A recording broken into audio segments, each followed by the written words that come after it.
Okay, is it good now? God, I fucking hate Windows 11, dude. We're gonna do a false update, not tell you, and now your sound is gone. Also, fuck you. Yeah, thanks. Very, very cool. Okay, so let me go from the beginning, because I've been yapping, bro. I've been yapping. I mean, I think the VTuber model was still moving. So, hold on. Alright. So, first of all, hello. And back night, I was saying, my YouTube channel is full of those. I have, specifically regarding your question in specific, I have a guide from a couple of months ago that actually covers all of the systems and contents and gives like a baseline introduction of what they do, what they give, right? It's not completely up to date because they keep adding shit into the game, but it's there, and that's something you may be interested with. I also have guides for all of the dungeons. I have system guides. I have stuff like about, you know, how ults work in the game. I have all sorts of things, and I keep uploading and updating all of those, right? So you may want to take a quick swing by my YouTube channel and have a look. And if you're getting lost in the sauce, you can also join my Discord, and I have a resource channel on my Discord that actually orders all of those. So yeah. Alright, so Daniel, I got a question table after 86. Yeah, it's like 84 dungeons, and then you get a diminishing return.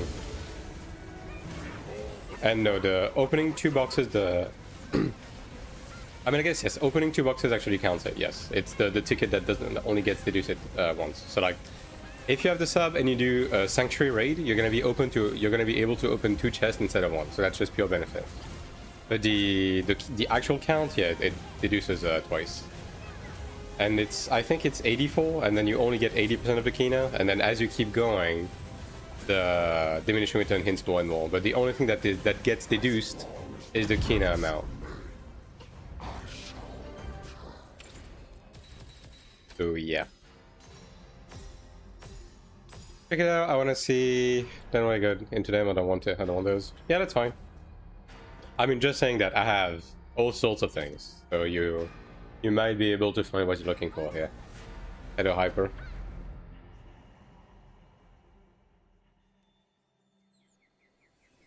But again, like, when it comes to stuff that pertains to more like system type of guides, right? I do have a bunch of these, but not all of them are completely up to date because the game constantly gets updated left and right. So for the most part, the information is going to be relevant, but sometimes the information is going to be slightly outdated, especially if there's like an obvious issue with the system. Chances are they patched it, right? So I usually try to keep a pinned comment at the top of the comments in the videos. If I don't have an up-to-date version of that video where I'm like, okay, they changed that, like this is not relevant anymore, so, you know, worst case scenario, does that, right? Hello, Steris. Okay, so I think I'm straight up gonna be doing Conquest for now, yeah. Just try to get some accessories, really. I think that is the play right now. Hello, Yukini. Yeah, just try to get my brooch situation. Okay, we have a banner.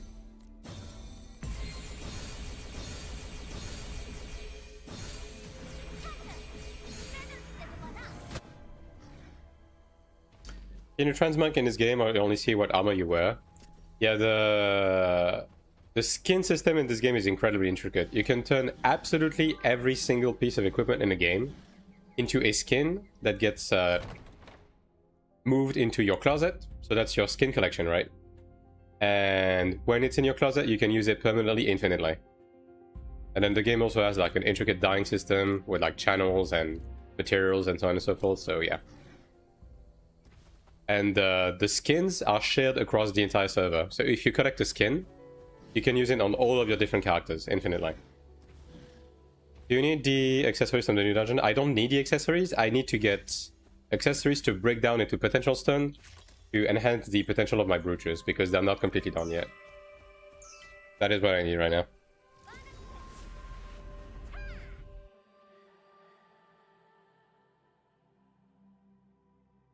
So I just want to settle the potential situation, first of all. And once I'm done with that, I'll go back to drawing the Transcendence to try and fish for better cards, I guess.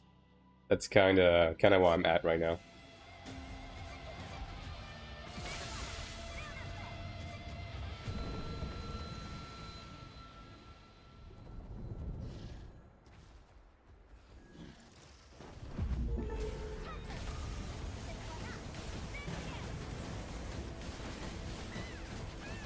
I'm assuming this is still range based, right?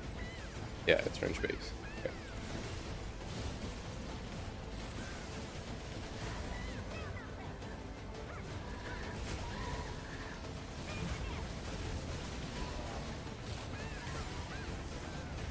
What do you think of the new 5% contribution?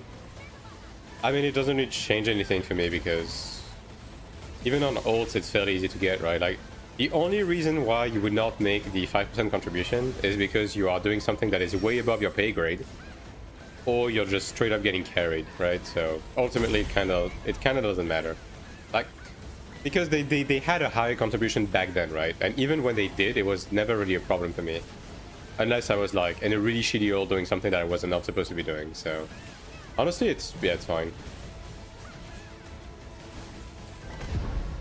But I'm sure people will be complaining about it, and they're probably going to lower it to 3%. Like, my prediction is that people are going to be like, oh my god, but I want to be a good little heal kitten, and I'm not getting the box anymore, oh no. And they're going to lower the requirement to 3% again. And then we'll just be back on square one.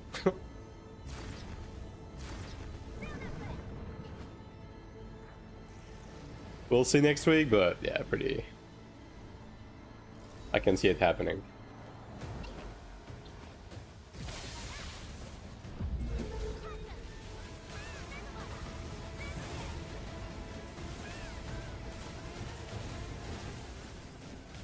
Some clerics are complaining. Of course they are. But let me tell you something. As a cleric player, clerics complaining about the 5% requirement are full of shit. Does cleric do a bit less DPS than other classes? Yeah. But if you're actually like doing your job properly, you're doing way more than 5%. Even on content that is like slightly above your pay grade. So my honest to God opinion on that is fucking stop pressing buttons for once in your life.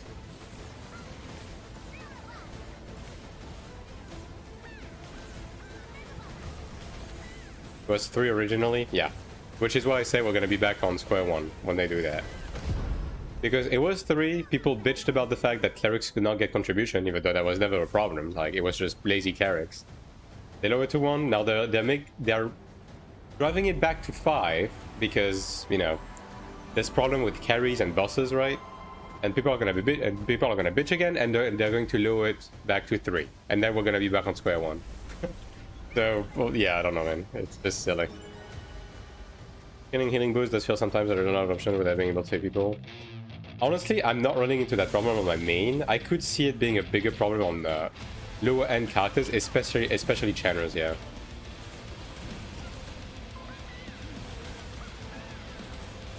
But it's one of those things where I guess just invest into the healing boost passive is the main thing, right? Because it certainly feels like the healing boost passive is like fairly powerful now. So if you just have a couple of levels in it, even if you're just level 20, it's already...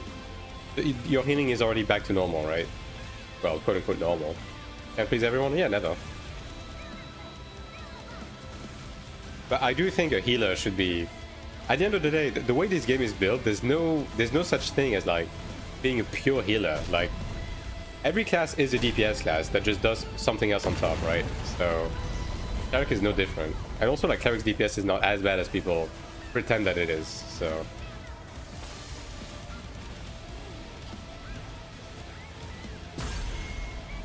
Oh boy. I wasn't looking at the screen. These pluses are not supposed to be coming out during this phase, actually. Not supposed to happen? I mean, yeah, but at the end of the day, just go through the fucking, like, motion of the content, just like every other class. How about that? Stop being lazy. Just because you're playing, like, a different cast.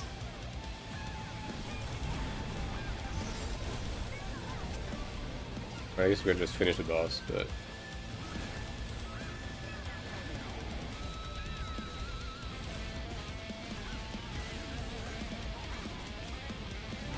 I will not be able to raise you. Moving all heal skill with NMB. I mean, dude, you just don't have enough hitting. What are you doing for 80% of the fight if you are not DPSing? Because like absolutely in no scenario ever will you need to be healing so much. Number one, right? I don't care what you're saying. You will never need to be healing so much. That's number one. Number two, even if you're spamming every single heal and you have every single support skills in your bars, bro, you use them and then you just have nothing to press for like a minute. Even if you use Radiant Recovery on cooldown, like what are you doing for the 8-second downtime? It, like the complaint is asinine. It really is. Like on Shenner, I get it. Shenner is a bit rougher when it comes to solo healing content, but even then, unless you're doing like you're solo healing an early proc Sang for like I don't know, dude. It's all petty complaints. Like this game used to have like actual problems with classes. These days, pretty much every complaints are really just petty complaints. It's like minor stuff.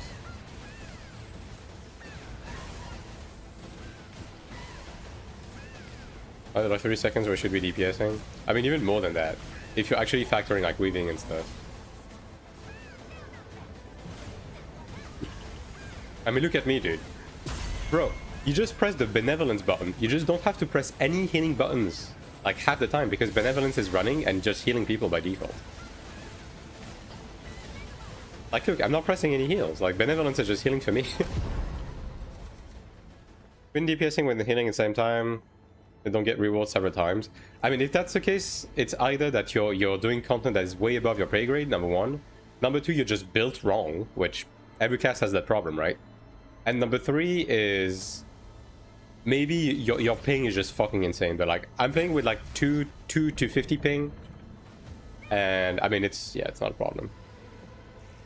Are you doing a cleric guide in time for global? I'm not going to be making class-specific guides. I'm going to make a class introduction guide, like as in something that goes over all of the classes, what they do, what their bread and butter looks like, right? I'm not going to make like intricate, these are the skills that you need, this is the thing that you need, yada yada yada.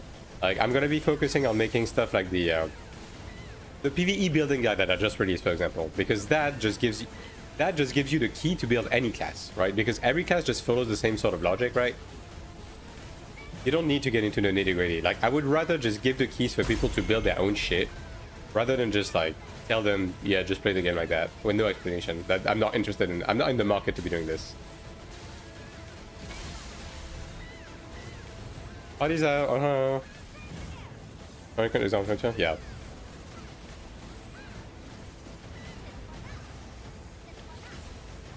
Yeah, I mean, even on shitty ults, like again, even on my shitty channel ult, like having to handle healing by myself, I typically never have the problem of not being able to open boxes. So if you're actively trying to DPS and you're still not able to open the box, something is wrong. How does contribution work? 5% that 20 people get roll instead of 100. It's just within a dungeon, so like what I'm doing right now, you need to be doing at least 5% of the boss's health in damage in order to be able to open the box, which is very reasonable. Like 5% is very, very low in the context of a full group, even as a cleric.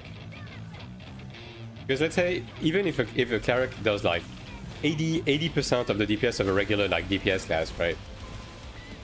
It means that on average you're still gonna be doing like at least 15% of the boss's health, right? Because math, right? So if you're doing less than 5%, you're straight up getting carried.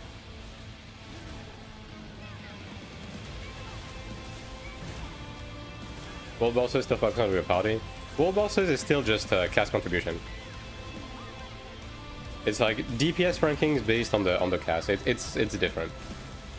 There's no minimum contribution. Like as long as you hit the boss once, you'll get the minimum rewards, and then after that, the quality of the reward scales off of the amount of DPS that you did, right?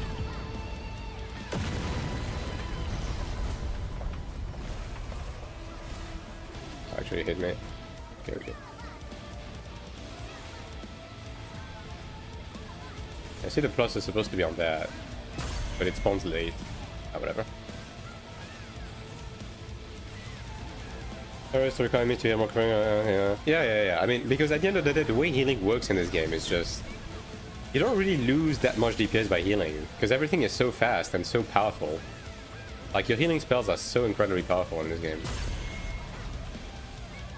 And again, like most time, just benevolence plus radiant recovery is enough to be healing people, right?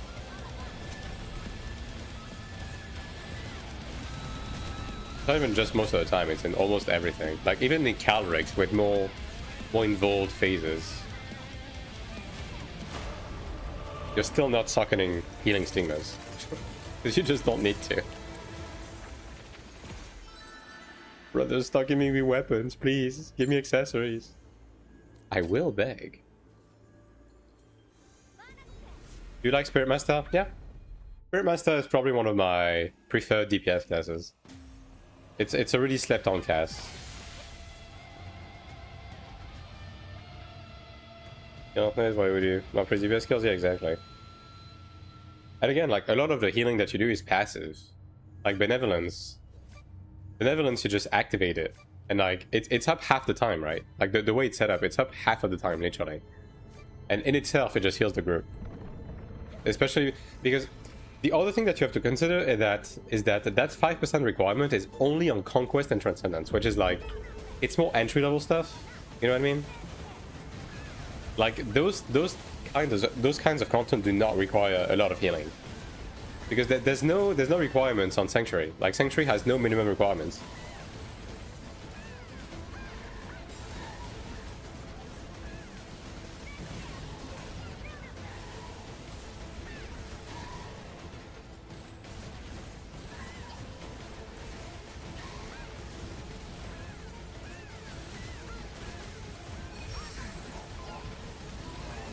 Like, pressing this Benevolence is the first hitting buttons I've pressed this entire fight, like, brother. Not to mention, every cast is, like, self-sustain of some sort, like, whether it's through buffs or through life leeching, right? But 9 times out of 10, if you think you have to heal someone, you actually don't. Because if you just, like, let them DPS the boss for 2 seconds, they're just going to heal themselves. So, yeah.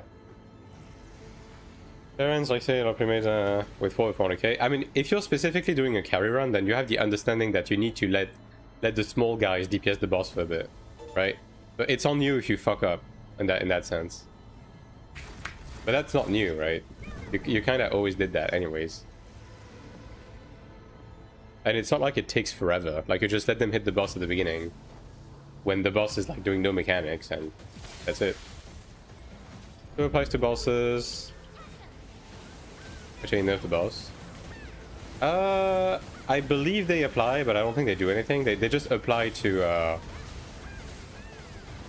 like provide the bonuses for skills that do more damage on, like, you know, slows and stuff like that. But yeah, they do apply, yeah. Because that the effect is like less important.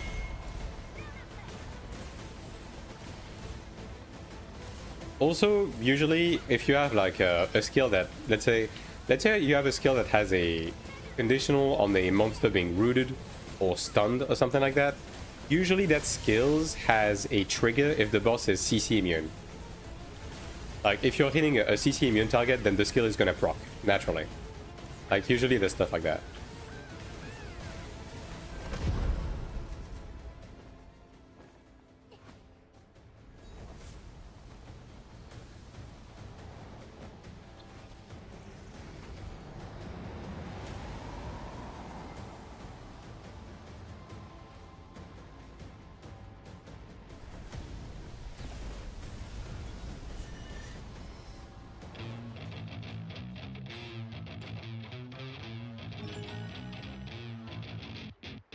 Don't get used to how good this game looks. I guess it's a good problem to have. I would say.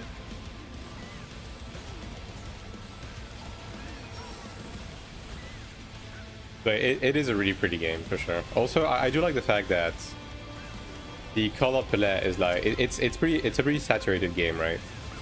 I do appreciate that, because a lot of like UE5 games, they don't have a lot of saturation. They look more washed, right? Like for example, Throne and LBD had a very like washed palette, for example. So This game looks a bit more like vibrant. Like better shading, more vibrancy. Nice. Do you use LOP often? I use LOP if there's no channel in the group. But if there's a channel in the group, like Undefeated Mentor is just better. So I just drop it.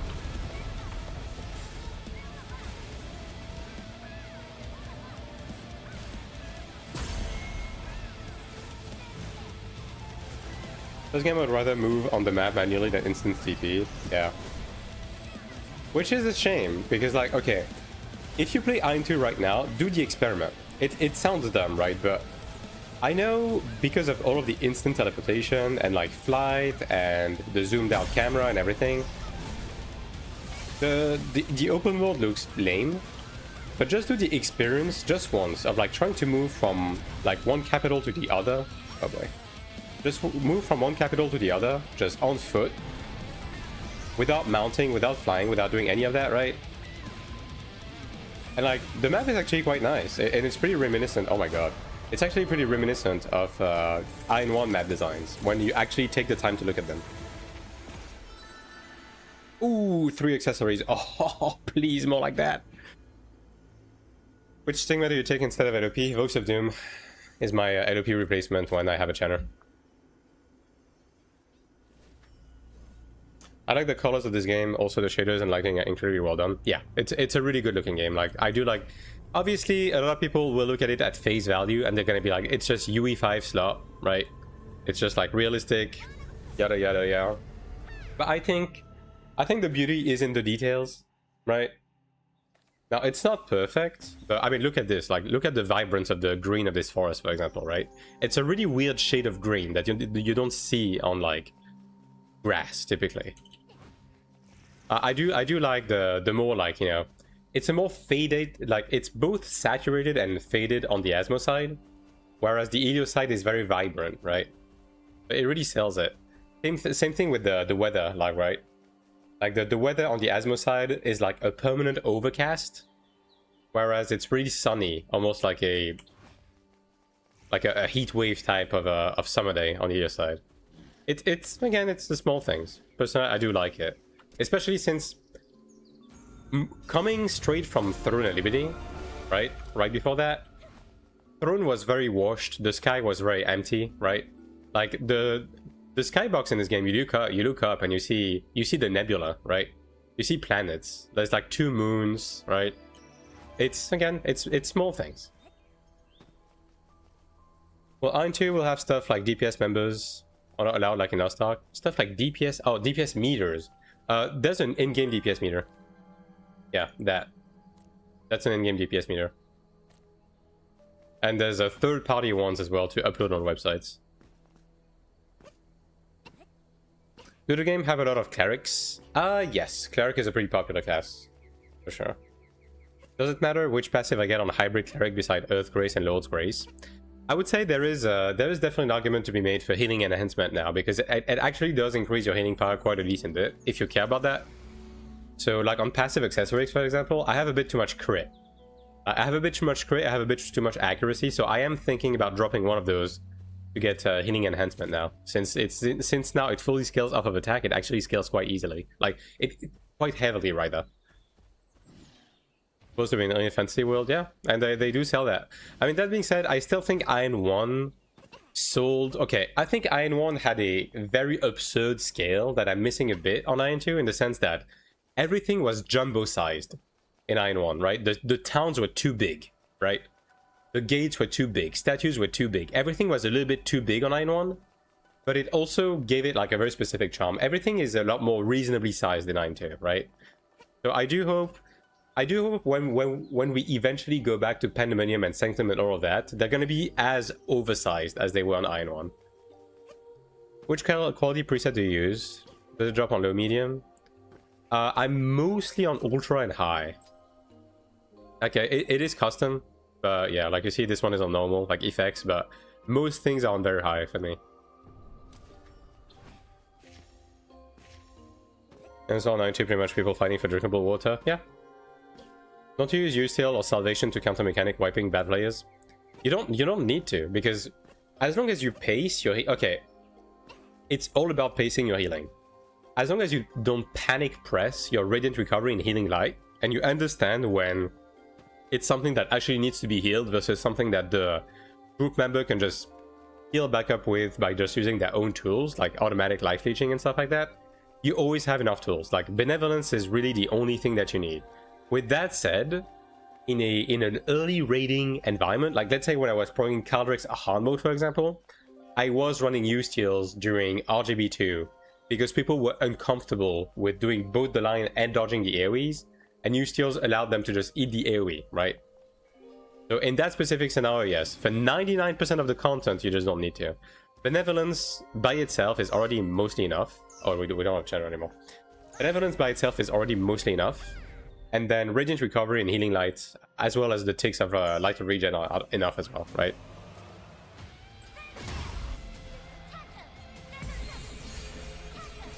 Playing Spy Master with minimum spending still viable. You don't need to spend regardless of the class. This game is the game pay to win? Yes. Will you ever need to spend anything if you just fucking play the game? No, never. The game is not designed for you to be spending. The spending part is just here because RMT always exists and the developers might as well be making a penny on it. But like you're never going to be gate kept out of anything because you're not spending. That is not what this game does. Everything is very accessible in this game. Hello, Andrew. Fortress Gate being 20 times the character size. Yeah. There was something about AION2 being slightly oversized that had a really striking charm that I do hope, because AION2 feels very condensed, very effective, right? Current crit accuracy cap, hope people figure it out. I'm just testing for the most part. Right now, both crit and accuracy is around 2.9k. It's around that. Like in season 1, I think Ludra was like 1.5 accuracy.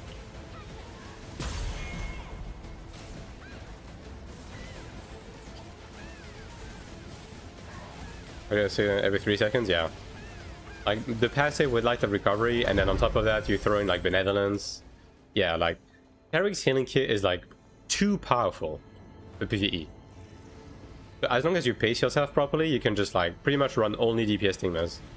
And you're still gonna have too much healing. Much bonus, yeah, and again, the game is just designed like that. The game is designed for you to be able to do dungeons even without a healer. Now, you're going to struggle a little bit more, right? But still. Look at this dragon squad, dude. Yeah. Do people even take low gear score Templars? I mean, if you're shooting way above your pay grade, people are not going to take you regardless of your class. Like, it depends what you mean by low gear score Templar. Also depends on the context of the content itself. And also the fact that pugs typically shoot for way higher than what the content actually requires a lot of the time. Alt Templar, yeah, I mean, again, as long as you do the content that is within your pay grade, it's going to be fine. What you run as an alt is not going to matter. Yeah, the cap keeps going up as the content keep releasing, right? It's even within the same season, the caps are going to be going up and up with like the different content grades, like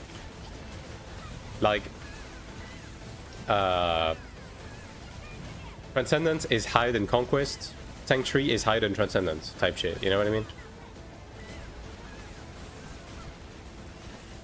Do you have a double open chest in Sanctuary with sub? Yes, you do.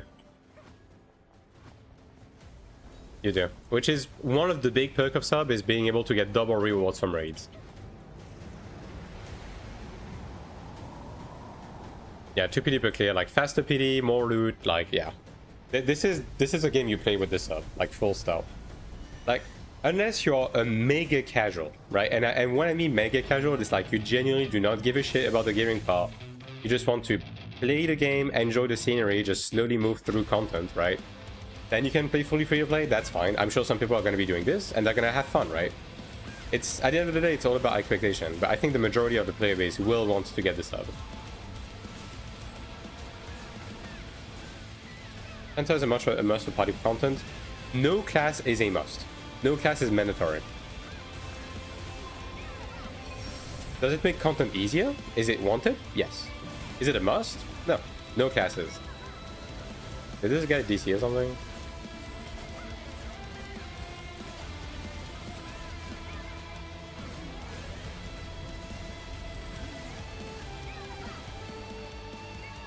And these guys are not trying. I guess I can raise them in 18.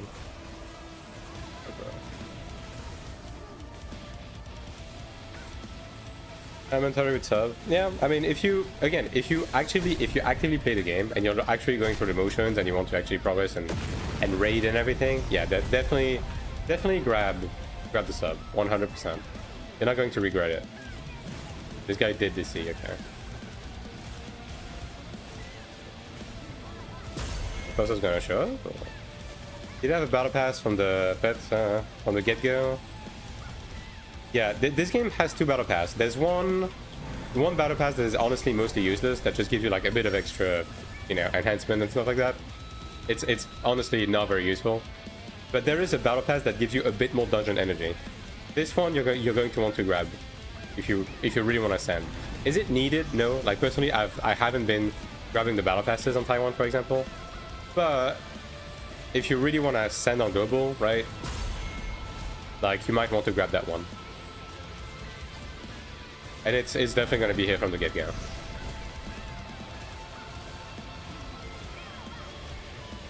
And you also have a 3rd battle pass that comes for free with your subscription. That gives you additional sub days, as well as some goodies like keys, petals, and extra dungeon energy. 2 battle passes? Why? I don't know. I'm not NC-soft, but I can tell you that only one of those is remotely worth it. And it's not even like mandatory. It's just good. Free battle pass? Yeah, but the 3rd one is free. It just comes, it's complementary with the sub. Solo playing still okay? Yeah. Solo playing is completely fine. I'm mostly solo playing personally, right? I have a pre-move to Sanctuary, but I'm just doing everything with pugs. Yeah, the catch-up battle pass is on Ikina.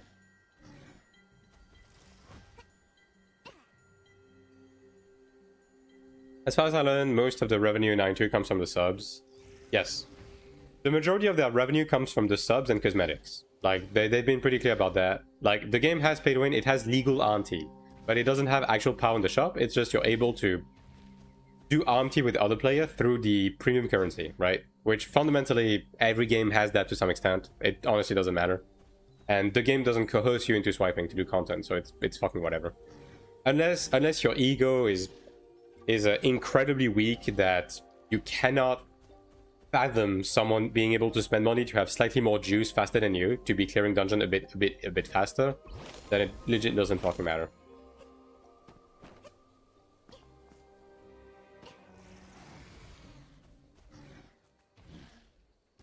Yeah, the battle passes mostly suck ass. Like, these are the battle passes, right? This is the catch-up mechanic. This is free, right? And this is the free battle pass that comes with the sub, so you don't pay for that. These two are the paid battle pass, right? This one gives you fucking nothing of interest. Like, this one is legit just... Okay, this is a cosmetic battle pass. You pay for this one, it gives you a bit of juice, right? Like the occasional enhancement stone, although this is an irrelevant amount, right? But the main thing is that it gives you a battle pass currency to buy that season's skin, right? It's usually QT skin, right? I mean, I can show you. Like, yeah, this one. Yeah, this one gives you that currency, and that currency can be used to buy skins. Like this skin, for example. Let's see, like this skin, right? Like, it's a skin battle pass, right? The battle pass that actually matters is this one, because this one gives you a bit of extra dungeon energy. Although it's pretty cheap. It's only 1,000 kuna, so you can do currency exchange and just buy it with Kina by doing currency exchange, if you really don't want to spend for it. Dungeon matchmaking or playtest system like Lost Ark. It's like it's a party board. It doesn't automatically matchmake you. You just like join a group on the party board. But yeah. What are must-have cleric support skills aside from DPS? Benevolence. Benevolence and Resurrection if you can afford to run it. Especially in raids. Oh, we have a Channer. Hello, Jovit.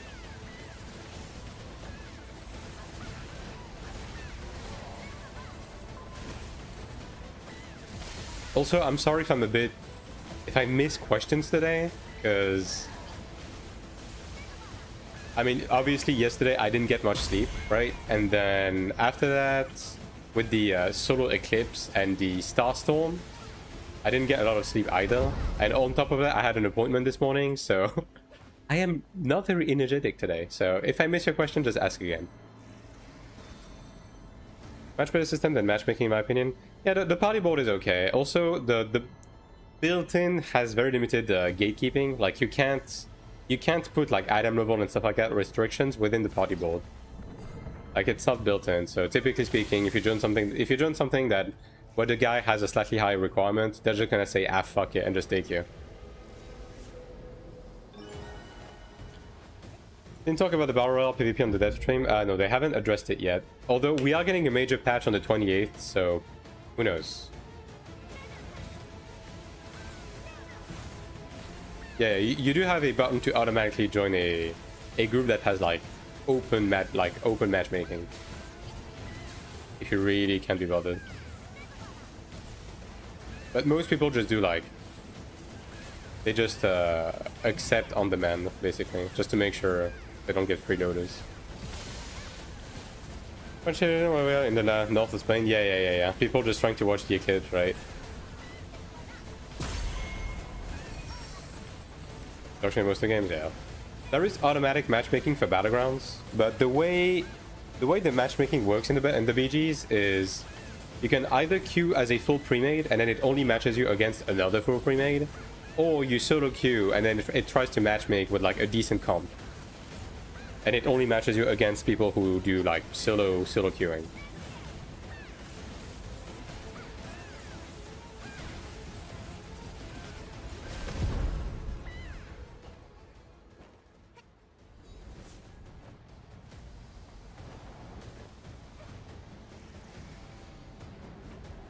Yeah, 26th.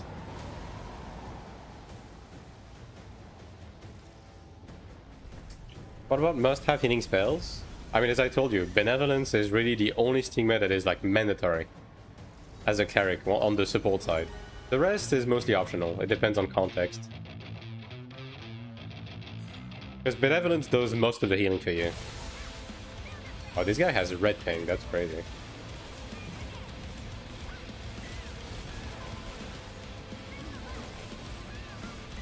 BGs now still crap. I should be doing BGs. I mean, I might be doing them like this weekend, I guess. I have so much fucking dungeons to do, so I'm gonna prioritize that.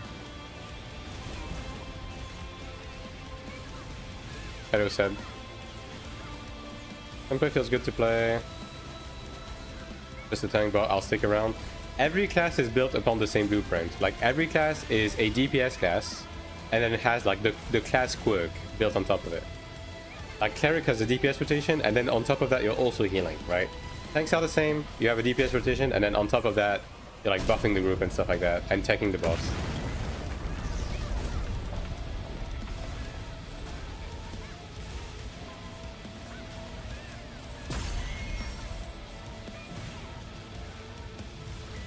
Like pretty much every class is built upon the same blueprint. So you're never gonna be defenseless, you're never gonna be able to not do your solo stuff, you're never gonna be just an aura bot, right? Like that just doesn't happen in this game.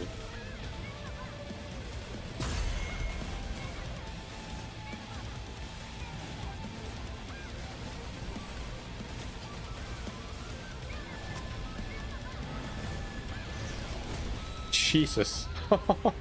Wow. The stack binds you and you can get, your stack can get pushed? Okay, I've never seen that before, that's crazy. That's a bit funny though. What macro is good for Divine Aura? I personally don't macro my Divine Aura. Because it binds you in place, right? And sometimes you don't want to place it in a specific place. I mean, you can just put it into your bread and butter, but yeah, personally I don't. Same with Bolt, I just use it manually.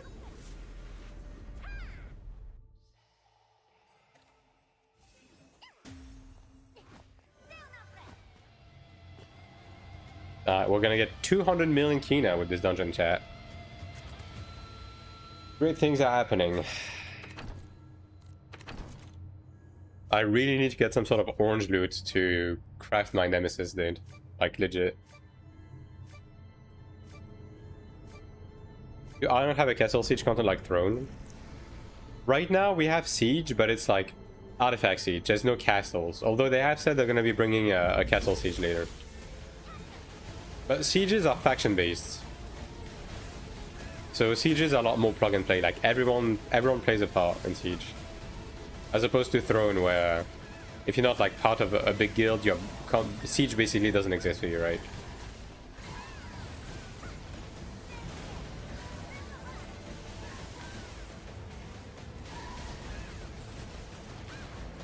So you can just, even as a solo player, you can just like jump into the map and be a part of it and get rewards.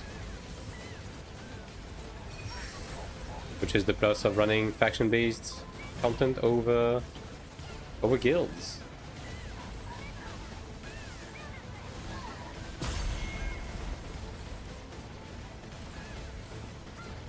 Is the game worth playing? To me it is. Like, this is the most amount of fun I've had playing an MMO in like over a decade. And I've been playing MMOs for 20 years, so... You know. My personal recommendation is... The game's gonna be free to try, right? The sub is really cheap. So when it comes out, just pick it up and play. And if the game is fun, keep playing. If it's not fun, you drop it and you move on to the next one. But for me, yeah. The game is... The game is great, and it has only been getting better over time. What is Bolt good for? Some dude said Bolt is useless, has a long recharge time, it's just a Bolt interruption. I don't know who said that, but that's stupid. Bolt is a DPS game right now. If you run Bolt 20 in PvE, it's a DPS game. Like alongside LMB with discharge with the 7-second reduction on proc, you get more Bolt. Like you're basically using Bolt every 10 to 15 seconds, and it's a DPS game.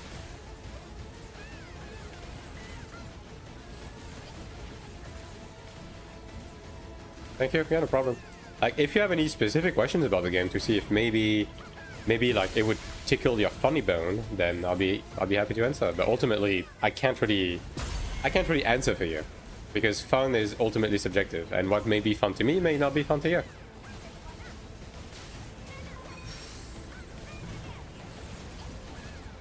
So first of all, AION comes out. Content counting the days now. Hell yeah.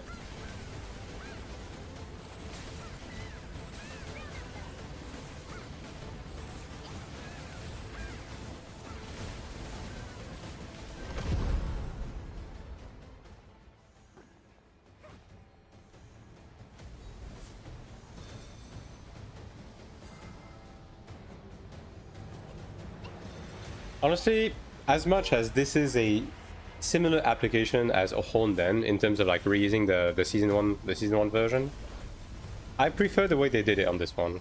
Yeah, it's certainly better than AION2, that's for sure.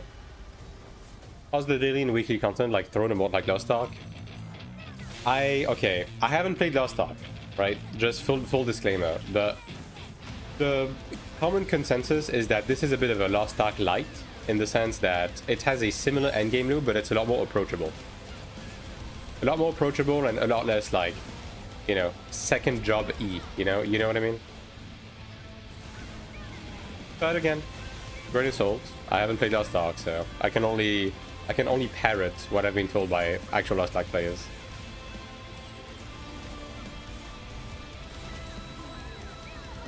Like the endgame loop is mostly it's dungeon farming and raids and some solo content, and then if you're doing PvP, it's gonna be sieges, world bosses, like killing players, right?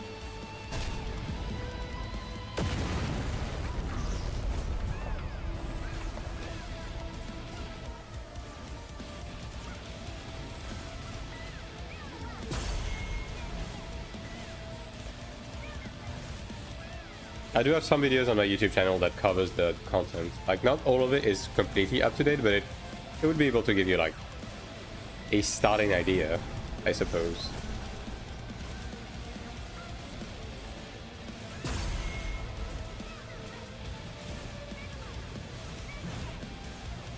I don't have a macro command, and I don't really intend on making macro guides or anything of the like. Oh boy, you're so far away.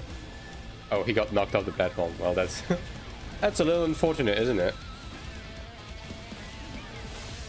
Because again, like the macro stuff keeps changing, and on the 26th they're going to change it again. So like I have to make decisions when it comes to using my time to make guides and stuff like that, and I kind of have to go for the stuff that is a bit more stable. If you're not swiping, you need to allow for progression. All ladies need to do.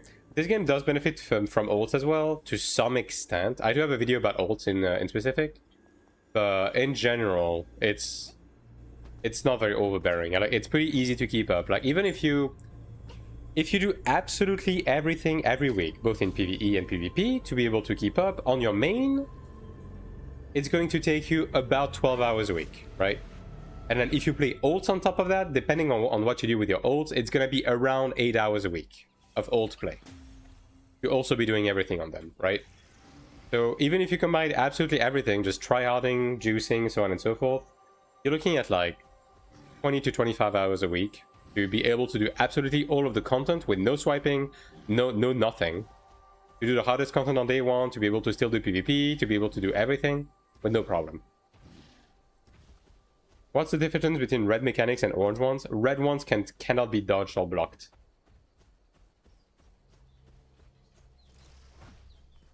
Hello, Yaru. We're on left. I'm updating some of the older guys with the up-to-date updates.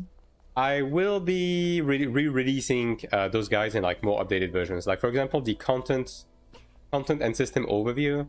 I will be making updated versions, yes. But you know, it's just right now I'm going through. I have a content pipeline, right, that I'm gonna try to move through, and I have plans for up until global release that I'm going to try to abide to. But it's a bit. There's a lot, right? It's a lot. So right now I'm going to focus on dungeon guides. Like, I'm gonna be making a dungeon guide for the new Transcendence, probably this week, and then starting next week I'm gonna be releasing dungeon guides for the dungeon I haven't covered from season 1.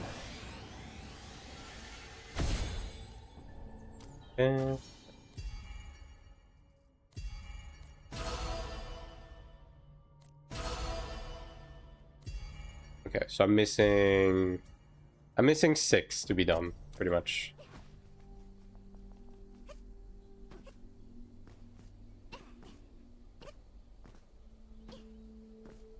I mean, Gucci, it's just a balance of like what the PvP gear gives you in PvP stats versus the raw stat that you get from the piece of equipment, right?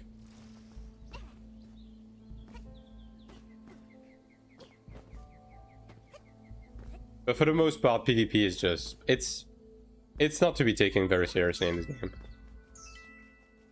It's a side thing.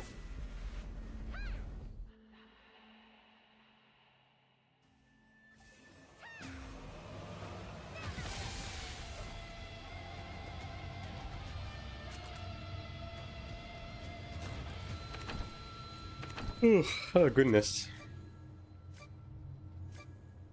The tired is hitting me.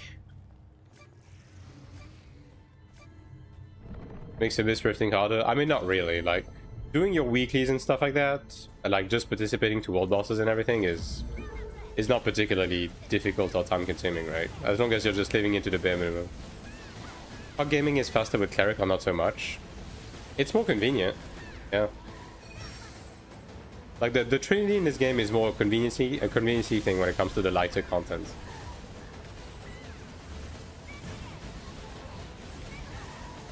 Also, Sinking France having trouble with the heat fire been safe?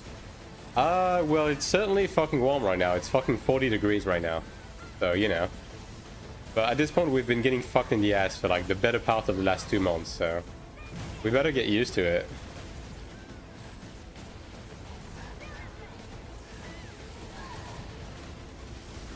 But the new rifting, yeah, that's something that I hope they don't take too long to release, but I'm assuming they're gonna have to wait to release the second half of the map before they actually introduce those.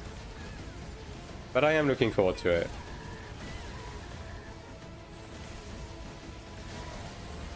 And that eventually comes. Steel is just a generic party defense boost, kinda, yeah. Also applies a shield. It's more so tailored for PvP than it is PvE, but you can use it in PvE as a safety net for like early Sanctuary Prog, for example, as I said. Hello, area.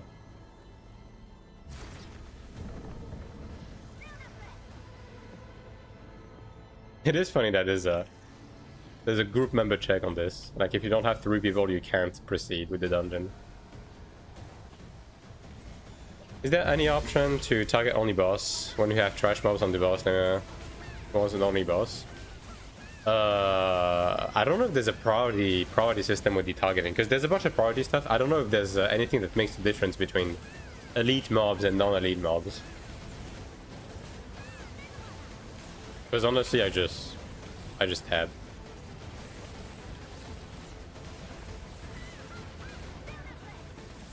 Wasn't more chemicals there, forgot to uncap PvP damage turns. Yeah. Cleric went through some shit, dude. Legit.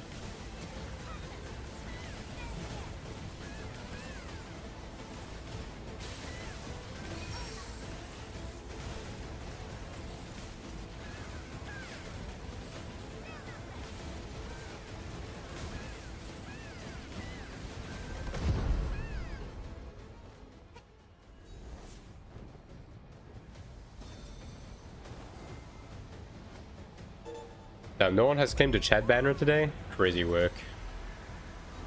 Crazy.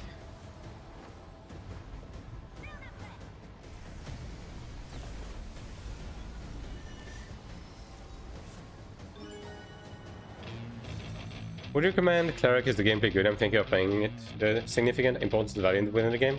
Yeah, Cleric is great. Like, Cleric is absolutely excellent. The only thing that Cleric is not very good at is solo PvP. But everything else, Cleric is like insanely good. Oh boy.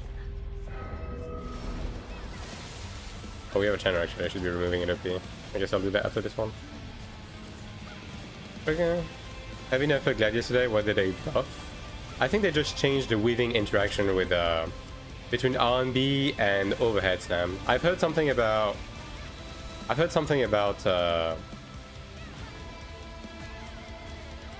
NMB being what you weave now, I'm glad. I don't know if that's true.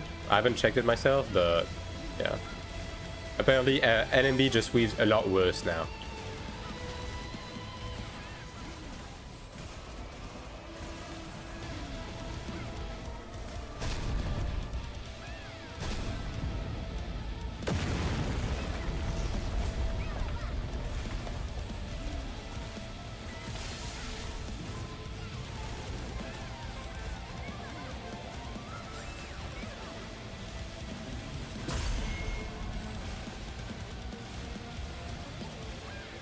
I don't know how true that is, so take it with a grain of salt, but apparently that seems to be what transpires right now. A little bit of an NMB gaming for Gladiator. Which kind of sucks because I just got Rending Blow to 16 on my old Glad. To be able to have the MP regen, but I guess I'll update it. Do you think more whales will come to early access servers? Probably, yeah. There's probably going to be more sweaty players and whales on early access. Just by essence, you know. Just by essence of like what early access is about.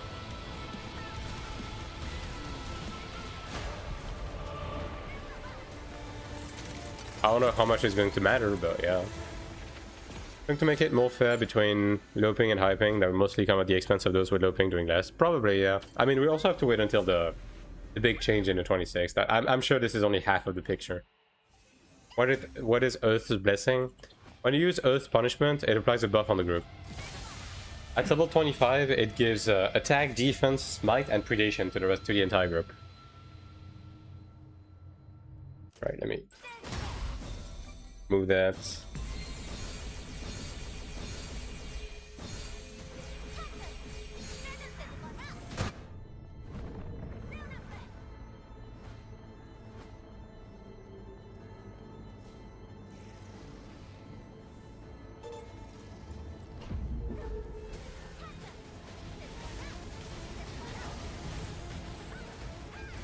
And inherently, it is better than the Chenner equivalent, which is Powder Storm, because it has full uptime. Why is he dashing over here? What? Like, it has full uptime, and fundamentally, Predation is just the better. Like, Predation and Smite is better than CDR and Weapon Damage Boost with PvP. In PvP, it's the other way around, though. Powder Storm is better.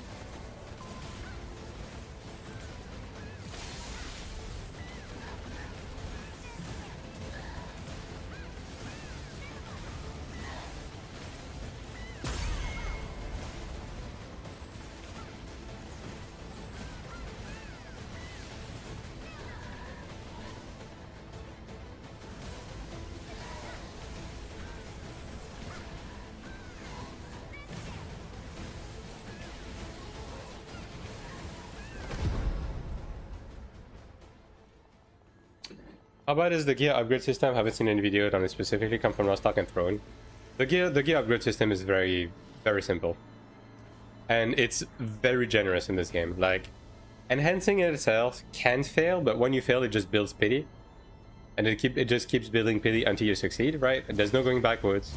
Enhancing in general is like very accessible. It's very simple, and once you're done with the enhancement of a piece, with like the soulbind systems and the enhancing and so on and so forth, you can infinitely inherit the enhancements to your upgrades. So like, let's say you have a weapon with like perfect soulbinds and full enhancements. Once you get your weapon upgrade, you can transfer your current weapon into it. With there's barely any cost, there's no restriction, no anything, and it just transfers everything one for one. So it's not very difficult. Like, the soulbind system is the only thing that is honestly like pretty bad about the upgrade system, but at least you do it once and then never again. So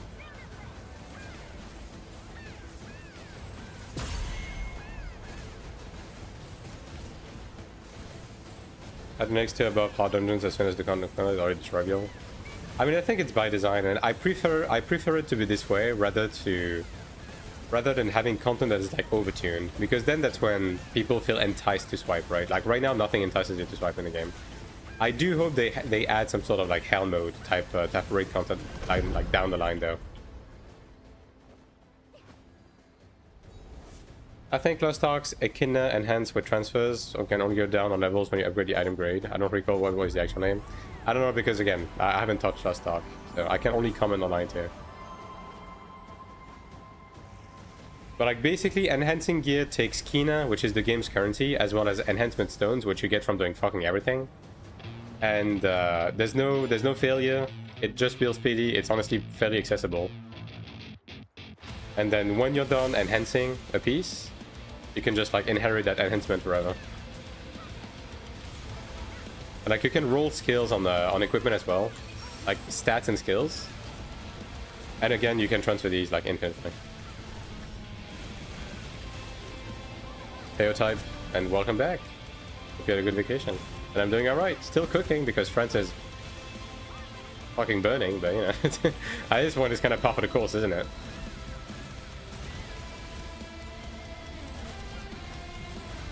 And you can buy the battle pass with gold. Can you buy it with the sub with gold too? Not in Korea and Taiwan. It's only direct purchase right now. We'll have to wait and see what they do on global.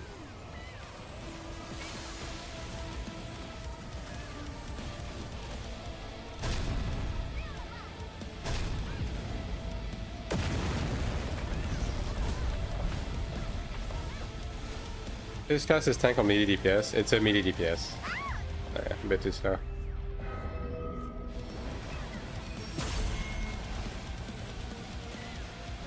It's a frontal melee DPS.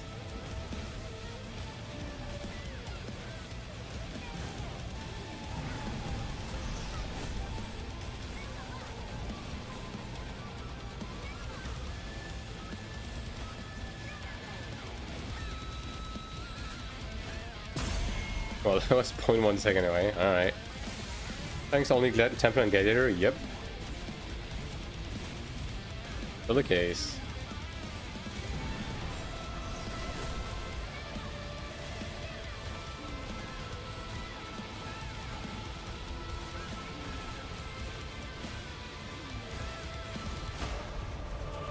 Next class is Gunner. Yeah, we'll see about that.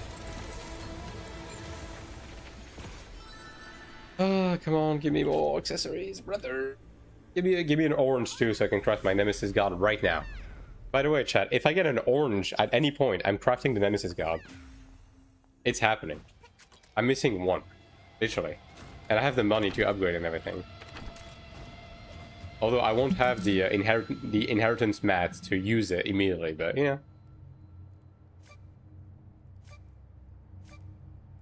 Old painter, a Reaper. Yeah, like a Reaper class with a scythe would be nice. Yeah,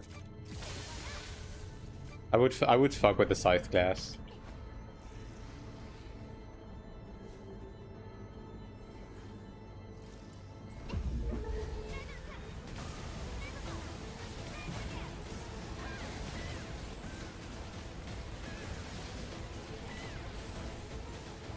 shapeshifting class.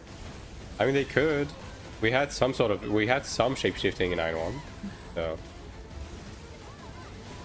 Defiance is just something that auto-activates using space to dodge. No, Defiance is a skill. It's a separate skill.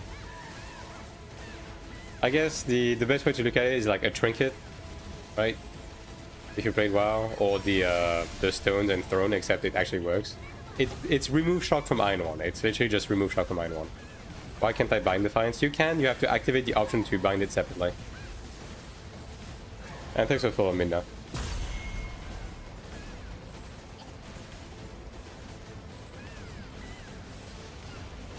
Good voice, etc.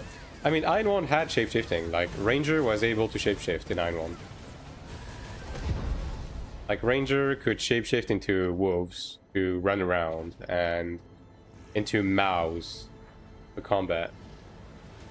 What is the combat power of your group? Good question. It's around average 850, I would say. Yeah, that's the average.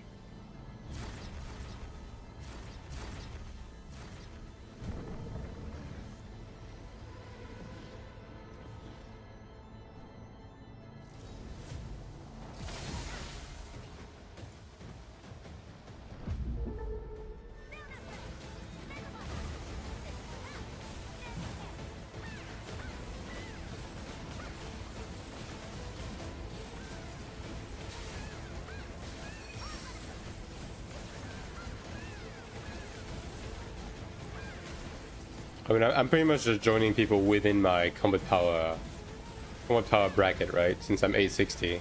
Well, I'm 100 off of 860, you know. Never released specialization for each class, and that's kind of sad. We'll see. I mean, again, right? Like they seem to want to really bring back class identity, so we'll see exactly what they have in mind. Yeah, you're too good for us, you will understand. Yeah, exactly. Fucking look down, you peasant. And thanks for follow 09.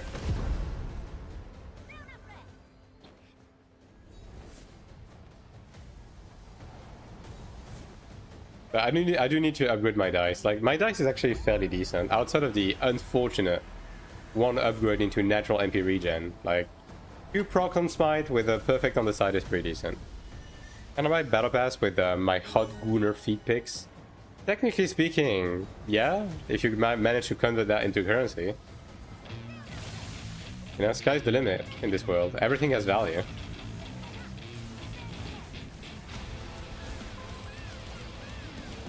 First time here, like the vibe when you're super informative, if I understand 70% of what you're saying.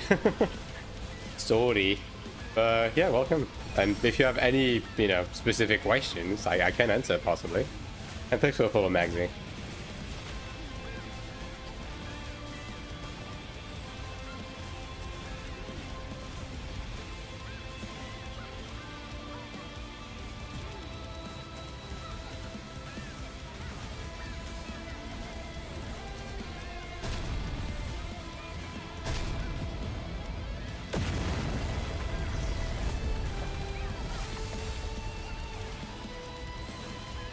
Got a lot of them, but will learn slowly. Are you playing on global, staying on Taiwan? Yes. Global is my end goal. Taiwan is just a waiting room for me. Like, I'm playing here because I care about AION, and because I got into content creation, I want to be able to provide accurate information to everyone. And that requires me to keep up with Taiwan, right? But as soon as global comes out, you better fucking believe I'm getting out of the Taiwan gulag.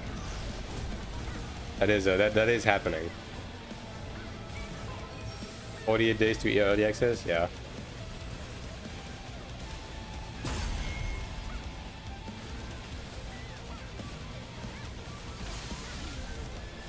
There is global gulag coming. It's a different flavor of gulag, but at least it's going to be different. And also I'm going to be able to understand the gulag as opposed to being a victim of it. Are you playing EU on any? I'm a EU. I am French. I grab this.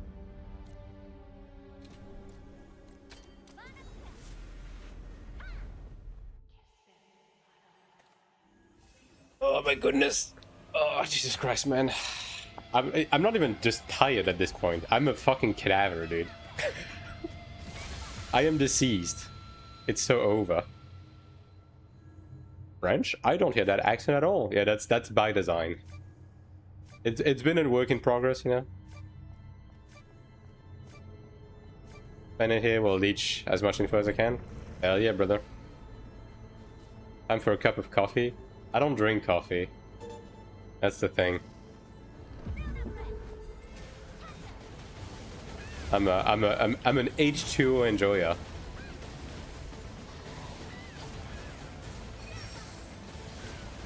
I just raw dog life. What region are you? I'm French.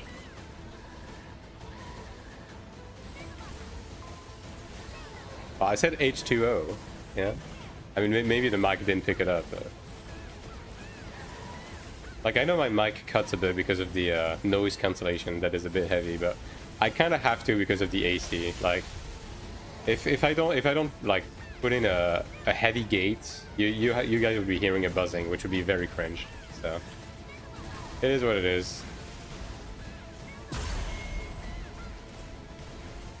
Because this AC unit is so fucking loud. Like, even though I have headphones, I can barely hear the in-game volume because of how loud this fucking AC is. Even as you're French. Yeah, I bought a portable unit to survive the heat wave because, I mean, we've been hovering around 40 C in France, which kind of sucks ass, especially because my office is awfully insulated. It's really bad.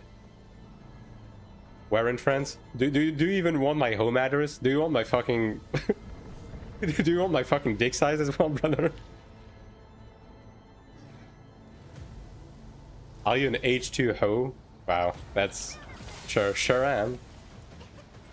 Just the region? It's a coastal area. I'm gonna keep it at that. I'm being careful because I've been doxxed before, and you know, the internet is a very peculiar place.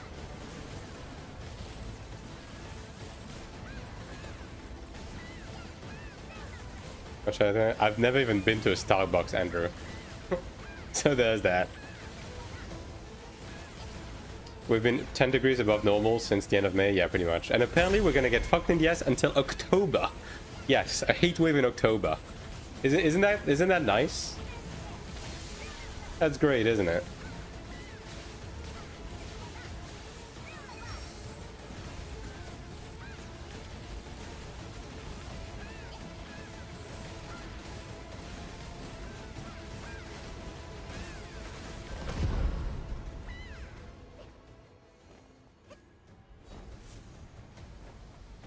No more weather waves or something? Yeah, exactly. At this point, might as well, right? The entire country's burning up, and it's just par for the course, I guess. We're tired, yeah. It makes, like... it is crazy how much, like, the heat just numbs you, you know? It's hard to be productive in the middle of heat. Like, legit just getting stun-locked by the sun, bro.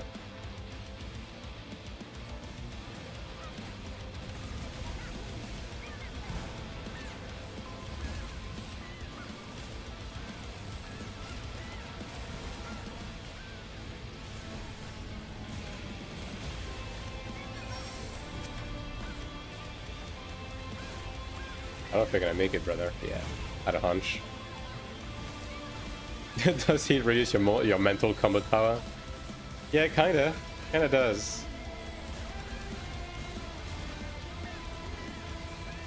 I'm losing combat speed for sure. Climate change is real, yeah. But it's okay. We might as well fucking blast with fucking data center to generate pictures of fucking Elon Musk with tits, right? Because that's a great fucking thing to add into the world, right? What the drop rate for the blue refining stones? Don't have access to market. We'll be looking at the screen. You get it from doing just about everything. Now, from farming trash, it's not going to be that common, but like bosses drop them fairly often. If you do Shugo games, you get a bunch, right? You just kind of passively get those, essentially. It's not really something that you necessarily hunt for. I think those total air attacks.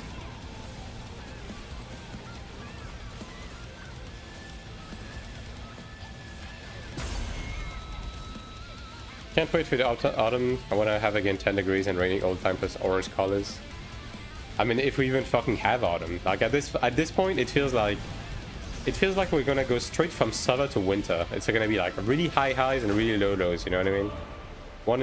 One straight into the other. Another accessory, nice. It feels like autumn and spring is just gonna be fucking gone, dude. That's the unfortunate thing.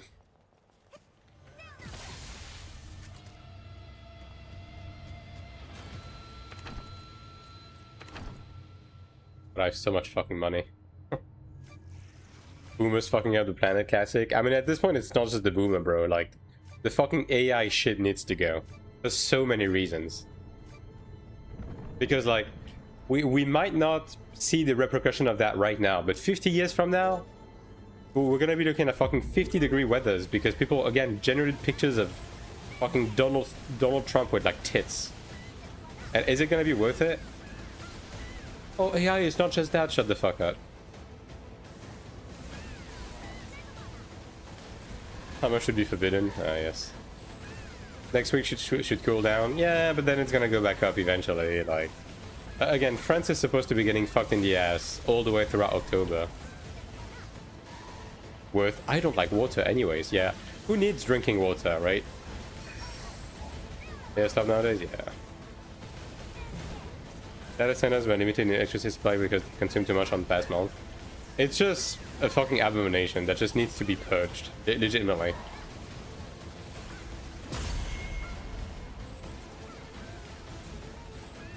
Just fucking nuke the data centers. Genuinely.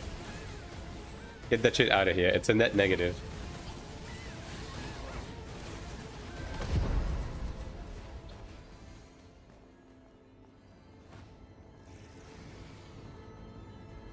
Because again, like, we are not seeing the well, we're not going to see the repercussion of those, right, for the time being, because those things take time, right? The current heat waves are not caused by them, right, obviously. But like 20, 30, 40 years from now, yeah, we will, and we're gonna get fucked, and it's not gonna have been worth it. Is this new instance really just Trans 1 2.0 add a bit more effect? Yeah, it's basically just a souped up version of Deus, yeah. But they released 2 dungeons. Like, essentially in chapter 1 they've been doing this, right? They release a souped up version of a previous dungeon, and they release a completely new thing, right? You know, it gives more content, and also, like, we haven't explored Deus in a while, so honestly, for what it's worth, I'm okay with this one. It's not too bad.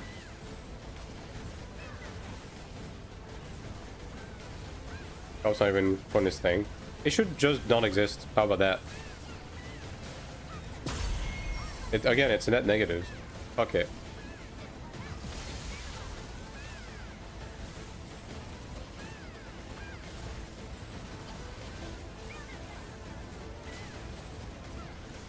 Yeah, exactly.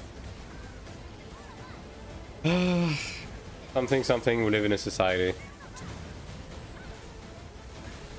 I haven't played the game yet, but reusing content to add to the pool of stuff to do is better than just add whatever new. Yeah, I mean, again, it's a good way to just, because essentially the way they had it set up in the previous seasons is they were releasing one dungeon and then another dungeon, and then after that one Transcendence dungeon, right? And the way they're doing it with chapter 1 is they're releasing one regular dungeon and one Transcendence dungeon with each content drop now. But one of those two is a souped up version of a previous dungeon, which is fine, because, like, again, like Deus, for example, like Deus, Honden, all of these is content that we were already power creeping in season 1 that we barely even did, right? So I don't have much of a problem with them reusing the assets, honestly. Yeah, it's kind of whatever.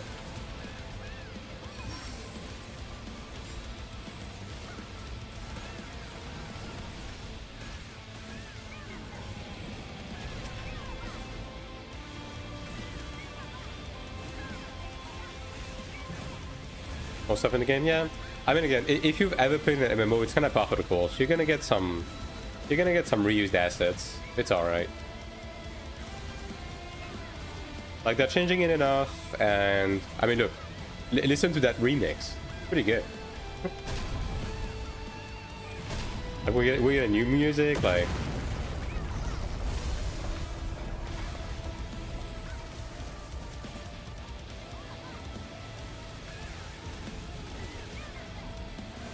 Other content very shortly after another. Yeah, like content release pacing is not really something we... Okay, the game is not perfect by any means, right? But the content release pacing is not really something that you can necessarily criticize with this game, because even though chapter 1 has been a bit slower, we are still getting 2 dungeons like per month, like even with the slowed down pace, which is fairly reasonable, I would say.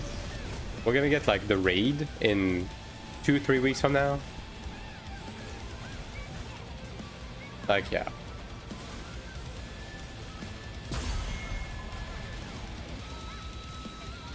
When do you use your NMD? I'm just weaving it with Condemnation, pretty much.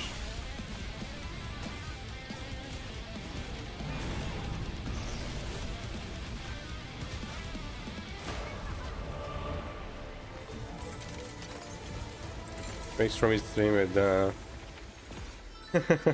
yeah. If you didn't weave, you'd go Nah, Condemnation doesn't cost MP. I'm just weaving because it's... Weaving is DPS neutral, but it also resets my cooldown on Bolt. And if I had low ping, it would actually be a DPS game. Will you upgrade stream at some point from 720p? Once I get partnered, yeah. Like, because basically my main limiter right now is my bitrate. So once I get partnered, I will have a bigger bitrate allowance, and I'm going to try to go back to 1080p, because since I'm streaming in an ultra-wide setting, I have more pixels to render, right? And with the current bitrate, if I go 1080, I would be able to go 1080. The stream would get heavily pixelated, because like the wealth of bitrate is like not high enough. So once I get partnered, I'm gonna be able to increase my bitrate by like 10%, and then I'll try upgrading the stream quality again. We'll see. Either way, if I do get partnered, it's not going to be until probably September, so we'll see. And that's going to be all you, chat. As long as you maintain the view average we've had as of late, I should be able to apply for it.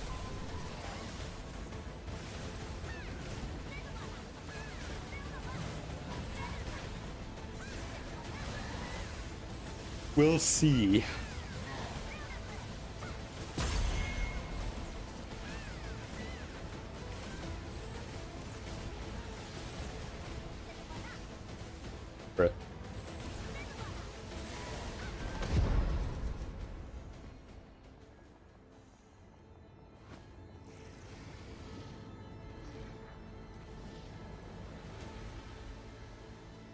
Hope you get it, you really deserve it. We'll see. At the end of the day, like, the way partnership works is you need to have an average of 75 viewers across 2 streaming weeks of 2 separate months, right? So, yeah. Once I do, I'll apply for it and we'll see if I get it. How many of the party players' buffs displayed are yours? In this current setup, it's Earth's Blessing and Light of Regen. Yeah. I mean, right now this channel is overriding my Earth's Blessing with whatchamacallit, Power of the Storm. So right now it's only Light of Regen showing up.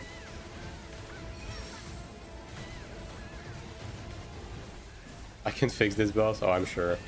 Isn't the whole story about this boss is that this guy was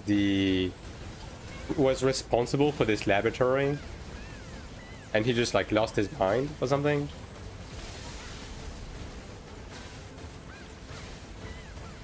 Like he's responsible for ATL, like the creation of ATL? I don't know, something like that. Somewhat, yeah.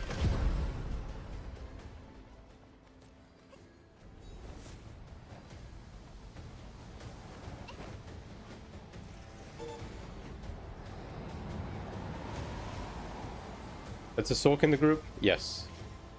Ranger, Sork, Templar, Channer.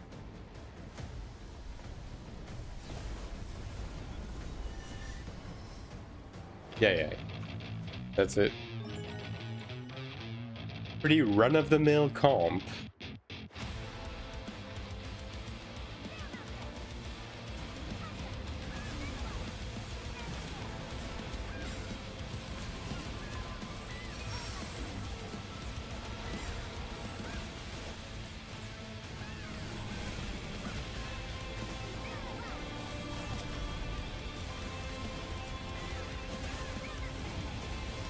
What can I look for builds for my character?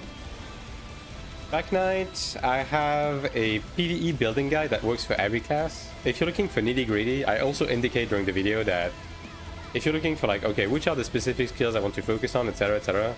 Typically, you can look at past websites for like top performers to see what they're using and just like get an idea from that. And then from there, you can just utilize my guide, right? In terms of like the stat building for Genius, Arcanas, yada yada yada. Because the logic applies to every class pretty much the same. Hello, Norranda.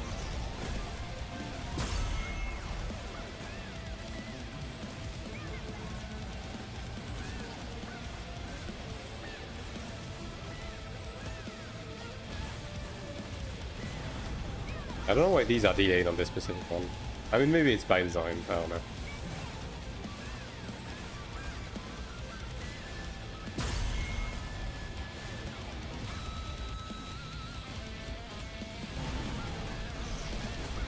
Alright, can I please get an orange accessory, please? So I can just craft this goddamn thing. This is the system video I need to look at. Let me have a look. Huh, accessory at least. The yeah, this is the collection. Yeah, that's the video I made that covers almost everything.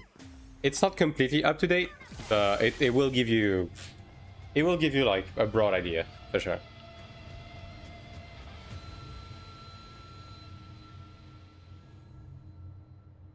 Like, this is one of those videos I'm going to be remaking sometime in September, just to fill in the gaps and update some of the information.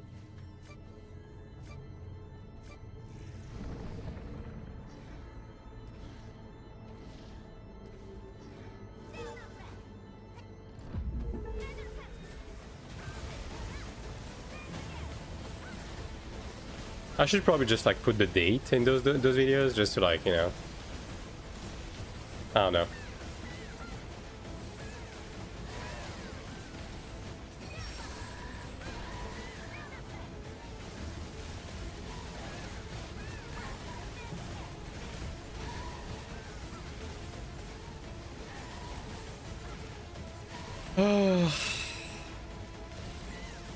Chat, I'm gonna be honest, I could really go for a nap right now.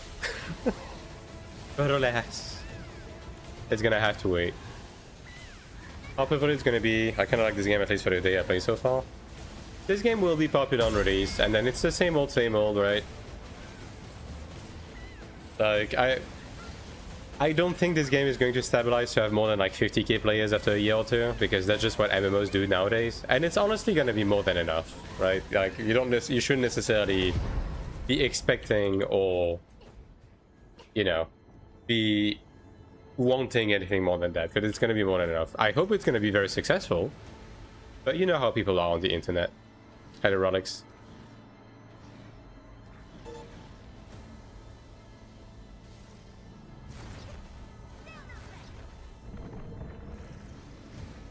But I do think a lot of people will like this game, 100%.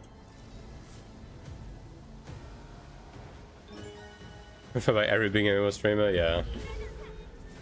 Big MMO streamers. What a, in parentheses, derogatory. Staring blankly at the eclipse. Well, I had one of those, you know, eclipse glasses, you know.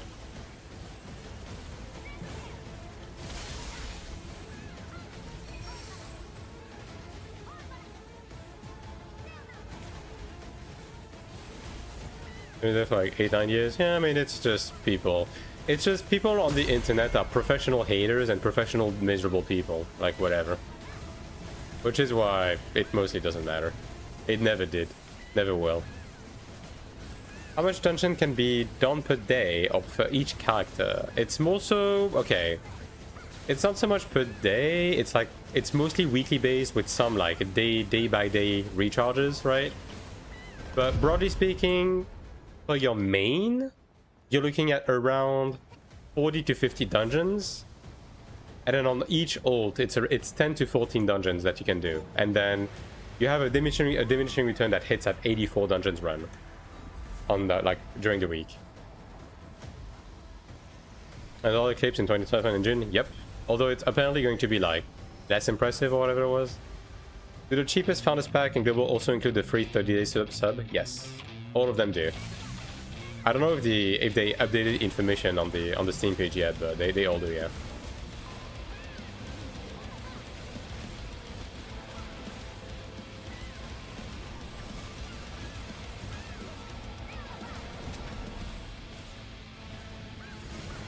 From character to main, how long for an ult it takes to catch up a main? I mean, if you do that on Global, it's going to be very easy, because like pivoting in Season 1 is going to be incredibly simple.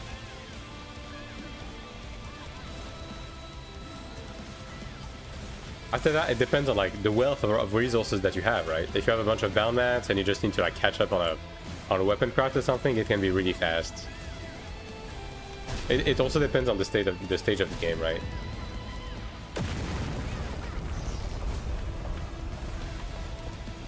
Which class is tank in this run? It's a Templar. It's the fourth guy from the top.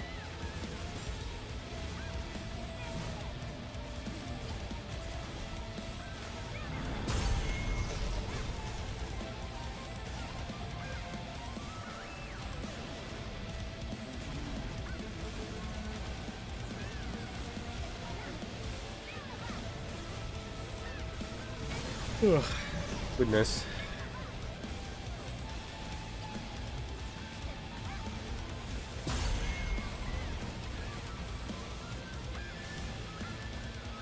Can't wait to try this. Yeah, I can't wait to be playing on Global as well. Oh wait. That was a pull for this. That's weird.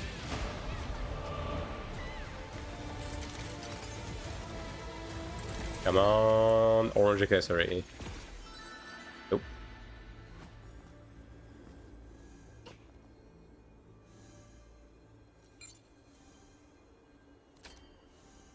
Oh. Good grief. How much energy do I have left on this character? Oh, I'm done.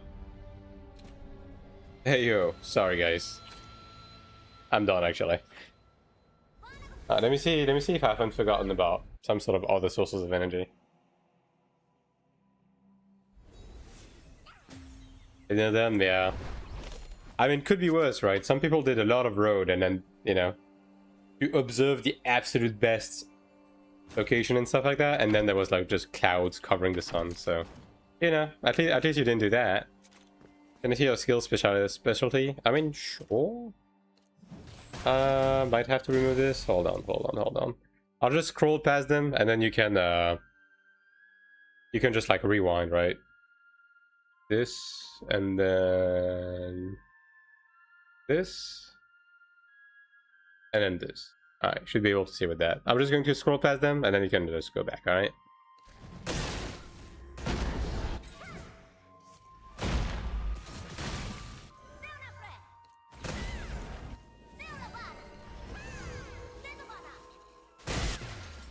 There you go.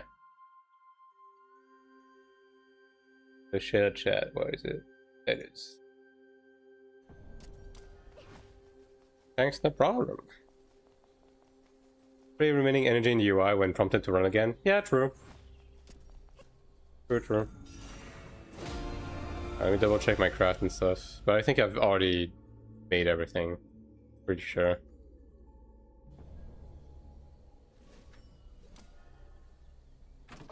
I need to run my daily dungeon actually.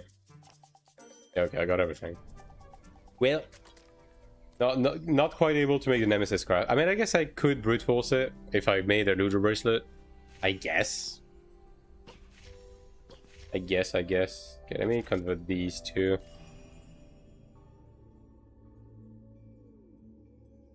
Yes. Yeah, I'm gonna be able to finish one brooch at least. Which is nice. Today was not a hot day at all, very surprising. It's 40 degrees for me, so I don't know about this one, Chief. It's a little bit warm. How much is this right now? I mean, I'm just going to craft my own. Yeah, Let's do this. Oh, there's also a new painting, isn't there? Yeah. What does it give? Illusion Wisdom. Yeah, that's a good one. Give me. I'll make one for every character. Well, never mind. I'll just make one for this character, I guess.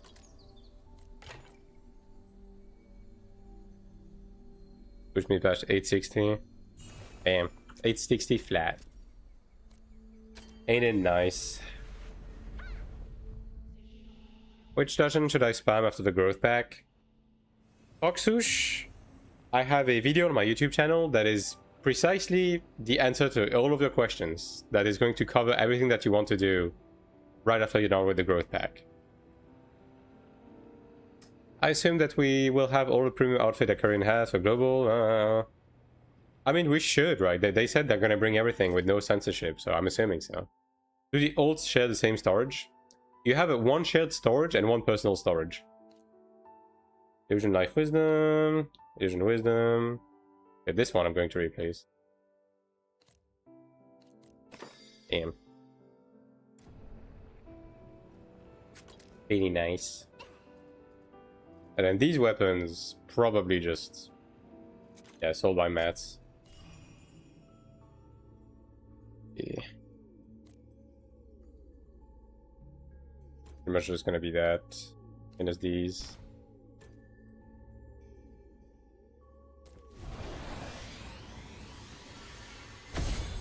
Where like the server storage is shared across all of the characters. Character storage is character specific. That takes a photo Lou.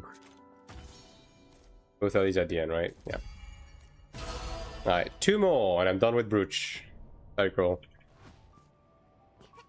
With the new gear, wonder if it'll at least hit 1.3 mil combat power. I mean, the new gear doesn't... I mean, I guess technically speaking, they can have good accessories, but the accessory upgrades are going to be very, very, very, very, very minimal in terms of what they actually give you stats-wise. There's going to be like a tiny bit of attack, like the tiniest bit.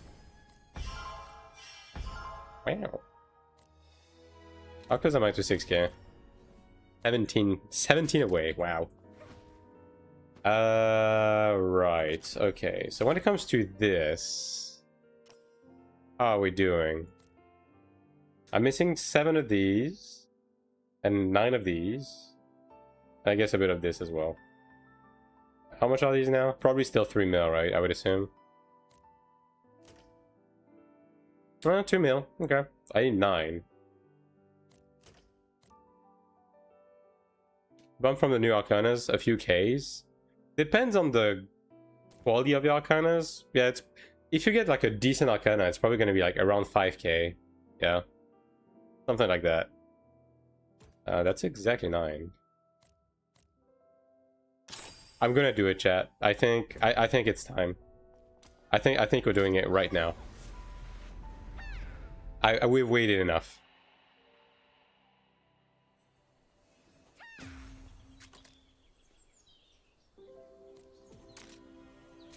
I'll just do the thing. I'm not gonna be able to use it right now, but at least it's gonna be done.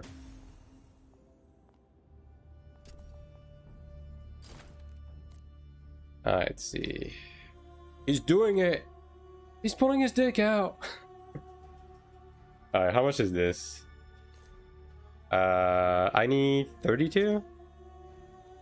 That's 400, and this one is 400 too. Yeah, I might as well be grabbing those. But I need 32. I need 37 total. So that's 17, 20, 24, 29. These packs are huge, brother. I guess I can just buy this 50 pack. Might just be better value, right? Because yeah, that's 32, 37. 37. Yeah, sure. I'll just buy this. Fuck it. Fuck it. That covers that. And then I need 7 of these. 7 of that. 2, 3. Okay, you know what? 2 and this one. That's 7. Yeah, that's enough. I can do absolutely everything, actually. I'll just substance morph these as well. I mean, I guess I would need to craft a bracelet, so I would be like slightly short, but I have money on other characters too, so... Yeah, no. 32.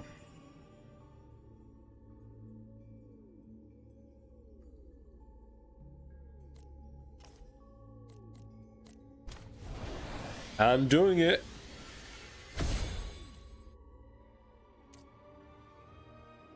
Okay, and then this, as unfortunate as it is, I'm gonna have to do that because the game just straight up isn't giving me anything, so yeah, it is what it is.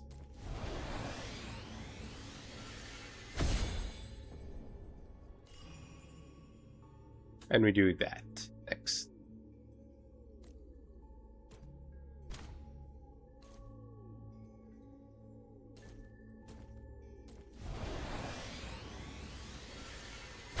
How much are ults currently, and how do you think it will be on global?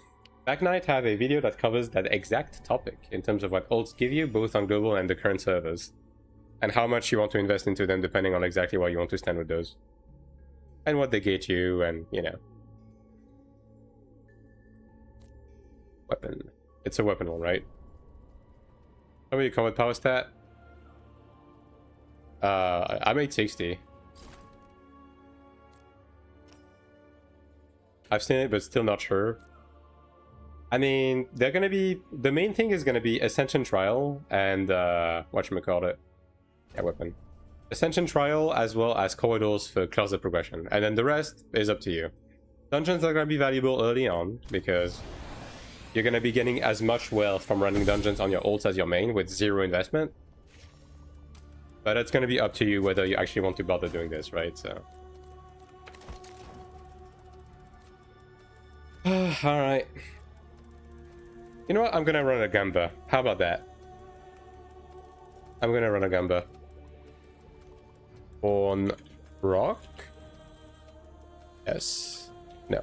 Let's see if I save 100 million Kina, chat. I don't like Gamba. Well, it's happening anyways. Okay, let me just move to my ranger, take some money. I think I have some money on my ranger. Just in time for Gamba? Yeah, it's a big one. Horn Dragon Guard, craft. Does it matter if I make the same class? No, it doesn't matter. You don't have, like, special benefits for making the same class over and over with ults. Won't the catch-up event be good for one ult at least to keep up to date to challenge out the current content? In the current state of Taiwan, yes. But, I mean, the catch-up content will, is just that. It's catch-up content. Global is not going to have that from the get-go. Okay, I don't have money on this character, actually. Ooh. Do I have Silent Time to sell, though?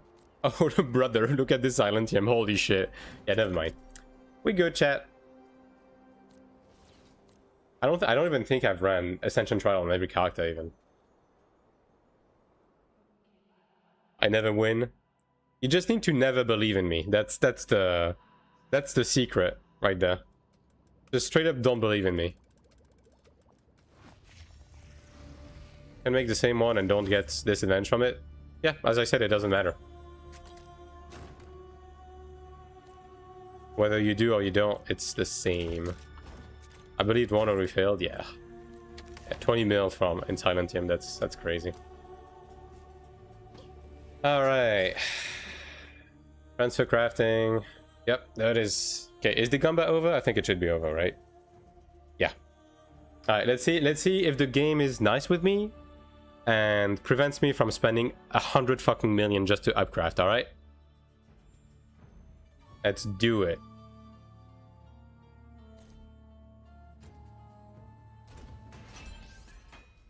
Come on, please. 100 milli. Just save me the money, please. Oh. Okay, you should have believed in me, bro. You should have believed in me. Never doubt me, alright? Holy. And it's not over, chat. It's not over. Because now we have this one. Yeah, I just need to buy these now. And I can also upgrade to Splendent. Although I won't have the money, I don't think, if I don't proc it. Pay up! Yep. Alright, now I'm paying up and I'm doing another Gamba. Prepare yourself. Yes. Alright, second Gamba, chat. Great things are happening.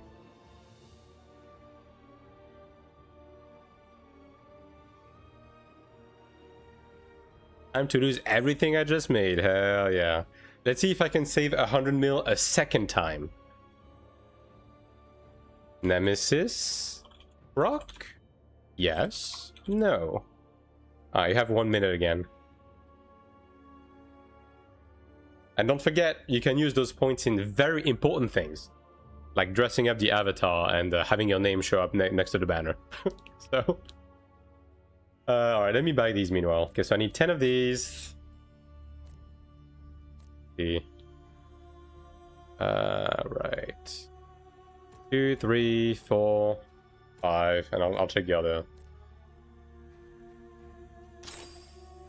It didn't buy everything, did it? Fucking hate that. Yeah, I only got 3. I'm missing 7.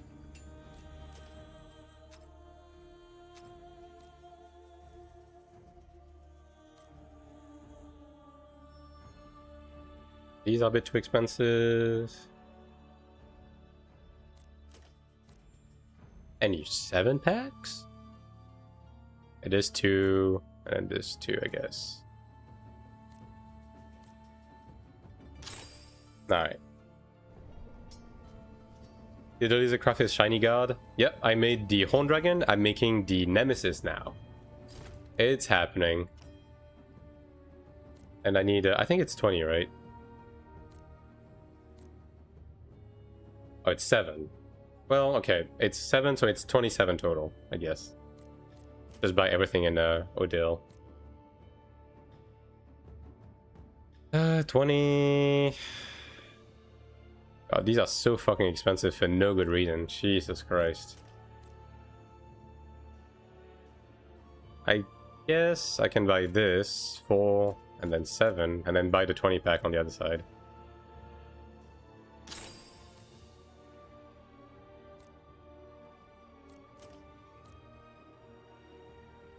Yeah, this one. It's a bit more expensive, but at least I have the exact number, right? Alright, more of these.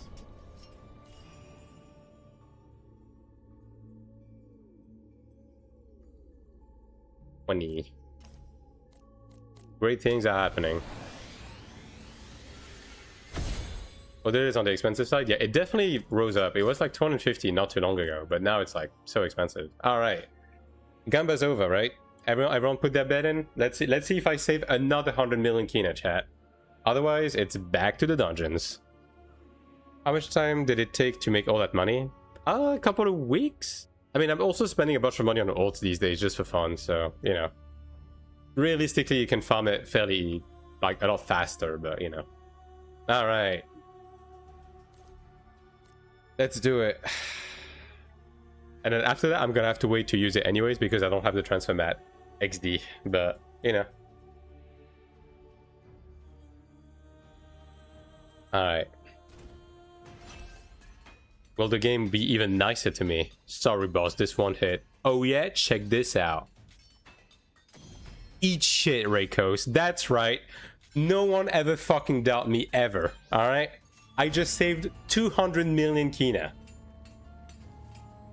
Get fucked, I guess.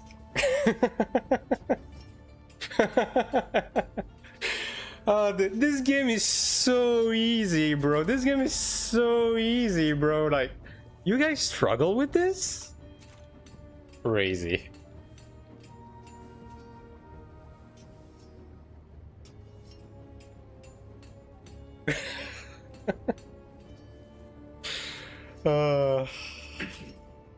That's the easiest fucking clip of my life. God damn. And you know what's the funny part? I can't fucking use it because I don't have transfer mats. So now we wait. Now I just put this into my bank and I just wait. But that's crazy though. How lucky is that? Very. I literally saved 200 million Kina. Actually, I can just craft sanctuary bracelets to turn into transfer mats. Honestly, I just saved 200 mil. Like, you know? Yeah, it's only one totem, right? No additional costs. I don't know if I have... Okay, I don't know if I have enough tickets, though, to be doing that. Let me double check. Because I think I can make 2 looter ones. Okay, I can do exactly 4. That would cost me 100 mil to do. Pretty much.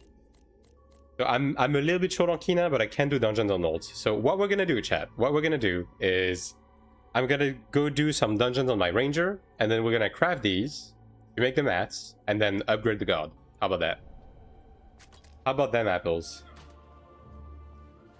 Silentium though? Well, I just sold my Silentium.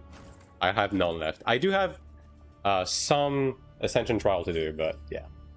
Using up all your global luck, whatever, man. Whatever. And thanks to the photo, Whitey and Gamey. That's crazy. I thought I would not be able to use this shit for like a while, but do you guys see the difference? It's fucking 8 attack. It's 8 attack. That's the difference. 8 attack and 2.56% PV damage boost. It's such a small difference. Yeah. Ah, well. Back into the dungeon caves on that character. That man, I just spent 40 mil on these to upgrade the weapon. 1 extra stat line. Yeah, I mean, it's gonna get me multi-hit, which isn't that great on Cleric. Like, that's why, you know, it's kind of whatever. But nonetheless, I'll take it for sure. I got this for really fucking cheap at this point. I mean, you know what's funny? I had the mats to go through the Splendid upgrade process. I had them. Like, I was ready, but I guess the game had another plan. I guess I'll do this on normal mode, right? Yeah. I should be doing the new Transcendence on stage 1 with this character. Got the bow on the ult? Yeah. I got a staff, and I converted and upgraded it yesterday. Like, it cost me 40 mil to do everything, but at least this character has a bow now. Like, this character is 500k now. So I'm gonna try to do some Caldric's shenanigans with this character too. And gloves, yeah. I mean, it's gonna be expensive to transfer into these though, so I'm just putting these aside. I'm just gonna do some side work on my main for the time being, because my ults are a decent like a decent position. But it's gonna be I'm gonna be done with it pretty fast. Like, at this point, I'm probably gonna get my armor to Diamond 3 just to get a bit more HP. It's not gonna be that expensive. And I may update some passives on my earrings. And beyond that, it's kind of whatever. Like, I could technically upgrade my accessories, push them to Crimson Dragon over Demonic, but it's going to be such a minute upgrade that I don't know if I even give a shit about that. I'm also out of mats now, because I used all of my auras to make the Nemesis Guard just now. But, you know, it's a small, like, slow work in progress. At this point, I don't really care anyways, because my main is in such a good spot anyways. Can you go into the Transcendence fight blind like the other ones of the growth support? Learning from the fly now, burden to the team. I mean, if you mean the Chromede fight, there's definitely things to know. I do have a guide for it. If you want to have a quick look at it to not be completely blind, but you can learn on the fly, but you will definitely die. Although it is possible to get carried through like stage 1, stage 2 pretty easily. And that's a 500k group. I haven't played AION in 2 weeks. I'm cooked. Nah, 2 weeks is nothing.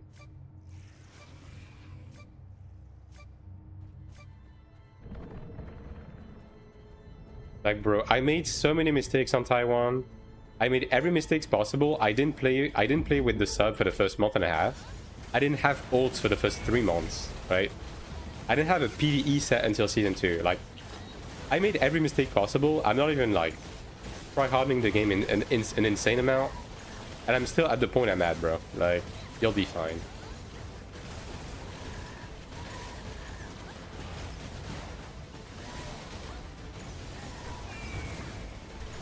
I'm trying not to play too much on Taiwan. Yeah, that's the same for me. Like, I'm just keeping up on the baseline level to be able to make guides, understand the game, right? But not burn myself out before global. 20 plate medals and a new bracelet. Yeah, well. What thing I'm getting on AION2 global? I'm from Australia. You're probably gonna have to play on Japan, which is probably gonna be like 150 or something.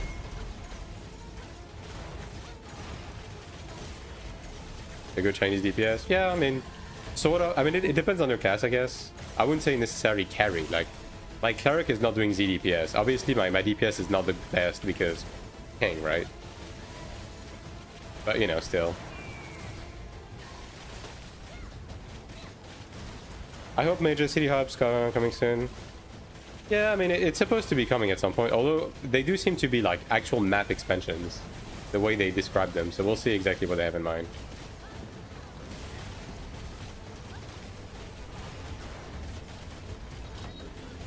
You got next week? Godspeed, brother. It was my envy talking.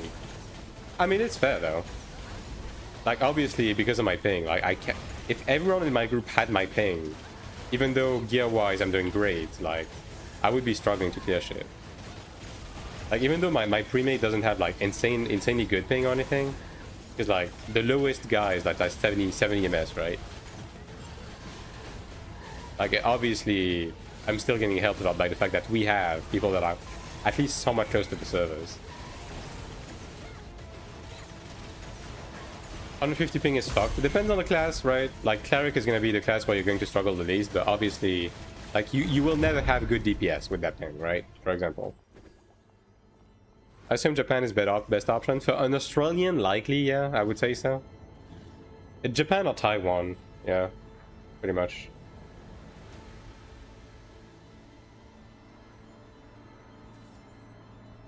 Astro is Australian. Which, I mean, you know how it is. For the Aussies, it's rough out there.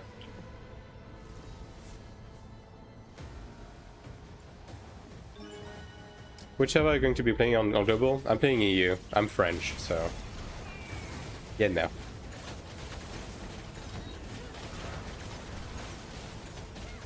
Was keen for global. I mean, it's still going to be playable, and the game is still fun. It's just, yeah. I mean, Australia always struggles a bit, right?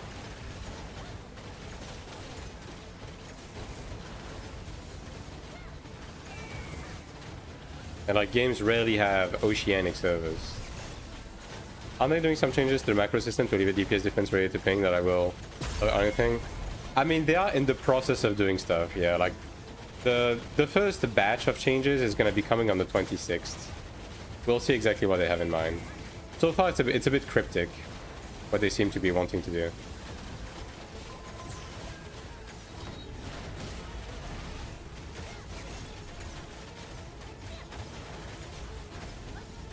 On ping to any east, I think I'll play there.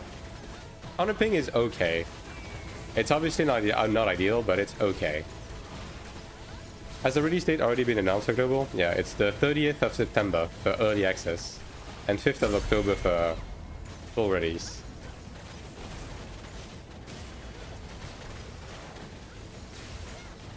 Well, I heard somewhere, I feel like Bayside is kind of made, but I'm way too lazy to edit myself. I mean, if you ping me after the stream, I can link my code for HUD, right?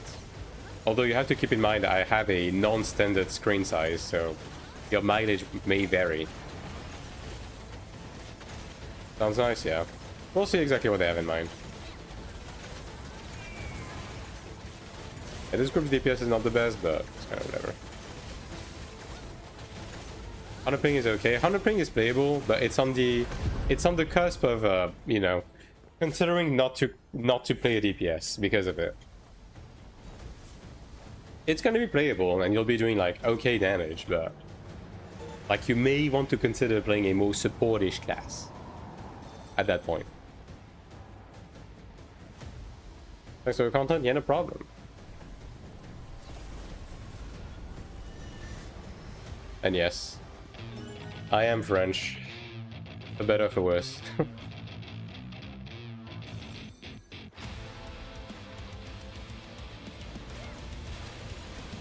Is it the same rotation? Yes, it is. Let's see how different this fight is on normal mode.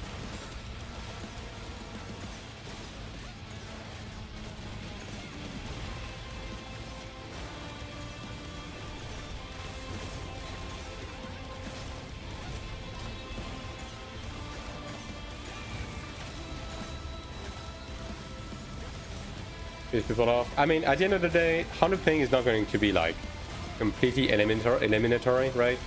You're still going to be doing enough DPS, assuming you overgear the content a little bit.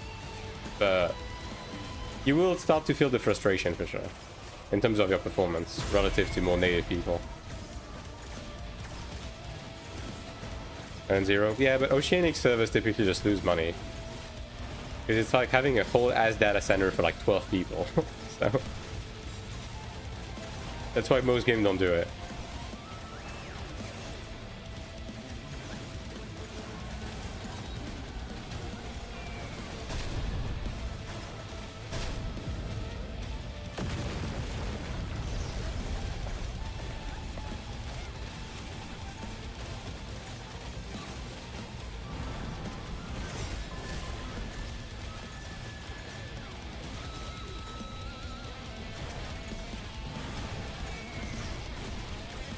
The fact that the stack can get pushed is crazy.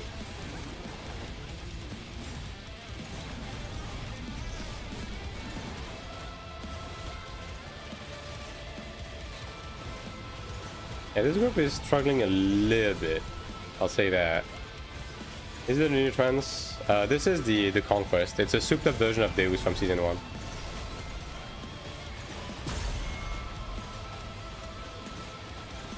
The new Transcendence dungeon is original. Oh boy. Oh. I'm trying to avoid them, but it's a bit difficult sometimes.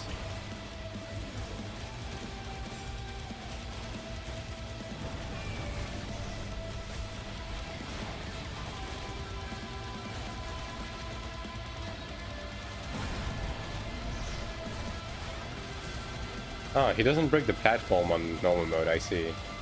I see. I mean, that doesn't make much of a difference though, to be honest.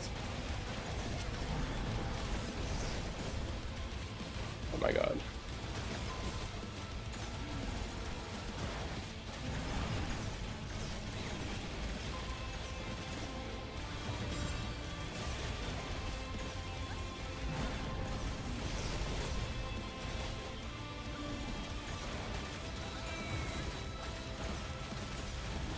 The boss do be changing aggro right now though.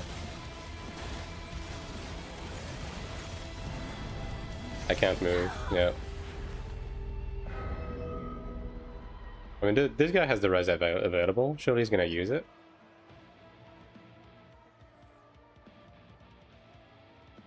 Why is it on cooldown now? But it didn't reach me. Okay, I think he got animation cancel, I guess. Well. I might look for another group. This one is a little not ideal.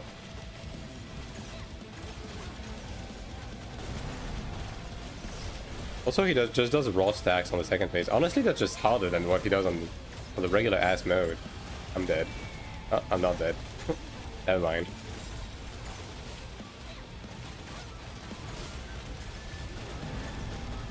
I mean, he did use his res, but I think he got animation cancelled. Like he got pushed, knocked off, like pushed back by the portal things, I think. Alright. Also, I need to buy some more power shards. I ran out mid-fight.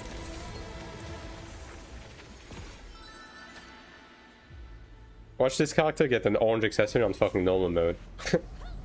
I don't know why my main is just straight up not getting orange gear anymore. I mean, I can't complain, don't get me wrong, right?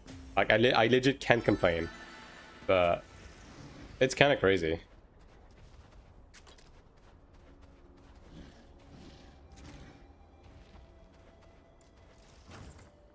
Alright.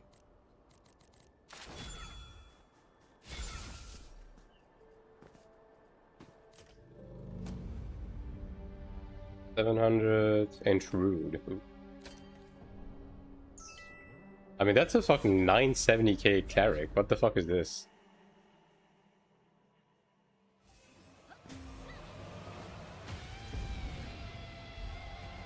Only the second boss too.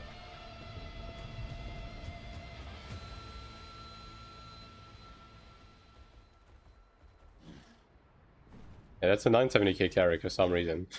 I'll take the freebie, bro. 100% I will. Oh, are they full clearing? I see. I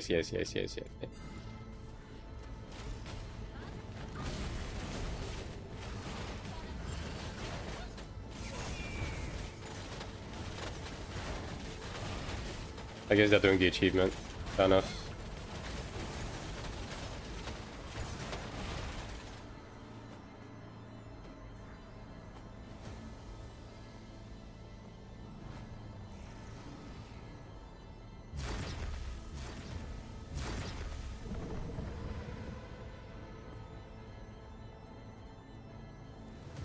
I mean, 50 ping is very reasonable. Like, yeah, you're gonna be slightly below someone that is like native, but at this point it just doesn't matter anymore. Like, the main thing that matters is that, like, the way I look at it is, if there's 10 people like me in the group with the same ping, do we still make the DPS check? If the answer is yes, then it just doesn't matter. Any benefit to full clearing dungeons? There's an achievement that you get, but you only have to do it once. And the achievement gives you a title that gives you like a bit of stats. What class do you main and what's the plan for global? I'm maining Cleric right now, and probably maining Templar for global. That is the current plan. How long does max level from 0 take? If it's just like leveling, right now on global, it takes like 10 hours. And like right now in Taiwan, it's around 10 hours. On global, from 0 to 45, it's like 6 hours.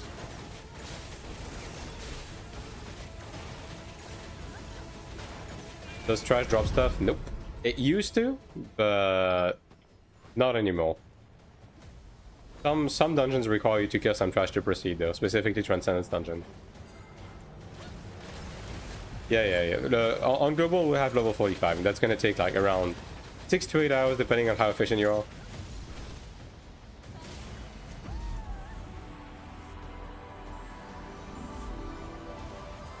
It can take as little as 5 if you're being like omega fast. So like 10 for me. Yeah, it's fine. Like, again, we are just purely talking about leveling, right?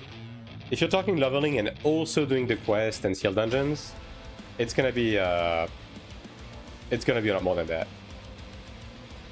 It's gonna be like 18 hours if you're being efficient with it.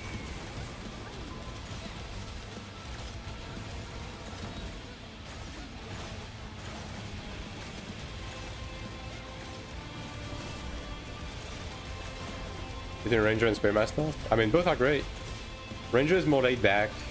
SM is a lot more dependable in raids. But both are great picks, though, I'll say. No cross? Alright, no cross. Oh, okay, sure.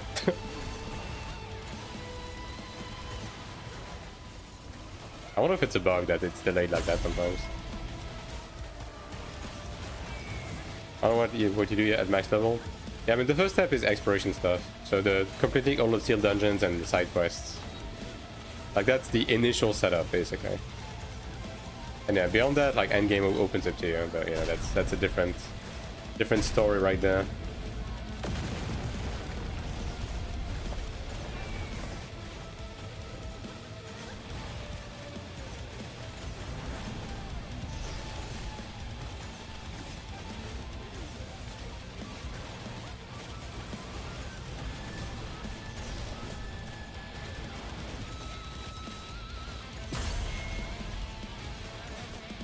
That's a little bit faster.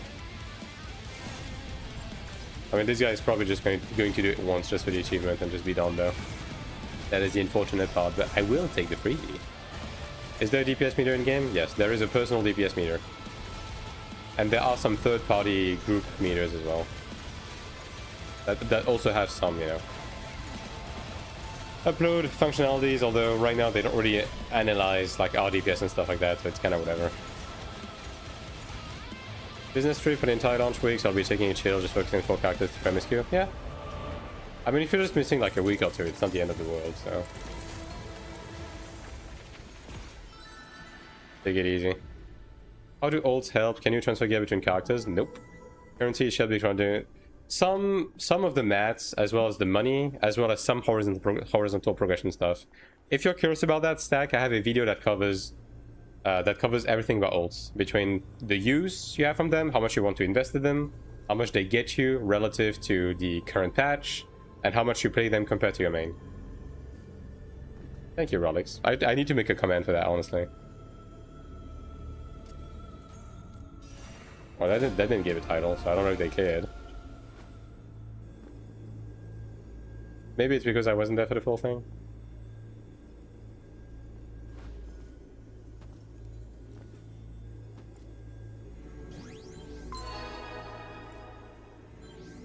That video should answer all of your questions, pretty much.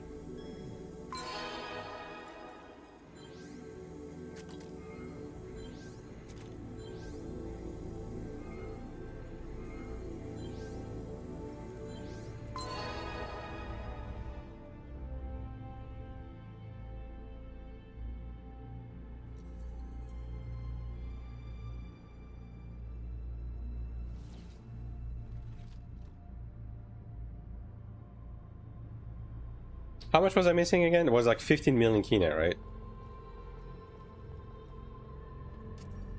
I think they didn't get the title. I think they forgot something early on. I don't know. If they want to go again, I'll take it. Clearing all mobs is still probably faster than going with like a full group of shields anyways. 80 mil? Yeah, I need like 100, so... Yeah, I need a couple of runs. Although, okay, you know what? Actually, what I'm gonna do, I'm gonna try to do a tier 1 of the new dungeon. Just try to get the new cards on this character. Get the free power boost. You know, knock two birds, one stone, right? Might as well. No point in being impatient anyways. 600, 520, 7, 600, 8888. Is this a carry run? I'll join it. I'll join it. Ah yes, first load of the day.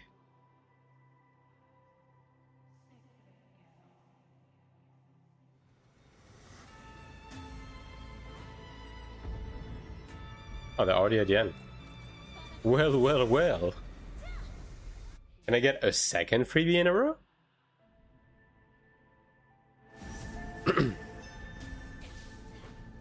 They're vote kicking me. Never mind. Never mind. They saw my combat power. It's over.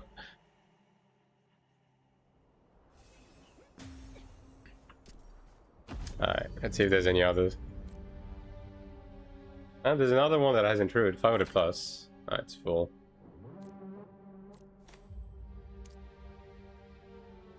Graphics card.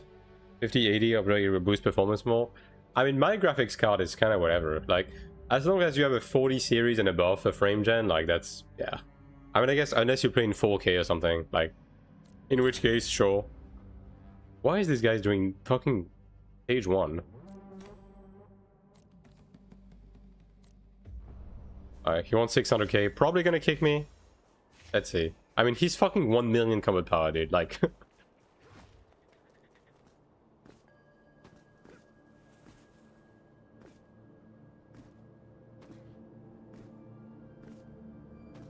My current is ass. Yeah, that's fair. I mean, I guess if you're gonna be doing a replacement because you have to anyways, like, you might as well aim high so you don't have to replace too short after, right?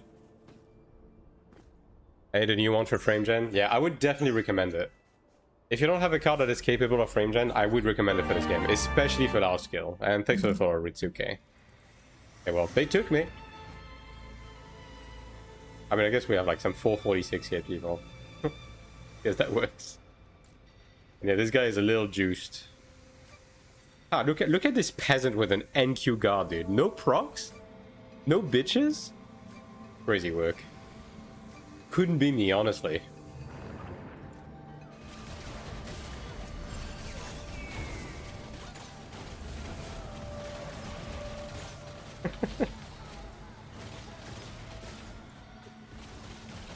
Carry me, peasants. Exactly.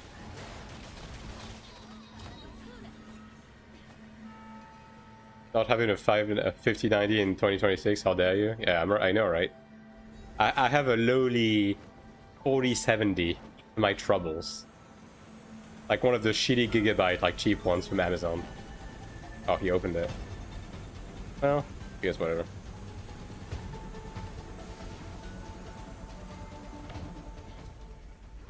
$30.80, damn, just on the cusp of greatness. That's unfortunate.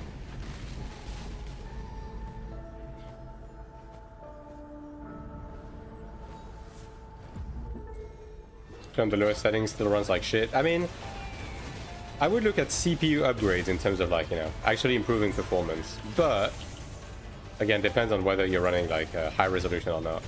And obviously frame gen is like very important.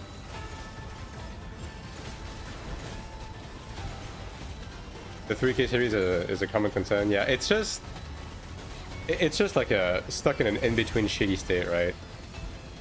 We still have to do the line stuff? I guess you do, okay.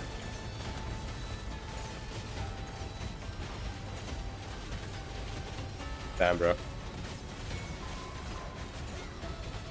Even the whale died. I'm the only survivor. Alright, well. That's crazy.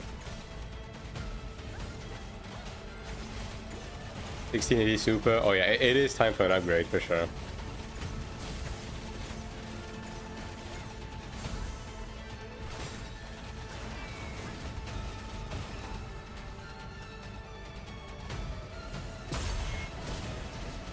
That's pretty dumb, okay.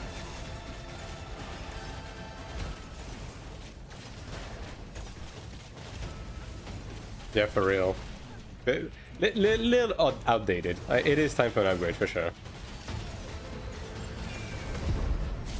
Yeah, I would have expected these guys to be killing this a bit faster, considering we have a whole ass 900k glad. But you know what? Whatever. Okay, we need to clear these. 3D Ti. I feel like no upgrade is worth it at the moment. It's too expensive.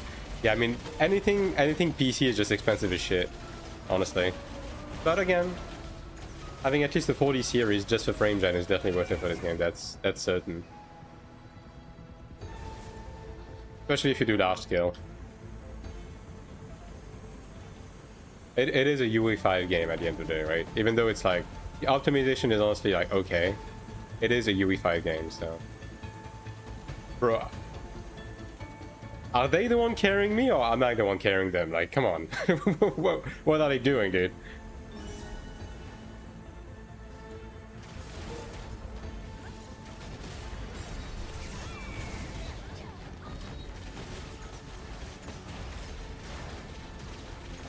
$9800 X3D. Yeah, that's pretty good weather row. That's pretty good. That's pretty good. I'm using a 9800 X3D and I'm very happy with it.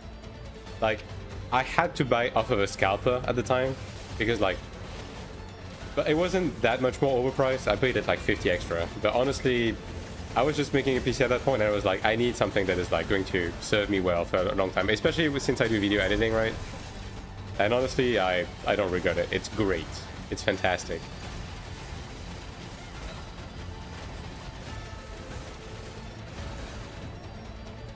Do now.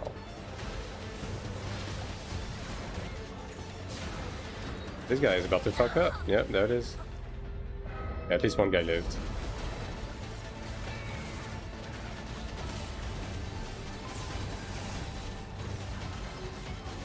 Best Arcana and PvP. Dad Yeti, I have a PvE building guide on my YouTube channel that covers all of that and more. But long story short, you want the 4-piece Punishing, Overture, and Restoration. Both for PvE. For PvP, you want the other one with the weapon damage horns, as well as Restoration. Like work in the park, yeah. Yeah, I have a light overclock on mine as well.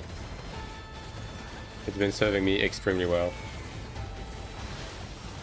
How can I play AION2 now if I'm outside of current Taiwan?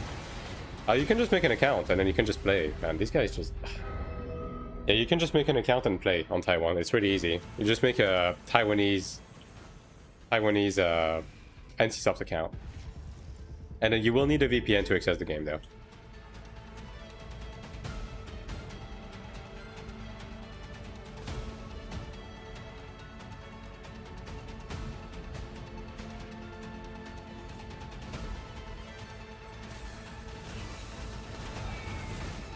Can you explain why restoration? Because it's an additional source of DPS in the... it's a mix of like the set effect at full that gives you the weapon damage boost, and the extra regen is pretty nice. And the god stats given for the slots, for those slots, are actually pretty good. But like time on the... oh my god. Like time on the chalice, as well as life on the parchment. Illusion on the mirror if you need it, although most classes will run overture on the mirror for wisdom. And then you fill in the blank with the key and the key, hourglass, dice, and what's the other one? Lantern, right? You fill in the blank depending on which set you decide to pick.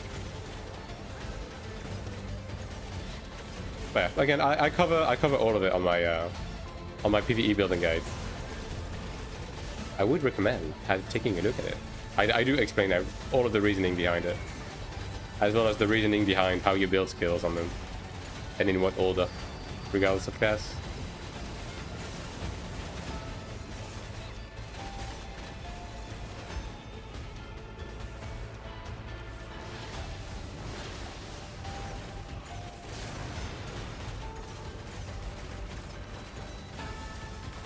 Well, I guess that gets me footage for the guide as well. I'll have a look, yeah. And if you have any other questions after that, I'll gladly help.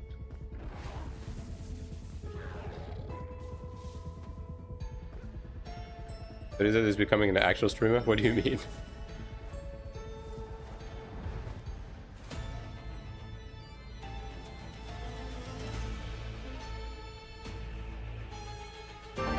Partnership with Twitch really is because your numbers on Twitch should skyrocket when this game launches, much as it happens. I mean, Ahu, we'll see, and thanks for the follow, Grungy. We'll see. At the end of the day, I'm doing what I'm doing out of passion for the game, right? If people like my content, and I can incidentally make a living out of it, that's great. But I'm not going to be chasing after money, and I'm going to focus on quality over quantity. So if things happen, they happen. If they don't, they don't. And I'm not delusional enough to have dreams of grandeur with Twitch, because I understand how difficult of a field it is to grow in.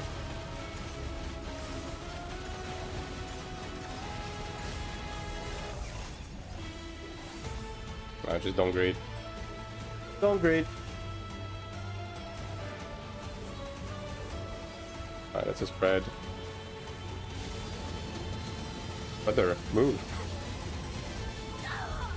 This fucking guy. Oh, everyone died, so there it is. Question for the game shines through your content. Thank you. I hope you create a what to do in the first week of the game when it releases. Yep. I will be. I do have plans for early progression guides, yes. That is intended.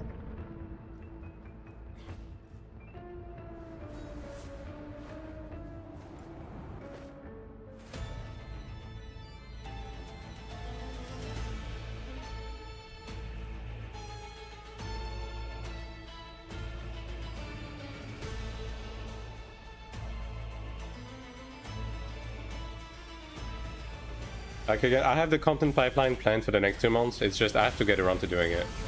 And you're juggling everything between the stream, real life, and everything is... it's gonna be a stressful 2 months for me. I'm gonna do my absolute best to get everything in there. And I should be able to, but yeah.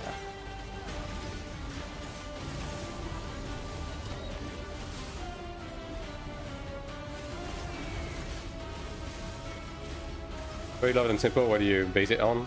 Experience and data. With that said, I'm not going to make another tier list because people just misuse those. A lot of people just skipped at the end of the video, right? And they just didn't get the right message from all of it. So next time I make one of those videos, it's not going to be a tier list. It's going to be something that forces people to watch the video.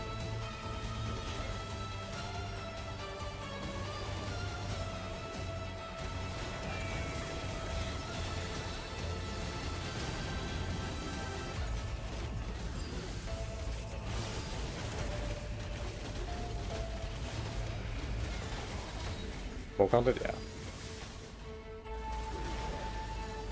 That's a spread. I'm just playing it safe because we have the DPS anyway, so Might as well just play on the outskirts and give space to people. Since it's pretty clear a lot of these just don't know this fight.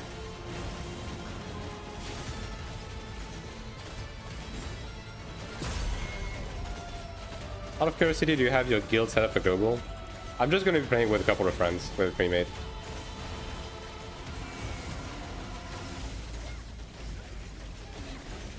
Like, I'm not looking to make a community guild, like community guild type stuff, because legions in this game are just glorified friend lists. There's not much of an interest in like actually going out of your way to build a community, right? There's no benefits, and I don't really want to deal with people's petty drama. I just want to focus on the game, right? That's a spread. And when it comes to community interaction, I'm just going to do that on Discord and on my Twitch channel, and that's going to be good enough.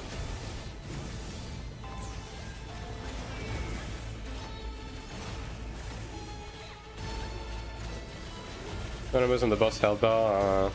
You mean like a percentage bar? Yeah. I think a percentage would be nice, yeah. For sure.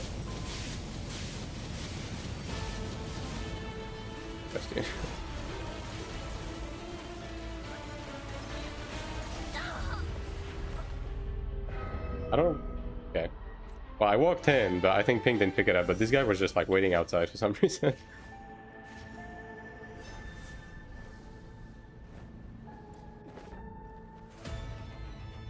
Do you think combat power and the changes to Looter will be there at the start of Global? Yeah. We will have all of the modern like QL changes and everything.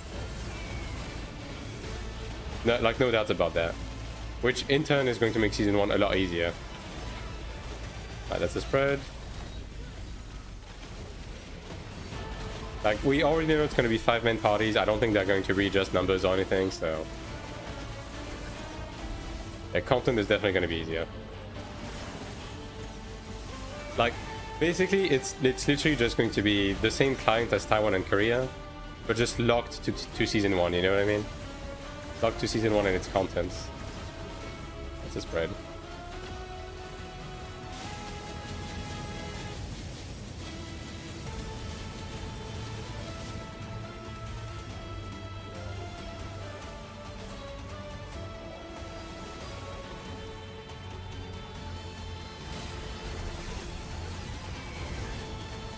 Gunfights feels more like a tank or DPS. Yes. I mean, every class kind of feels like a DPS, right? To be fair. That's a stack. Oh boy.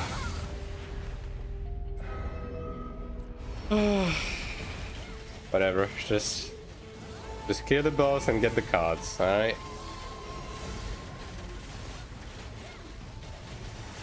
This boss is fucked. It's alright. Like, once you understand what's going on... Why? Once you understand what's going on, like, it's not too bad. Especially since this is stage 1, right? So there is a lot of mechanics missing. Like, I don't think there's the colored circle mechanic, right? I don't think that's there.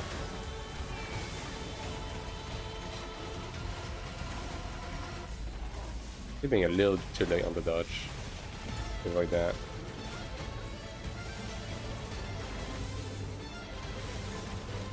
Like the new transcendence? Yeah, the new transcendence is definitely pretty good. Okay, that's a spread.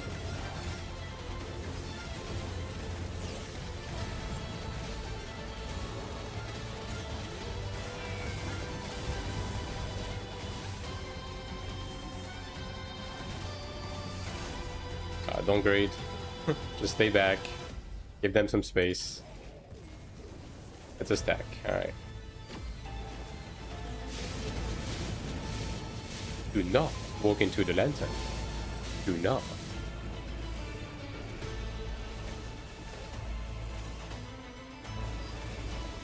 Ah, there you go.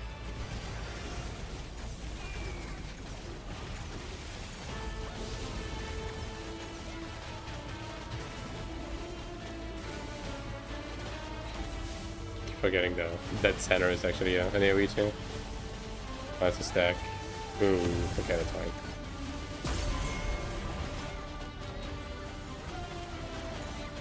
Please give me one of each card, so I don't have to do this again. Thank you very much.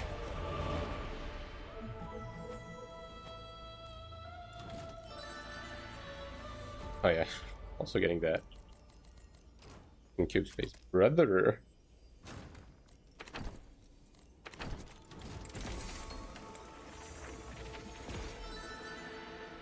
Two lanterns. I have to do it again. No, no.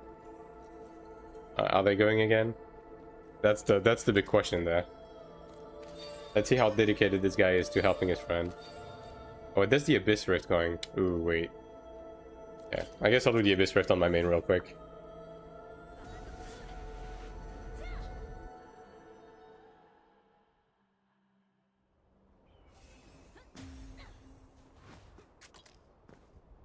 Whip.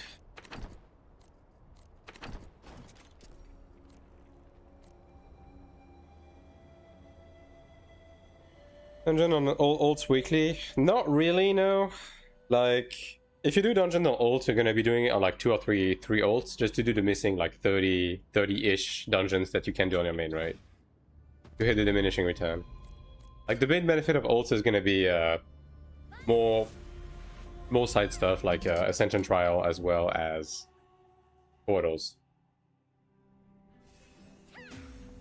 Feathers you only have to do on one character. Like, feathers are server bound, so once you're doing them on one character, all characters will have them. And thanks for the follow, Finrod.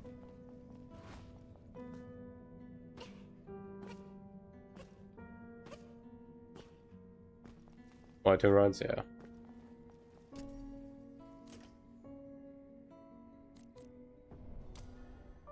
130 is not enough.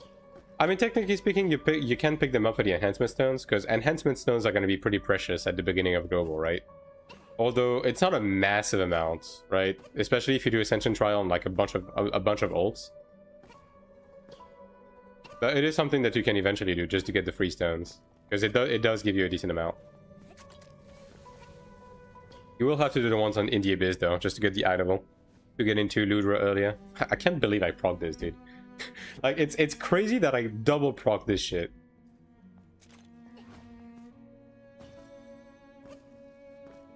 Just unbelievable. Yeah, I'm missing 16 million, I guess it is. Okay, so I need 10 mil now. Pretty much.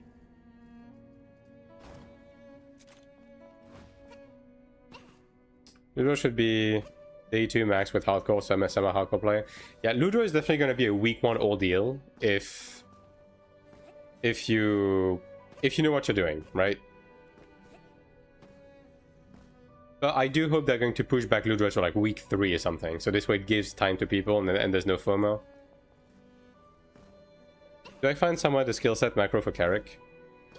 I don't have specific class stuff. I do have a video for PvE, like a PvE building guide. But for Cleric, like, I mean, long story short, for PvE, it's literally just like these skills, weave in with LMB, right? And then Divine Aura and Bolt are your secondary main skills, right? Which you can also put into your macro if you want to. I don't, personally. And then Amplification on cooldown, double Aura. GG's.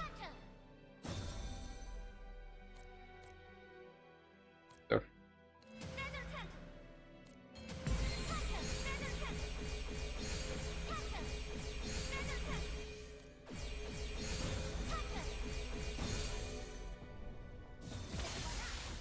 What are your thoughts on the incoming changes to macro? Could be good, could be bad. We're gonna have to wait and see exactly what they have in mind. Overall, I do appreciate the move though. Like, I think giving more identity to each class and more buttons to press is never a bad thing. So yeah, we'll see. What to buy in Abyss shop? Sigma is the priority. Quick question, just do we go for Earth, Grace,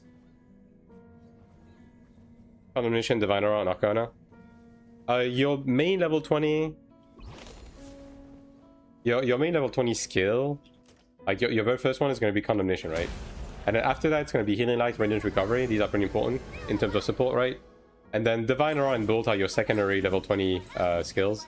LMB can be a primary one. I think on global is actually going to be one of your primary one alongside Condemnation. And then on the passive side, it's Emperor Nord's Grace and Earth's Grace. These two.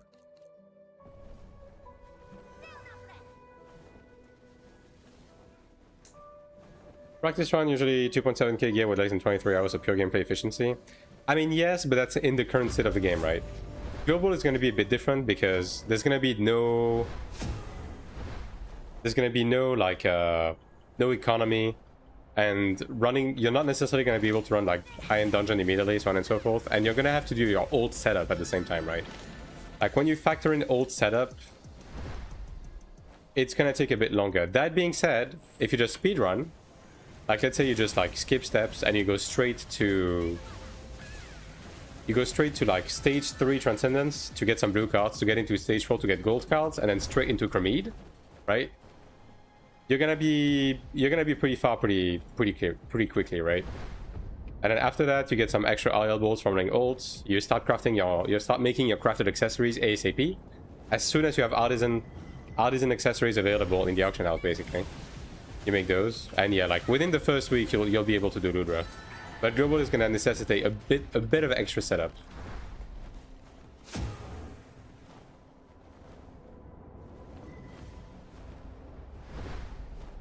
Much thing to do in this game, I'm scared to fall behind focusing on the wrong things. I mean, you can definitely do mistakes in this game, but broadly speaking, you're always gonna be able to like course correct. Like, as I said on Taiwan, I've made every single fucking mistake you can think about. And I'm not playing efficiently at all. And yet, I'm pretty much like as end game as it gets in terms of like gear progression.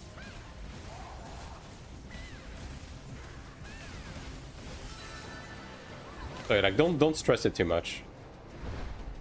Like the main thing is gonna be setting up your Arcanas and Soulbind on rings as fast as possible, because like these are the ones you can waste the biggest amount of time on if you just go for the wrong things.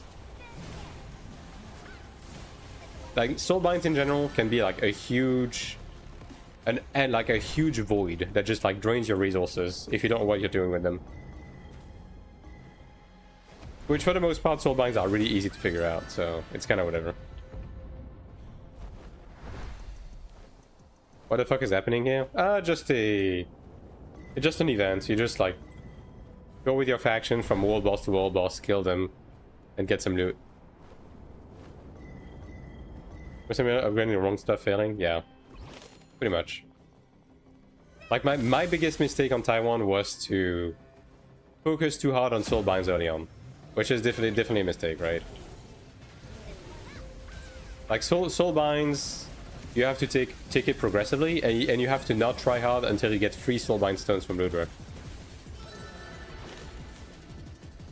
Best class for global, top tier. Every class is good. It just depends on the archetype you like.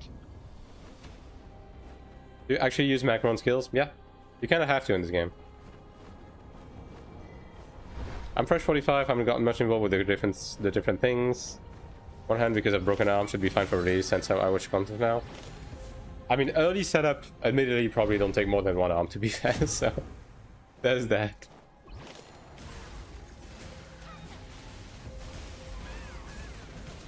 If you had to swipe to make up your mistakes, no. I've only ever paid for the sub in this game. Only sub, no battle pass, no swiping, no nothing. Because you straight up don't need to. This game doesn't require you to swipe. Is the option there? Yeah. Is the game pay to win? Undoubtedly. You can swipe for power. Do you actually need to? No way. If you just play the game, you will never need to swipe. Ever.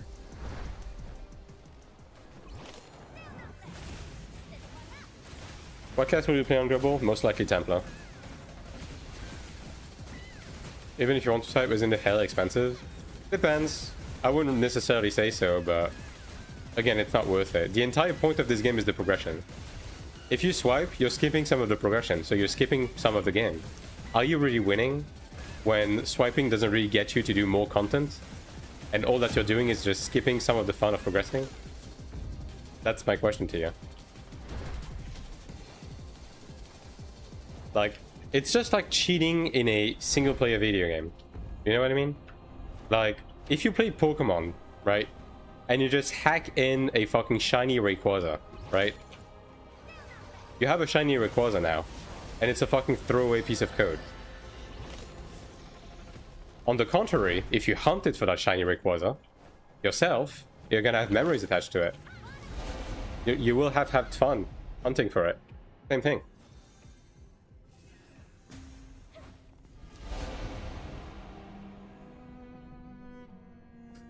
100% old gear slot, or is there still a limit? You can, yeah.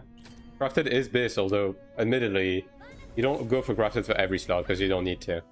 It's all about like what it actually gets you. It's possible to recover from mistake with 70. Yeah, of course. Because mistakes are never going to like put you back like an insane amount. Alright, back to the dungeon gulag on the ranger.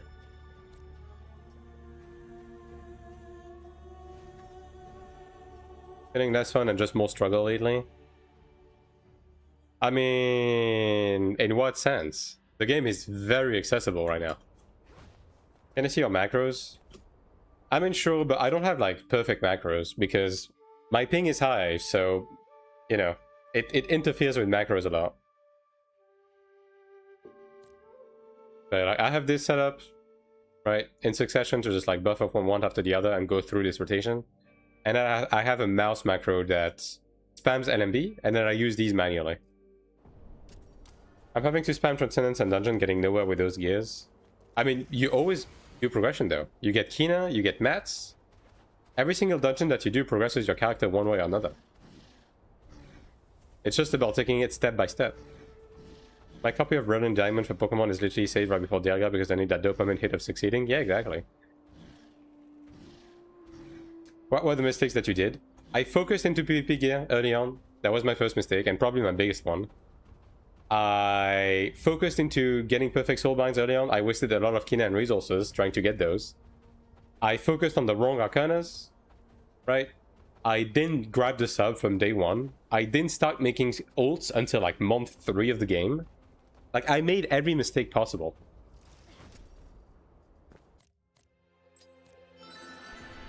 Where did you get your mouse macro?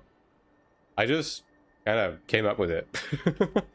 If you mean like what my mouse macro is, it's just it just spams my macro button alongside LMB with like no delay. Exact same mistake, literally exact same ones. Yeah, because it was just the obvious one to make early on, right? Can you give top 5 advice for global release to progress faster than the rest? I will be making videos covering that type of stuff, but can I just... No. But like in general, like I would say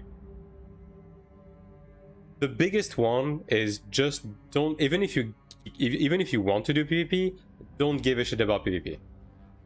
Because it's PvP in this game is a side thing that gives you no character progression, and dunking resources into them and you spending your AP into PvP equipment early on is going to get you nothing except falling behind on your PvE set, which is the only thing that actually matters, even for PvP, because your PvE gear directly correlates to your rankings in sieges and world bosses, which directly correlates to the grade of the medals that you get. So no PvP in Season 1, alright? And if you care about PvP, the only thing you will do is just like doing your world bosses and getting your medal weeklies, because that's the thing you will not be able to catch up on. But after that, all of your AP goes in, like you just dunk into stigmas. And you focus on PvE. Love your ult to get video. Are there only ways to progress your mid without pulling out of my wallet or running ults? I mean, it's just progression, right? Like, just go through the motions at endgame, really. I got left behind because of real job. I mean, by who? That's the thing, because I don't think you can ever be...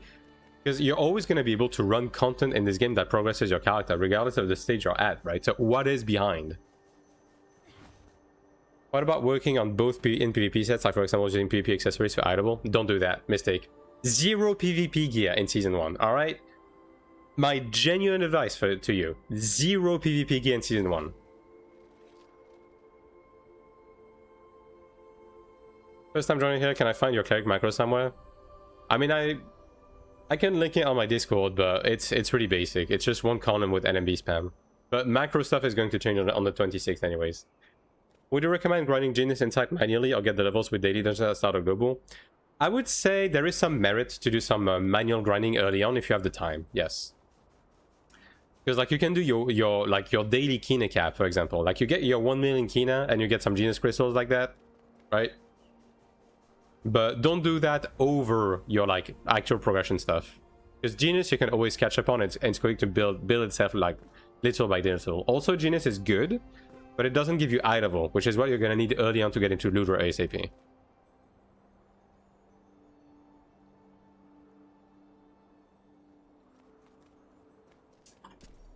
Okay, right, back into this. 600. This guy is fucking nemesis weapon, brother. Like, come on. Falling behind that they're forgetting it's a game to be played. Yeah, exactly. I mean, dude, I'm having as much fun on my dog shit ranger that has like no combat power that I'm using 0 resource on, just doing dungeons, than I am playing my cleric. And this character is quote unquote behind because I'm not investing anything into it. Like, what is behind? What is a man? I love you. All right.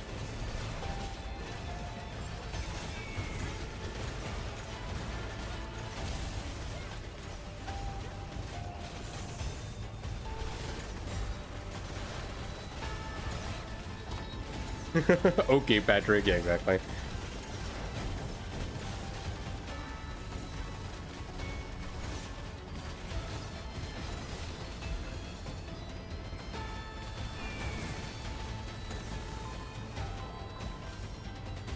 Oh boy. Alright, that's the outstack, right? And no healing. Well, that's unfortunate.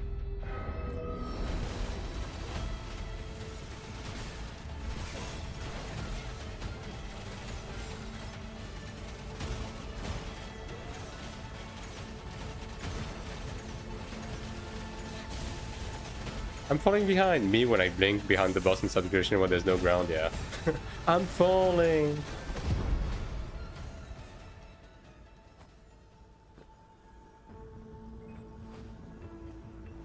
But like, genuinely, when it comes to this game, like, please do me a favor. Like, the biggest advice I can give you is please do me a favor and just rewire your fucking brain.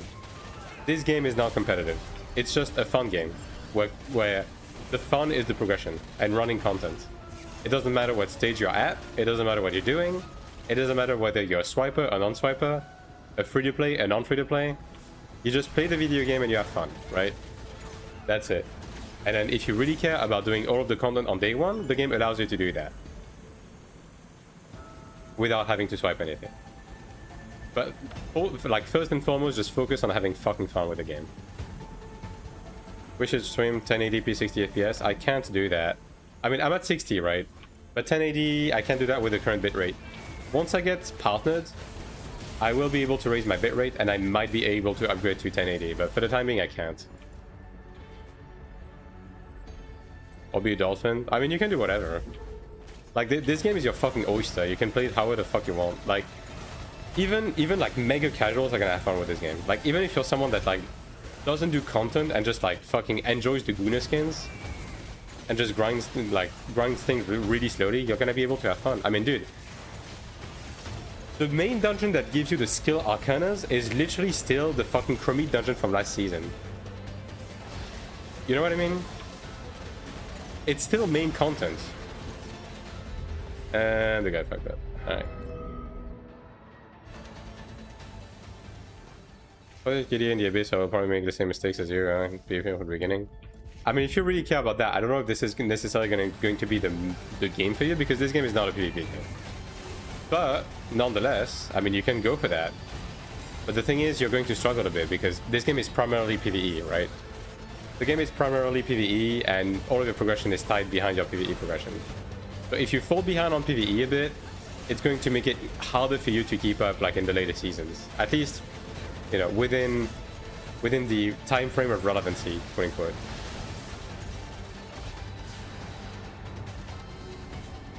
Like on content type shit. And then inevitably you're going to also be weak in PvP because you will not be keeping up in PvE. Like, you're gonna be late on your bracelets, you're gonna have like less resources, you're gonna be getting less medals, right? So this is why my legit advice to you is to not invest into PvP early on. And you're still gonna be able to do PvP, mind you. You will be able to. Are you gonna be able to compete with like the top 1% that immediately dunk everything into PvP? Probably not. Does it matter? No, because again, PvP gives you no progression. None. Zero. Nada. Yet. Alright? And there's no consequence for dying in PvP anyways, so...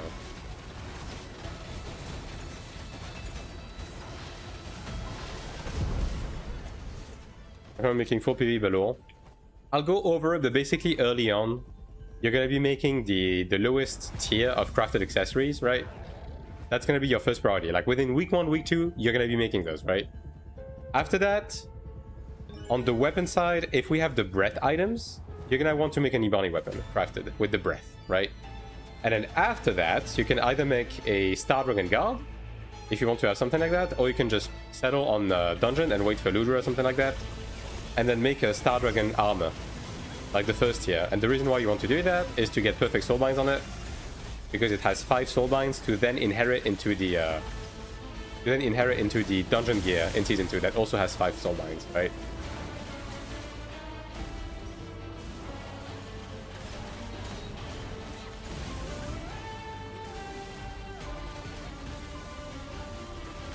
Yeah, solid PvE gear is going to get you places in both PvE and PvP, especially early on.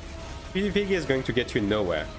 People won't even take you in like dungeons, like regular ass dungeons. The stack.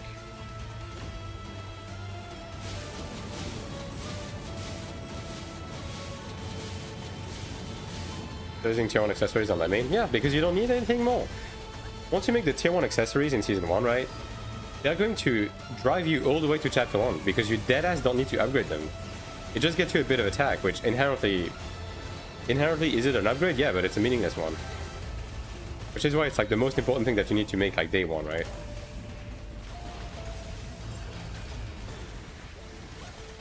That's a stack. Fine. SM is good, SM is great. SM is really slept on as a class. Really underestimated.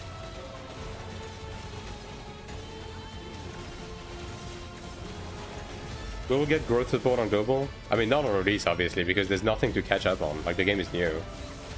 But we're probably gonna get, like, the same sort of support, like, catch-up mechanics that Rain Taiwan did. So, like, starting in Chapter 2, like, I mean, starting in Season 2, we're gonna start getting, like, freebies to help precipitate people into the later content. As early as Season 2. Might be dead on that. Maybe.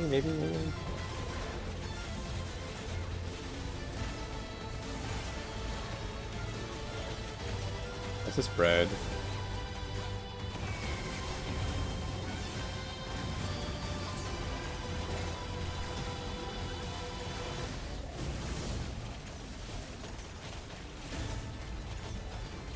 I have a video on YouTube about what to do for the first couple of weeks. Not yet, but that is one of the content, one piece of content I have in the pipelines there. That will be coming, yeah.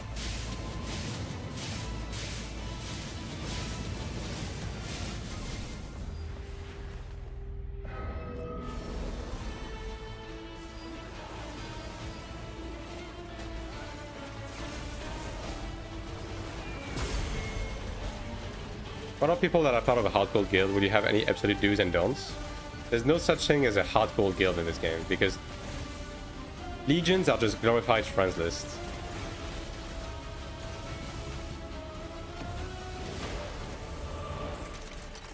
Alright, please give me a dice. I'm begging. That's the lantern, isn't it? Fuck, bro. God damn it.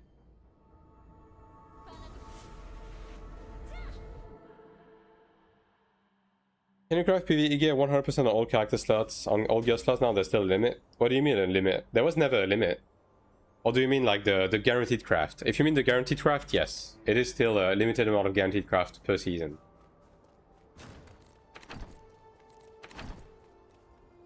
Which is why I was saying that for Season 1 you're gonna be making a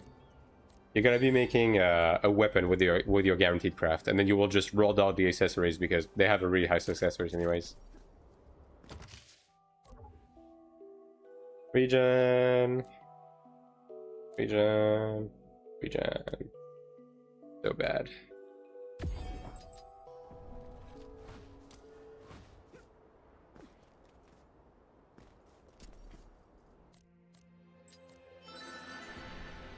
But guaranteed craft is limited. Upcrafting and inheriting has no limits though. Weapons only, not guard. You won't have enough breath to make both.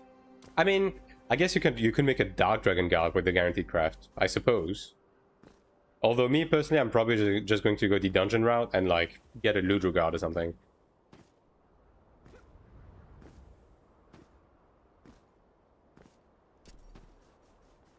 Because I mean, the guard is going to be probably my last priority. Yeah. Open a box on dungeon with just 40 odil. Can I get the whole key now?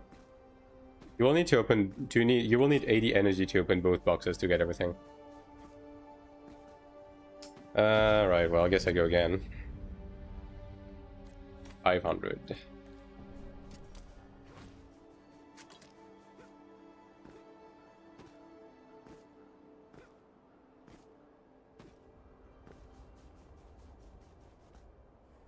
But like these accessories right there, you're gonna be making those like week 1 of the game, and you will use them until the end of fucking time.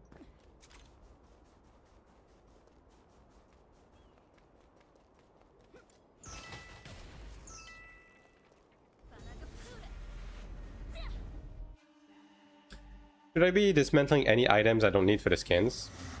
White, green, blues, yeah. Golds, you use them either as soulbind material or transfer material. Can you include that in your guide? What best to craft? Yeah. I'll be making an early progression guide. I'm basically just going to like walk you through what my plans for release, right? And why I'm doing and what I'm doing. But I'm waiting until the last moment to make that video because who knows? Maybe they're gonna change some stuff, right? I think so for Astray. Why are we not killing this? I mean, I'm gonna kill them, like... It's like the easiest pack of mobs to kill. Crafting is accessory, then weapon, then guard. For me, it's gonna be accessories, then weapon, then armor. Unless I get really unlucky and I really need a guard, in which case I'm gonna make a Star Dragon guard. Probably. What that's what he said? Yeah, just make Star Dragon. Good enough. Especially early on when you have like less attack modifiers, yeah.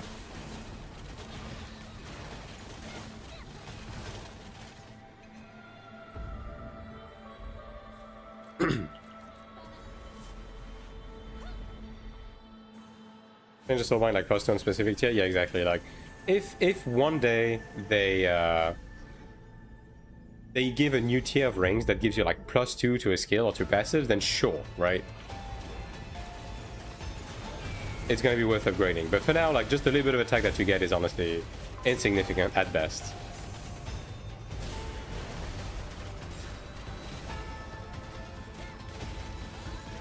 What weapon to aim at start? Chromide? Yeah, Chromide is gonna be the first one. Chromide and an Ebony when you can afford to do so. But Chromide is gonna be what you're gonna get into Lubra with, pretty much.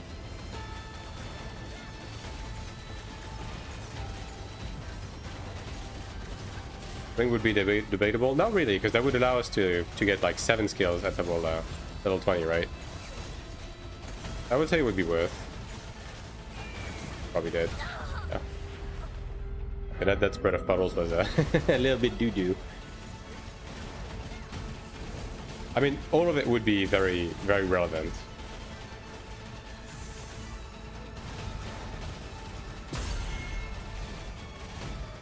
Which they will probably be doing eventually, right? Like, whenever we get mythical grade gear, so like, you know, purple gear, they will probably do that to get us to upgrade to them.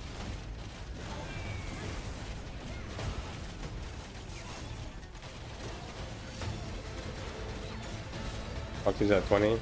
I mean, it's, yeah. I mean, assuming especially if the direction they take actually gets us to like want to use more different skills within the rotation, we definitely will want that.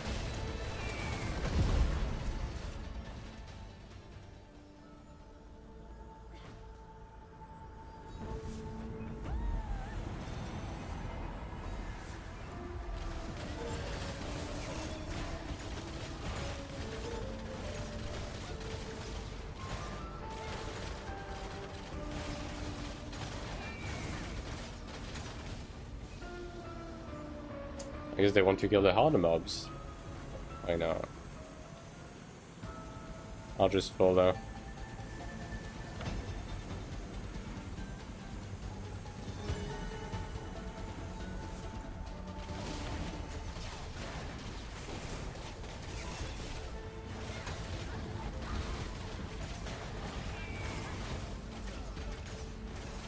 That's enough.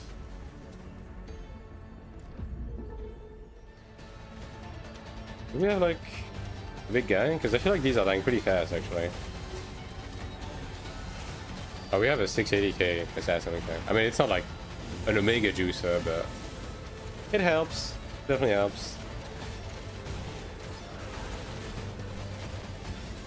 Although, he's dead. Hate to see it. I'm number 2. Oh my god. Fucking rip that guy. Did you guys see him take the vent and then just fucking fall off the edge? Jesus Christ. Which support is the best, Cleric or Chanta? It depends on what you're looking for, but Cleric is the favorite one right now, but both are good. And like, typically speaking, if you can carry both in your group, you will.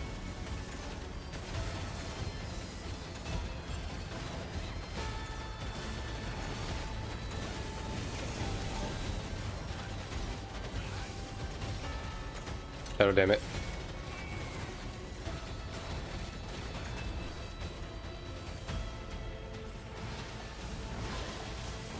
Surely the other guy can manage, right?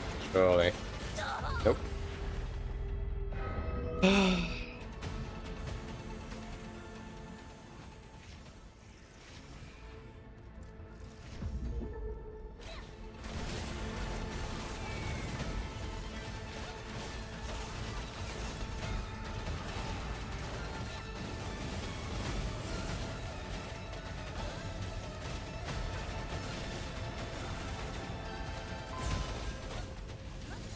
I want to get some high-grade yellow potions on this character. I'm number 2. Yeah, these guys have no.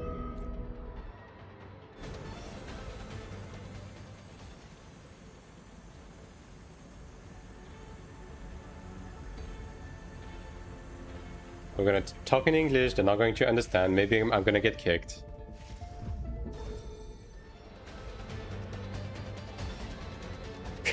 But I'm taking the risk.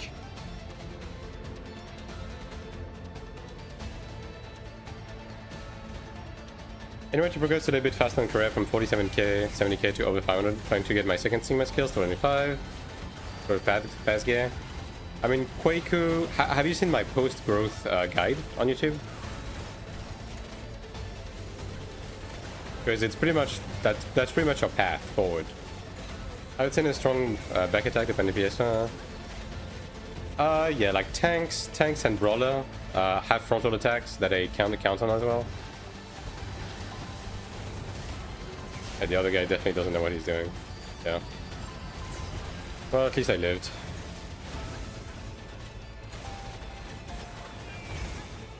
I don't remember. I will check that. There you go. And if you have any questions after watching it, don't hesitate. But yeah, pretty much like the path is pretty much outlined for you in that video. Like I have 500k on my ranger, and I did pretty much like what I said in the video, except even less because I'm not investing anything into this character. I mean, I did invest a bit to get the accessories, but you know, it's very minimal. And like I'm able to do Caldrix on this character, so yeah.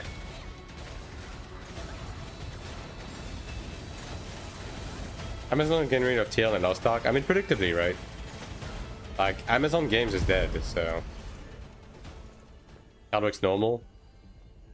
I mean, yeah, but that's gonna be enough to get you brooches. Which is the main thing that comes from Caldrix.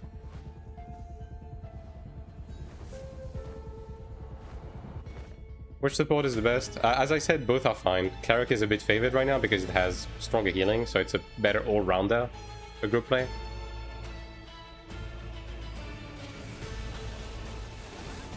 Chef needs money for another yacht, yeah. Just corporate greed. They would rather invest into AI slot games, so whatever. Good riddance.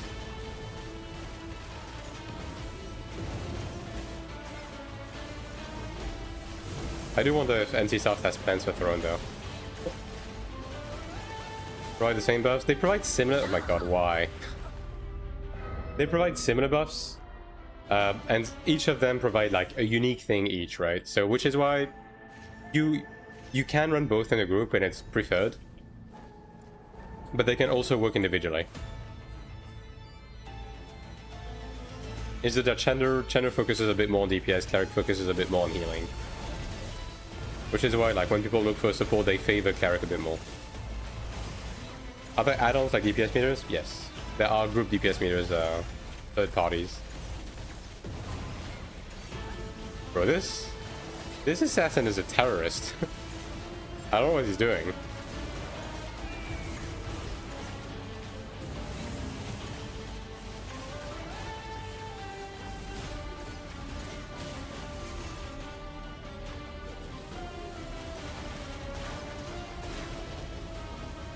Attack. Please move closer to the thing. Thank you. They closer, please. And they blow up the thing. Alright, well. At least we have this one.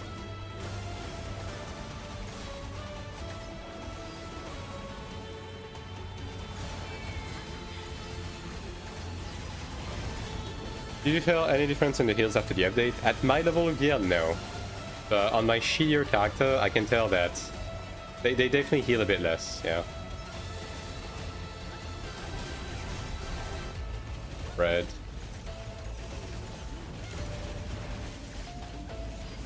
Earth's Blessing doesn't stack with Power of the Storm? Correct. And Earth's Blessing is the better of the two in PvE. At least at level 25.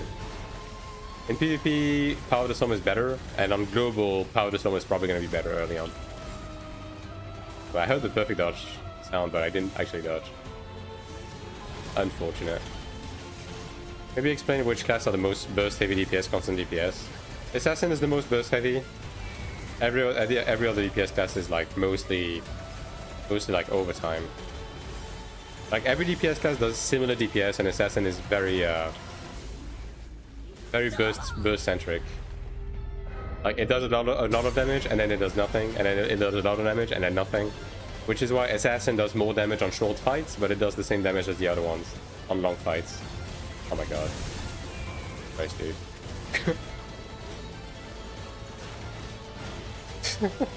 Please give me the dice, dude. Get me out of the gulag.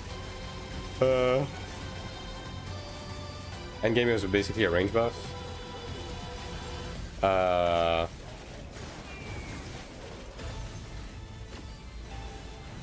In terms of what? Oh, you mean oh yeah, like you mean the healing range? Yeah. I got a question. Get your shot. The lantern is in the middle. Fuck. It doesn't one shot? Okay. I guess that works.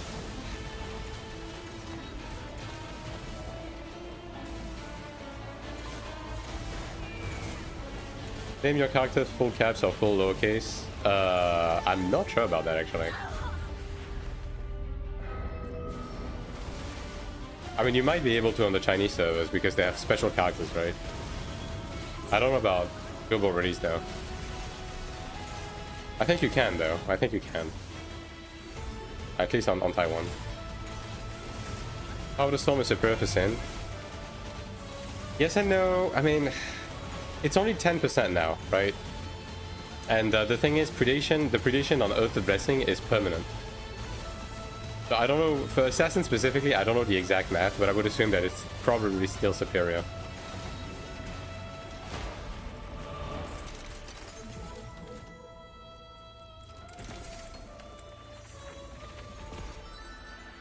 Okay, I got a dice. Thank God. I'm out of here. Allow us to use third-party DPS meters in the global. I mean, it's the same company, so I don't see why not. I mean, even if they don't, you can still use them. It's just you shouldn't bully anyone over it. You can just use it for your own personal thing, right? Own personal data. Oh, I got Smite. Smite perfect. Wow, look at that. The one dice to rule them all. Holy.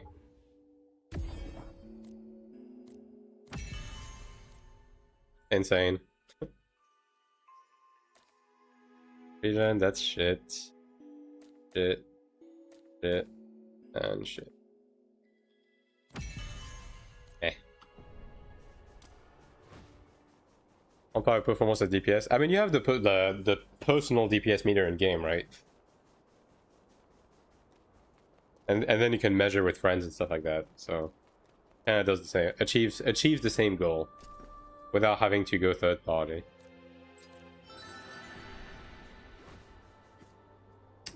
Right. I haven't crafted everything either. Yeah, I'm gonna do that as well.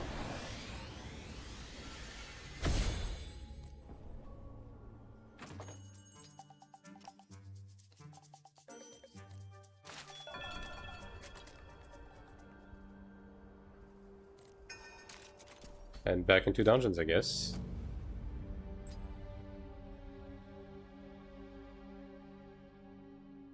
$500, $700, brother. You should be doing fucking hard mode.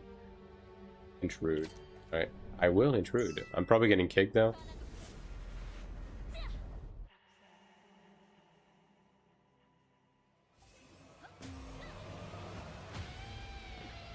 At the end? They are. And they are kicking me. What specs is your PC? How's the performance in game during heavy load like raids, artifact world bosses? I have a 4070, like a regular one, and a 9800 X3D CPU with 32 gigs of DDR5.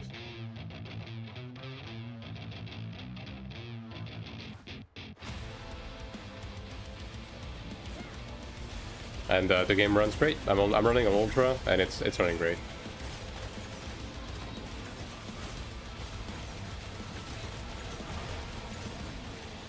Like with frame gen during large scale, I'm at 60. Still, I'm capping myself at 60, by the way, because since I'm streaming at 60, there's no point. Brother. Yeah.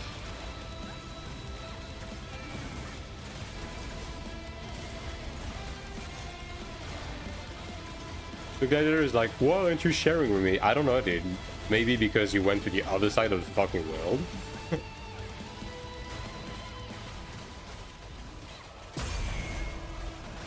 Gold farm on ult at start. Just reach first dungeon level 45, just do those. Yeah, you just reach level 45, you do exploration content to reach 1.6, and then you do vac run and drop there, pretty much. That's pretty much all there is to it. Oh yeah, the dungeon with the thumping music.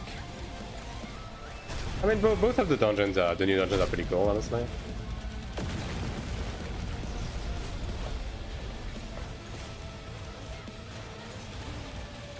If you stop the boss, they can't kick. Ah, I see.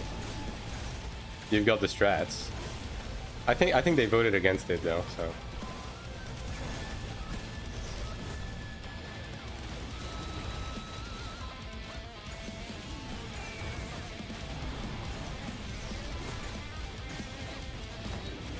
I just want the head skin from Azure. Azure bread, that's the purple like thick horns, right? It took me a bit to get that one. I mean, it is like a 3% drop rate from the box, right? Going to go Sin on global, what's the best team comp I could get? I mean, it's the most reliable, like all reliable is just like Cleric, Chandra, Templar Glad plus 1 DPS, right? So, you know. So you would be the DPS in that situation. Although most comps just works as long as you have a proper DPS and a proper healer. A proper tank rather and a proper healer.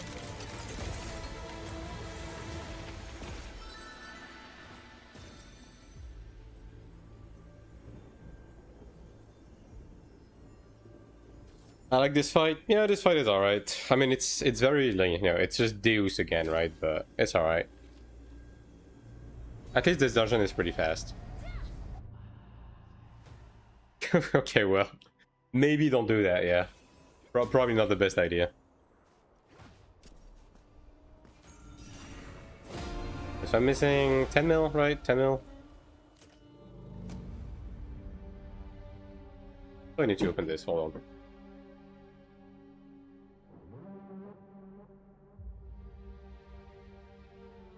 Alright. And how content? Yeah, exactly. Sorry to ask again, Cleric Stigmas, do we still take Benevolence and Absolution?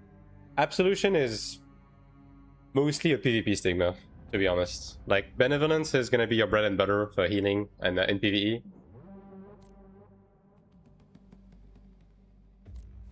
550k, brother, you're 420. What is this? Another intrude. Nope. But yeah, like the rest is gonna be DPS stigmas and the res, pretty much. And if you really need some extra juice, like use heals is probably going to serve you a little bit better. But yeah, for the most part, healing wise, you really only grab not Absolution, Benevolence.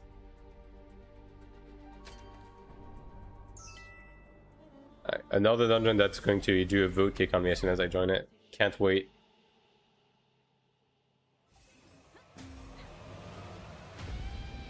Oh, the AION2. Look at that. It's fucking freebie central over here.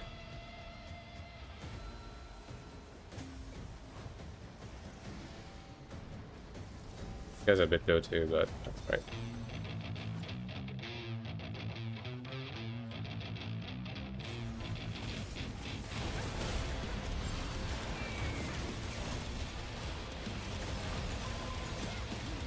Like the boss right away? Nah.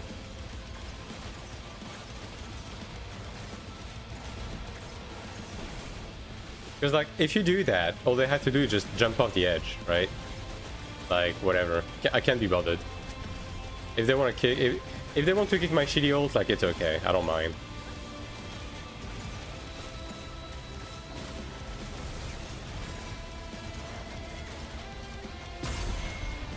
If you need more, blame your DPS. True.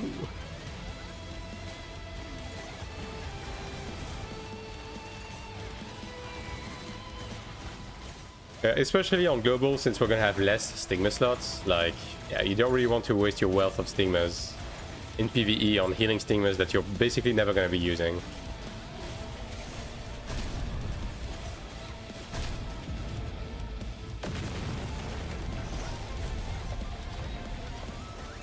Benevolence, LOP, Earth Punishment.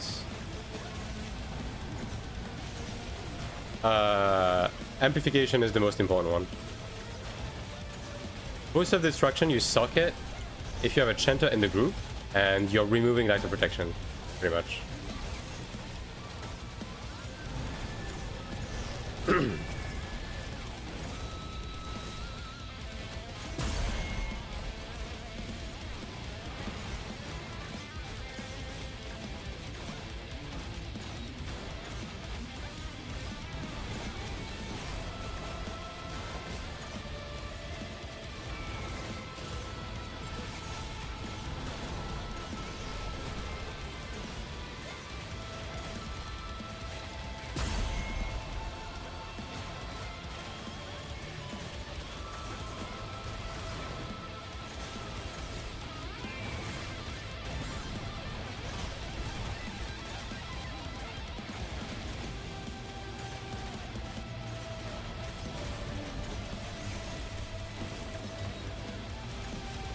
This group's damage are honestly pretty good, but I think they literally said they're gonna stop after this one though. Unfortunate. Oh, I went on this side.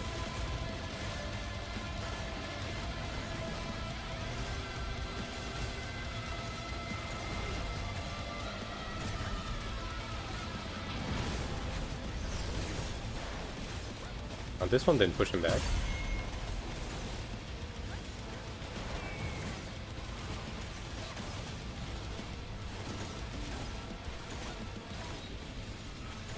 Yo, D's tanking? D's on top?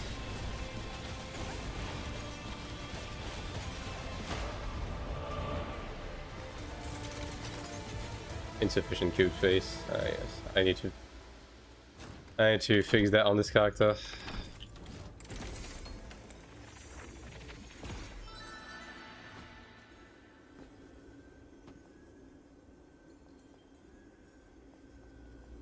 Wow, all of them down.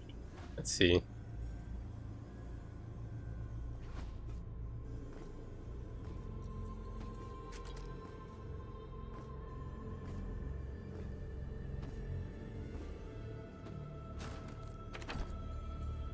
all these useless ones, honestly. I guess this does give weapons, huh? To get the... Oh yeah, right, I have this garbage. That is what is actually hogging my inventory, dude.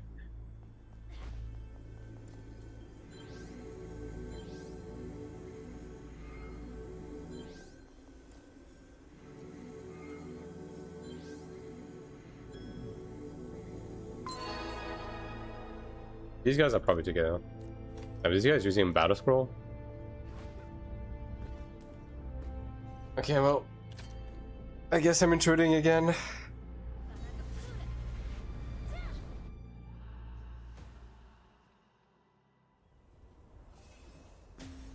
God, I'm so tired. Jesus Christ, dude. Alright, so... And no more intruding. I can check this one too, actually. No one's doing this. You get the same rewards on intruding? Yes, you do. You do.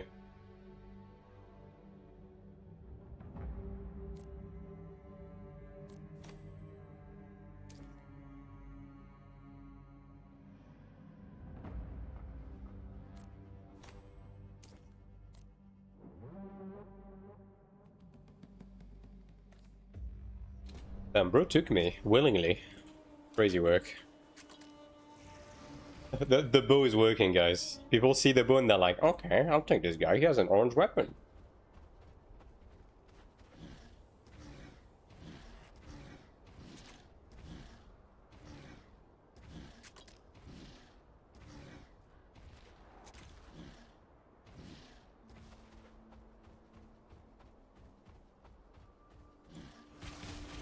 So close, yeah. I do think I have some key now on other characters. I mean, I don't know if I transferred the Ludro key now from the characters I run it with. I'm probably gonna do that after this one. Like, if they don't spam... Wait, did I crash? I think I crashed. Damn. Well, that hasn't happened in a while. Yeah, that's a crash angle. But I guess I'll do Ludro on other characters if I haven't already. That's easy 2 mil as well. And I have to do it anyways, so...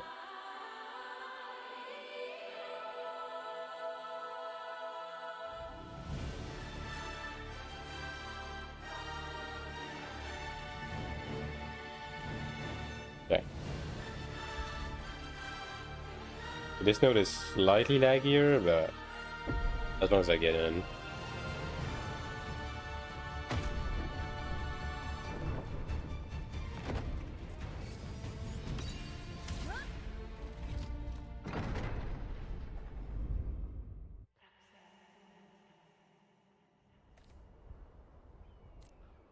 Alright.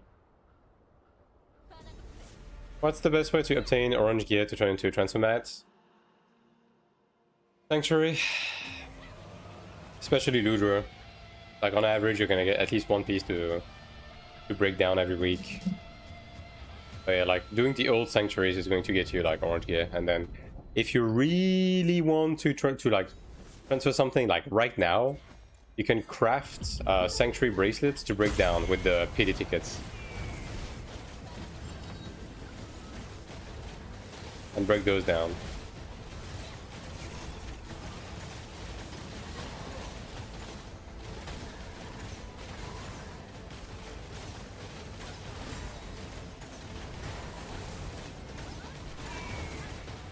Lucky with Azure, got 2 necklaces back to back, yeah. I had some good streaks with Azure as well.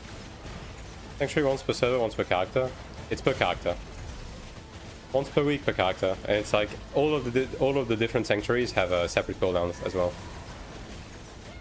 So you can just do all of the old ones every week. It's pretty quick because they're pretty power crept right now, and you're gonna get like orange gear to break down from those. Just get coded, got number 1 and 148, went to the opposite corner. I should have gone, and the make was solved correctly anyways. How could this be? I mean, depends on the bomb layout, right? Like if someone adjusted and the bomb layout was correct, like it's fixable. Fixable. There is still the 1 mil kidney cap, I guess. What's the best way to farm? I mean, it's still on here as well. But at the end of the day, the best way to get Kina is just dungeons.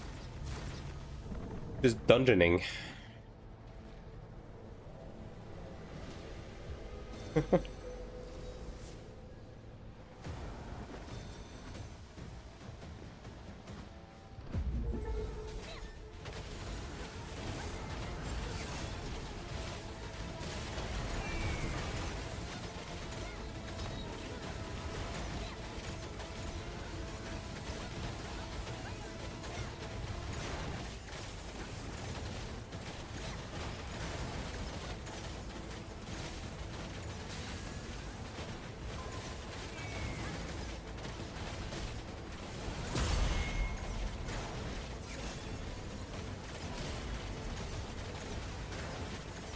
And yeah, no Keenan cap in the Abyss as well, I guess. Although farming in the Abyss is going to be ill-advised, especially early on.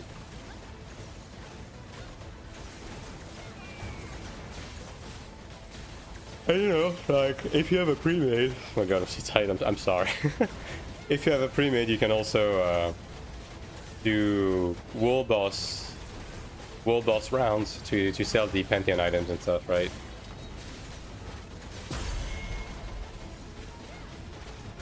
Early into global.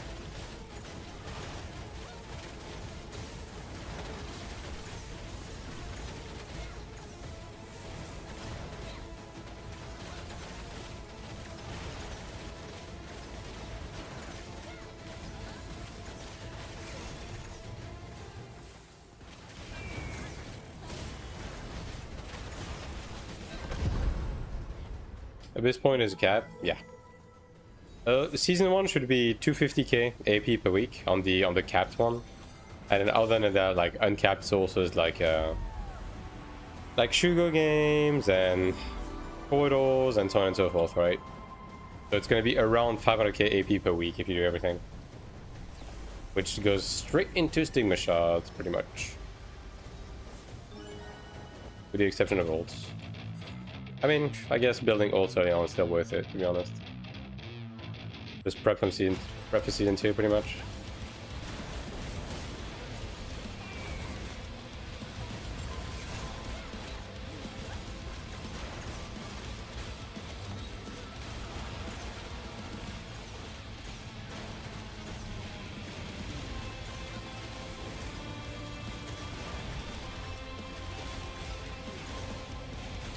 PvP content have more prestige status because I say it's just easy right now.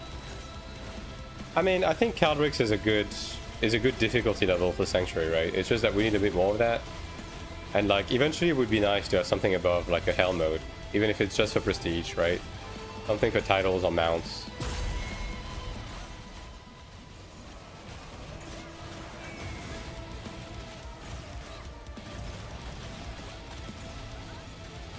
Would be nice. And some extra variety would be cool, yeah. Some open world stuff, right?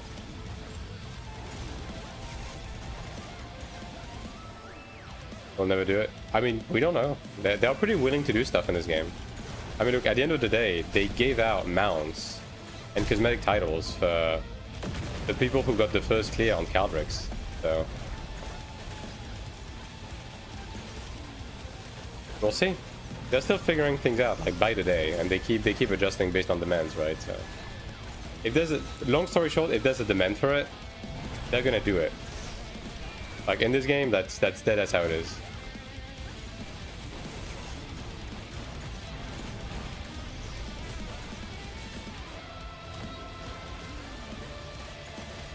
It's just that right now, like most of the player base already considers most of the content too hard, right? So. Yeah. You know.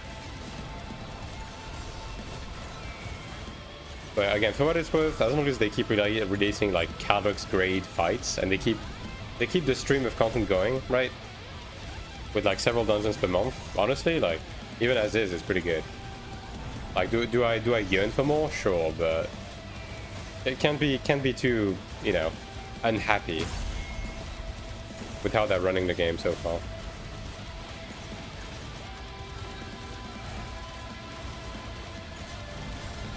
Game for the people? I mean, kinda, yeah. Pretty much all of the changes since the beginning has been direct consequence from feedback, right?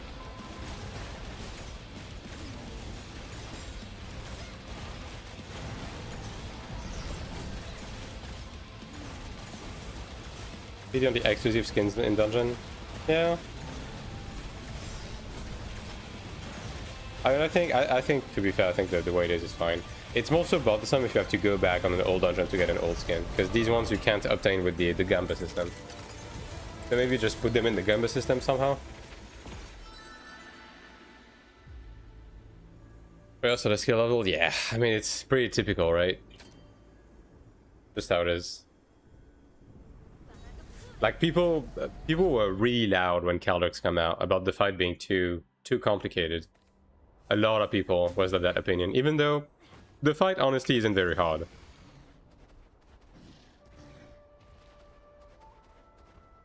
But yeah, you know.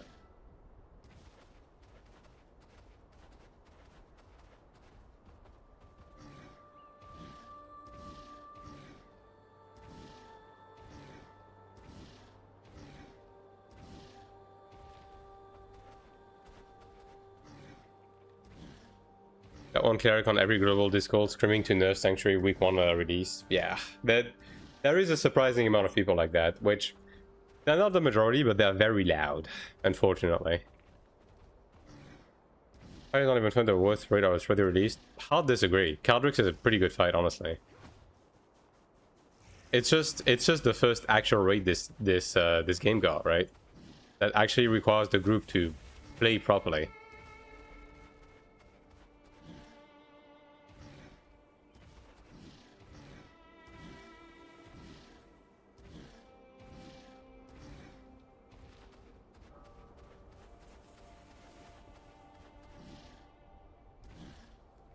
Like, Caldrix was a pretty solid fight, overall. It was pretty punishing, but I think it's fair, right? For the current pinnacle content of your game to require the group to be playing properly. It's not very PUG-friendly, I'll give you that. Especially in the current context of the game, but I think it's fine, right? What is the order of priority to max level stigmas on Ranger? I mean, Mother Nature first, that's a mistake, yeah. Mother Nature is more of a side thing. It's more of a PvP stigma. Like, you do use it in PvE every now and again when you know there's a chance you're gonna eat shit, but you want to max out, like, your buffs are really important. And then you need to get Griffin Arrow to 15 for the enhanced Crimson Flame for the additional damage, right? Like, these three, support fire as well. Like, oh, your 3 buffs and Griffin Arrow are gonna be priority. I was saying the way people explain the mechanics. Yeah, I mean, Cleric is fine, yeah. It's a pretty run-of-the-mill, like, a lot of the mechanics are pretty run-of-the-mill. Like, RGB2 is the curveball, but the way RGB2 is built, it's honestly pretty simple to... It's pretty simple to, like, assign people to do things based on how much they struggle with the mechanic, right? Because you have more than half of the group that essentially is doing the same thing as on the first one, right? You only have 4 people doing a harder job. You just need 4 people that understand how the mechanics works.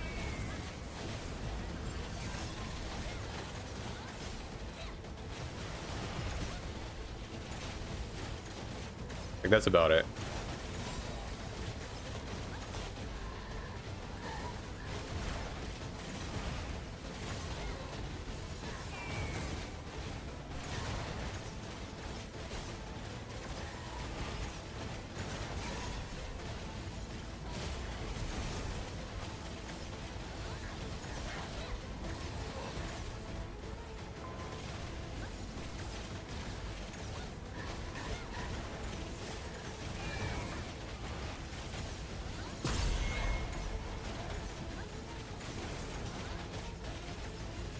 I'm pretty excited for Deltras though. I'm looking forward to see what they have in store for Deltras. Like that new Transcendence is honestly pretty good. So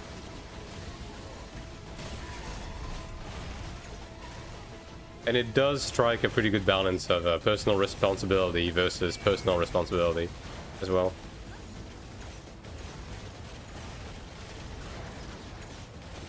It's not quite as quirky as Chromede, so I would understand why some people would prefer Chromede, but it's a solid fight in general.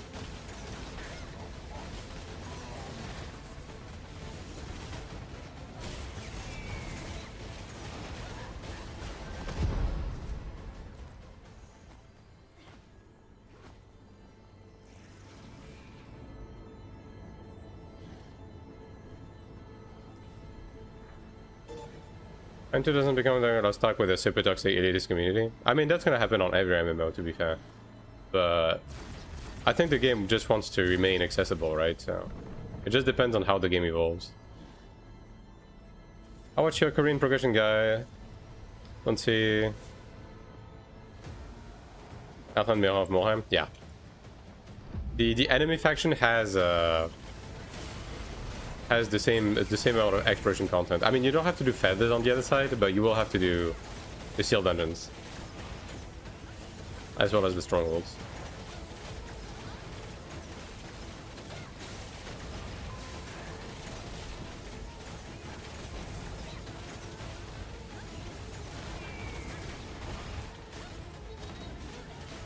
But I mean, like, AION2 doesn't have much in the way of, like, actual gatekeeping of content. Because, like, everything is pretty accessible, honestly. Like, even the hard modes have requirements that are much lower than what, you know, the game actually allows you to build on.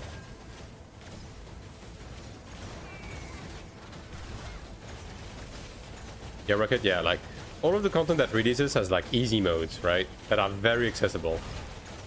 But gives the same rewards, right? And even the hard modes are pretty accessible, so... I mean, yeah, it's okay. I mean, that's why the videos are here, right?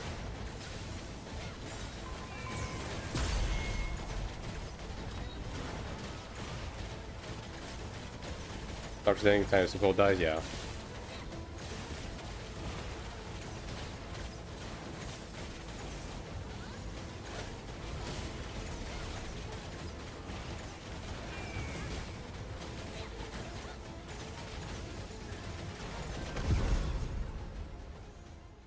I kind of no stress about FOMO reaching excitable. Yeah, exactly. Like, and every bracket of like progression stays somewhat relevant.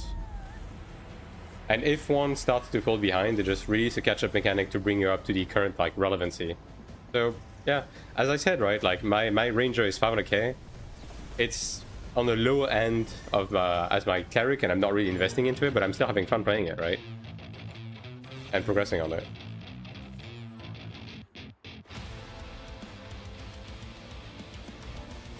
And pretty much what the guides say.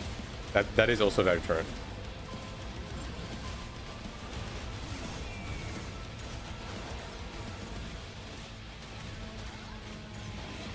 Again, like, as long as you're not trying to shoot way above your pay grade, like, you're never really gonna run into problems when it comes to group finders, right?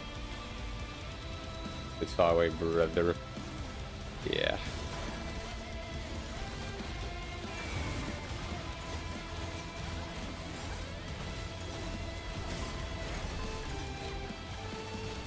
But there's always going to be some form of gatekeeping and stuff like that from the community. That's just part of the course, right? And thanks for XDK. That's like player centric. It doesn't matter what you do. People are going to be doing this.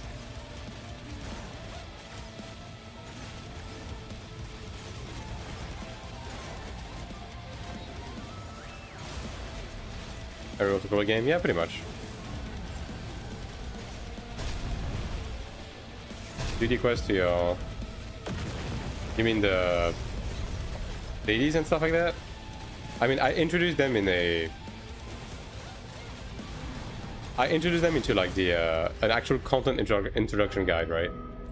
Like the post growth is more so in terms of like what you're chasing next, not just like not a full game guide. You know what I mean? It's like, here are your chases. Here's the content you're gonna follow on. Here's like, you know, it's more so about the actual progression aspect, also than just introducing the full game. That was the logic behind that.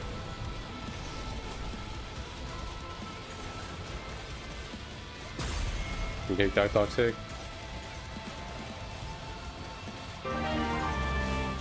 Thanks for the photo, Labradoodle.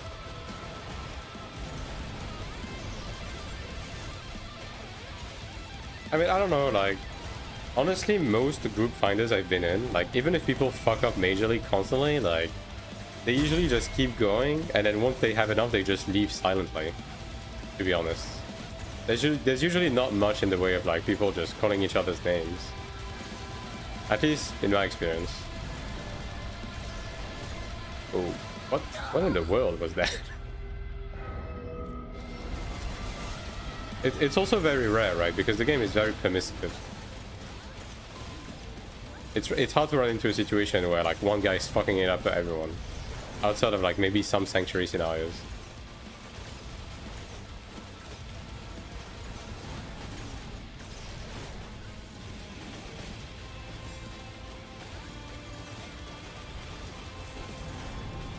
This won't happen in EU. I will see. Worst case scenario, right? Like you can just, at the end of the day, if you really don't want to avoid that, you can just play it within a community of like, you know, like-minded people.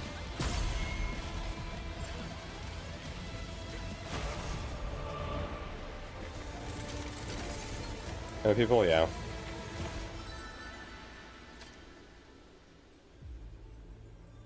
I mean, personally, when things happen, I'm just like, oh boy, and I just go again, and then if the group disbands, it disbands, right? But it's not that deep. This game is so... This game is like very not time-consuming. Like, it's not like you're losing anything because like something is not working out. Even time-wise, it's very like on the low end, right? So it's just kind of whatever. Just GG, go again, right? My fourth ult is between SM or Sork. Any thoughts between those two? I kind of like SM better, but you know, your manage may vary, but I do prefer SM. It's sturdier, and it has some funny tricks for PvP. But even just for PvE, like you have proxy. You live through things you maybe should not be living through.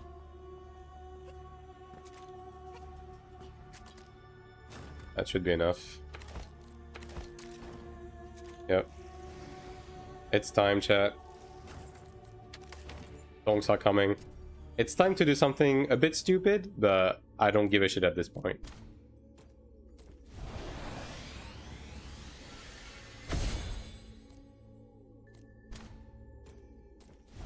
We're just sending, baby.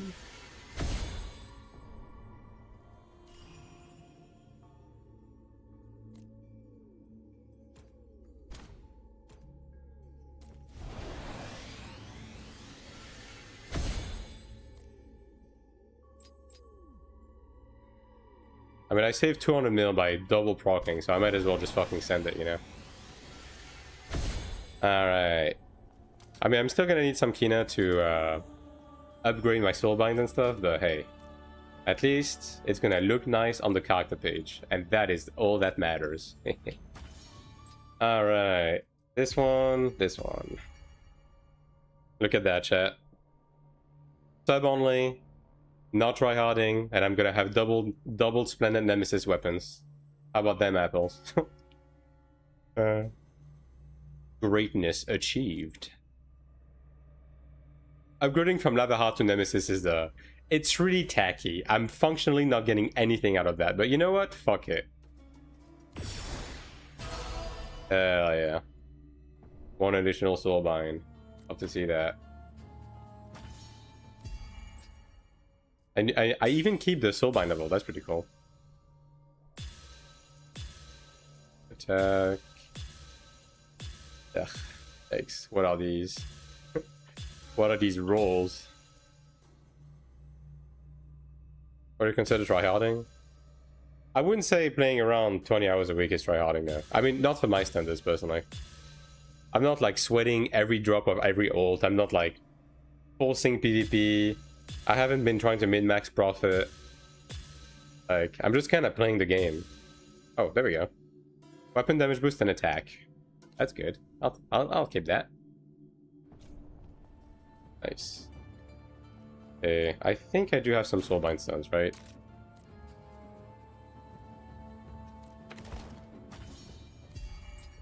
I guess I'm just trying to get multi on this, because that's really the only thing. Yes, anchovy, exactly. Yeah, multi-hit and attack are gonna be the two, right? That's pretty much it. That is it, right there.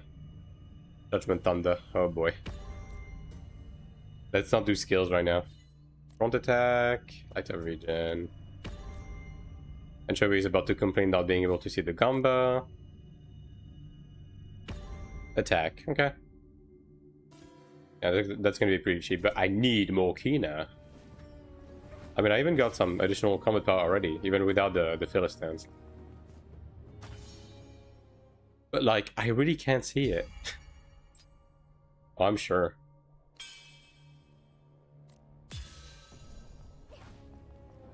Alright. That's crazy. I did not expect to get out of today with that equipped. Like, I'm gonna be honest. It doesn't make any sense that what happened. 3K upgrade, huge, yeah. And like, I need to finish upgrading that, and I need the additional soul bind line. I'm gonna be 870k once I'm done, pretty much, right? Yeah, that's funny. That's pretty funny. I mean, I got pretty lucky. Like, with those crafts, I honestly got pretty lucky. Like, I saved like 300 mil total by proccing both of these crafts, right? So honestly, not bad. Not bad at all. Yeah.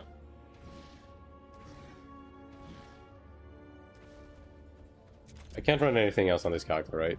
I'm done on this character. I guess let me go through my characters for Ludra and Ascension Trial. Yeah. Do that. Finally received the streamer client download. It's very selective though. Very selective. I went for a few days to having double Planet Nemesis Diamond 5. Yeah, it's kind of crazy, huh? I guess I really enjoyed the game after all. Turns out. I went in with no confidence, by the way, but it just kind of played out this way.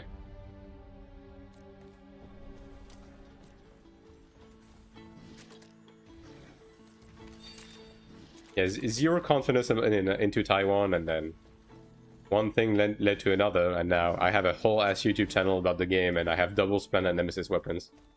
It is what it is, right?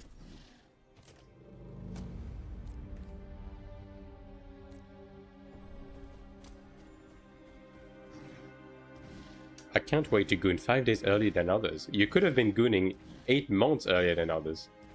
That's the crazy part, bro. Is this a full chanter group? What the fuck is this? What in the world?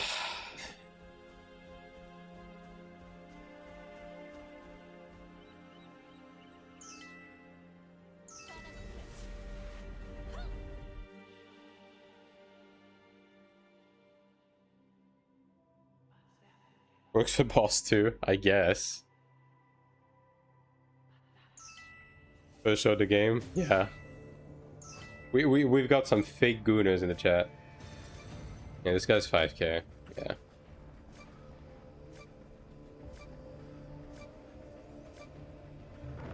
Gooners more like posers.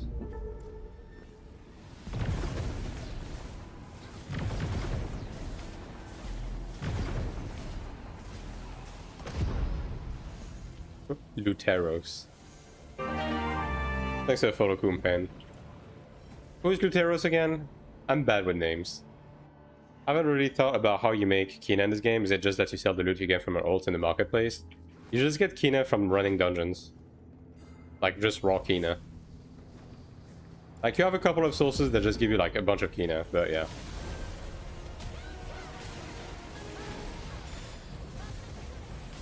Oh, you're doing the Aeos MSQ? Ah, well, I haven't done enough of the Aeos MSQ. That's the problem right there.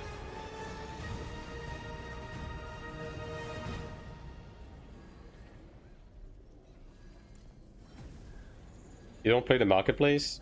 You can sell stuff on the marketplace. I mean, personally, I use the marketplace very little.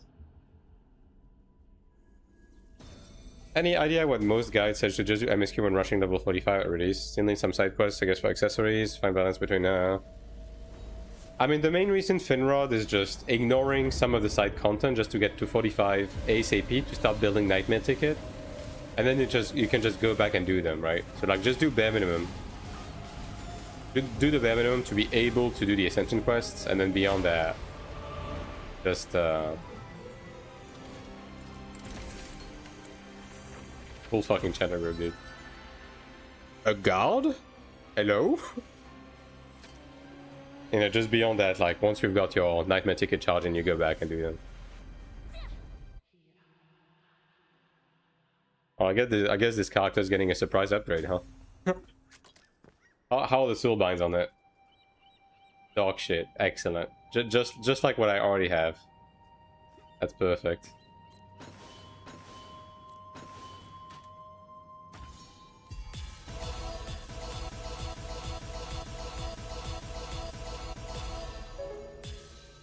Brother. There you go.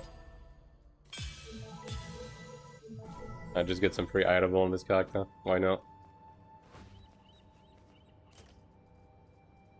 Is all that?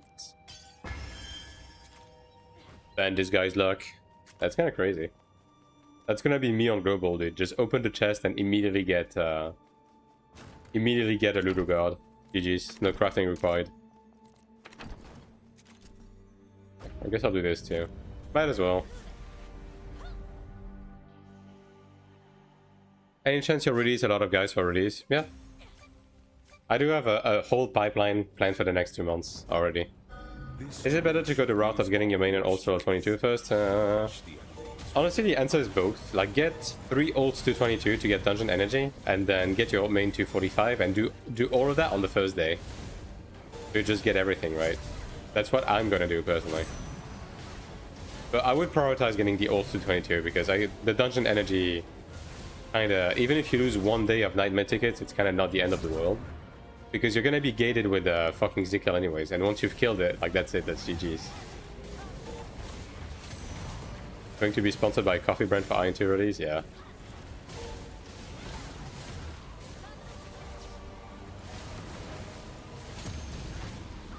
I still need to get to buy my early access package. I'm probably gonna buy the $100 one, probably gonna buy the ultimate one, right? As much as I don't want to spend $100 on it. Like, I'm gonna be playing the game so much, right? And I'm kind of making content for the game. I might as well grab the big thing, right? On after during emergency maintenance. I mean, you laugh, but that's precisely what it's gonna be. I'm gonna be playing the game a lot on release, a lot. Like, these coming 2 months, I'm going to step back a bit on streaming to focus on making videos. Release is going to be the opposite. I'm going to be stepping back from making videos a bit to stream more.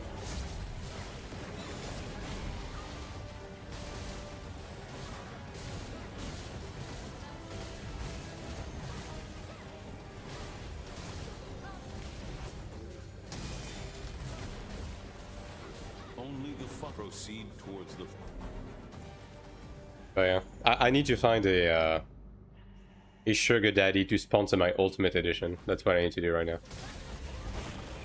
And we can make ults and only character creation stop like in Taiwan.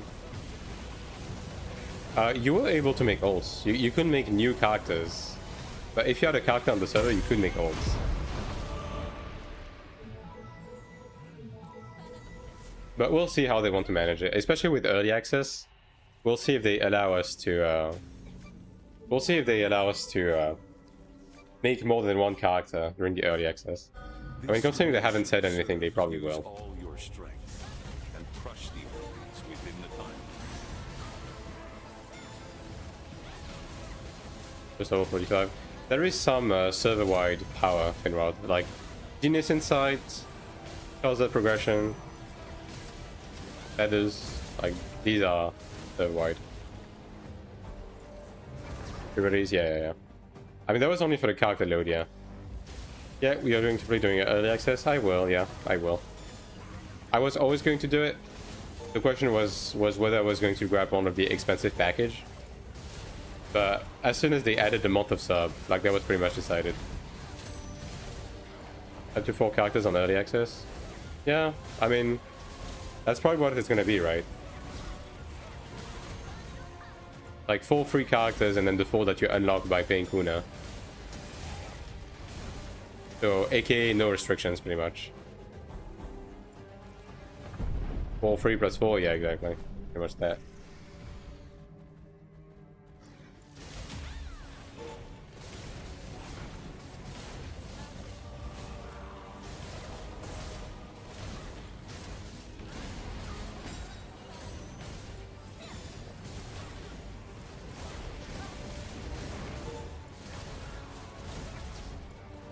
I guess I also need to do corridors, huh?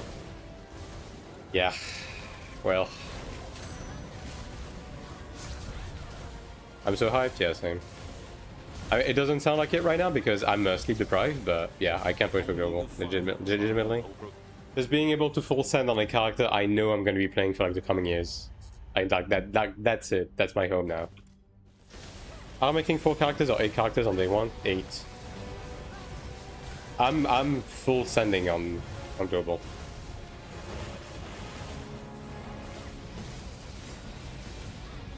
I'm making 1 of each cast, so this way I can, like, in the long term, keep up with everything happening to every cast. Especially with all of the changes coming. And yeah, I'll get everything to 22 and then main 2 for 245. Just under 7 weeks until the access. Yep. Another 5 days. I mean, hey, Anchovy, maybe there's gonna be like a drops campaign, and then you can get some, you can preload some goodies for the 40s by watching the stream. Keeper Founders, not going to have 8 characters. Yeah. Yeah, get all characters to 22 and then main to 45. So this way you start building energy and then get the nightmare tickets ASAP on the main. And then afterwards get the ults to 45 to also start bidding nightmare tickets on those. And then do exploration content. Like the first week is mostly going to be set up for all of the characters. Also going to start spamming dungeons as well on ults, not main, but ults specifically. To get resources and crafting mats to make the crafted accessories.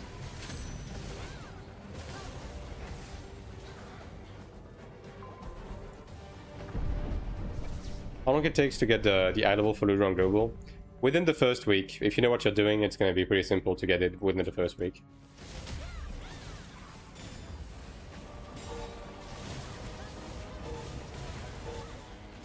Because you're basically just going to like get your accessories early, right? And then you jump into Transcendence 3 or 4, you get cards, you jump into Chromede, right? You get some, you get a weapon. And then with that you can do Ludra.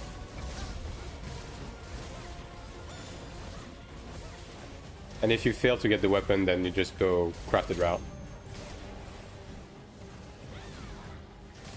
Only the fun proceed toward them. But I'm assuming Ludra is probably going to be pushed back, right? Like, they're probably going to handle the season the same way they did season 2 and onwards, with gradual content release. Or you need some video guide? Yeah, I mean, I'm just going to make a video that is like, it's not even going to be like, this is what you need to do. It's like, these are my plans, and this is why I'm doing what I'm doing. And yeah, there you go. Just go from there. Because like, I don't think everyone needs to be doing the same thing I'm doing, right? I don't think there's a bad way to play the game. Some like drop near jail for ults. Some are going to be drop near, some are going to be Vacron. For the wheels to prepare the craft of your Ebony weapon. As well as to get, you know, different paintings, different skins. Like, you don't want all of your ults to be doing the same things, because you do want to get different skins, because, like, look, in within Conquest dungeons, right? Like, you look at Crowd Cave, you look at the blues and the greens. This is Division, Vagabond, right? And then you go into Drop Near, bam. It's Anguish instead, and Vagabond. And then you go into Vacron, and it's Unyielding and Vagabond, right? And you're gonna need to get those ASAP to get your 700 skins, to get your empty closet title, right? So you need your ults to be spread amongst a wide variety of dungeons to get skins easier. As well as your paintings, right? Just get your Pantheons for free. Might as well. So this way you can spend all of your resources into your crafted equipment.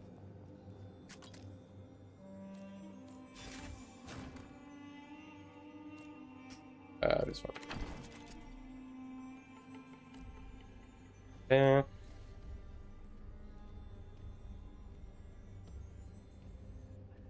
First, buy Guna skin at level 4. Second, buy Baby Meow mount, then level.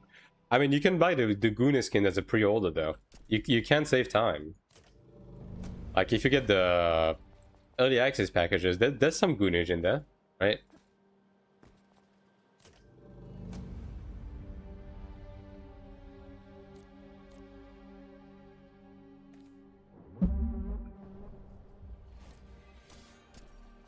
Another baby meow and Joya.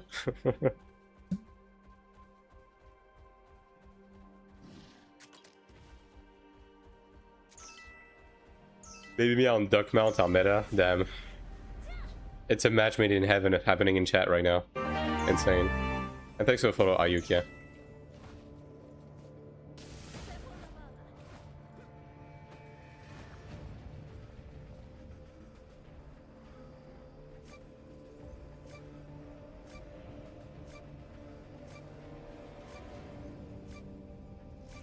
Ah, yes, look at all those white dragon androids. That's right. That is the correct mount to be buying. Not that baby meow shit. Oh, we have a 6.3k soul. Hold on. Bro is Omega balling. Chances either in the snow would be literally 1%. I think they're gonna have Aristo meow, but no baby meow. Yeah. Because like when they showed the preview, it was only the Aristo one, not the baby one. I mean, hey. I could be spamming my rep about adding baby meow early on. Yo, I leveled up, chat. But yeah, I think I would rather talk about actual gameplay stuff.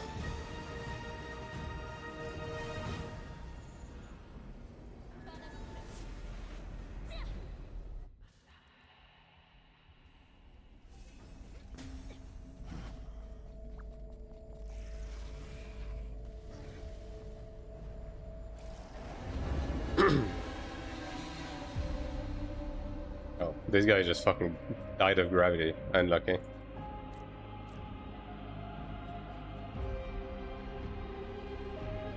There we go.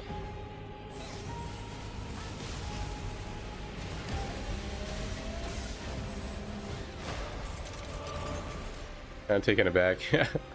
I mean, the cash shop skins are definitely, you know, aimed at this is a specific crowd. Another orange man.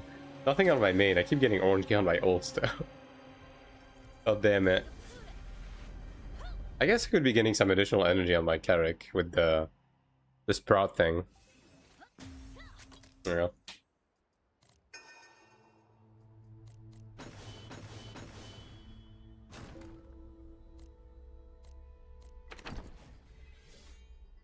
Okay. Maybe I should do that actually. Although I need to be doing this first. I mean, it's like I say, right? If you want some actual in-game cool skins, like what I have on this character, right? Like, that's the stuff you get in-game. If you want cutesy stuff, like onesies and stuff like that, right? That's in the cosmetic battle pass, right? And if you want to, like, straight up junk your shit crazy style, like day and night, that's the cash up. That's right there for you.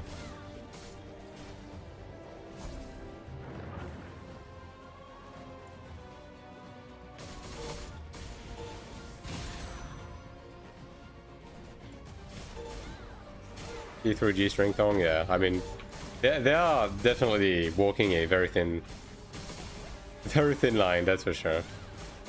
I mean, I'm sure people in the West are gonna love it though. I think people are getting a bit tired with the censorship. So.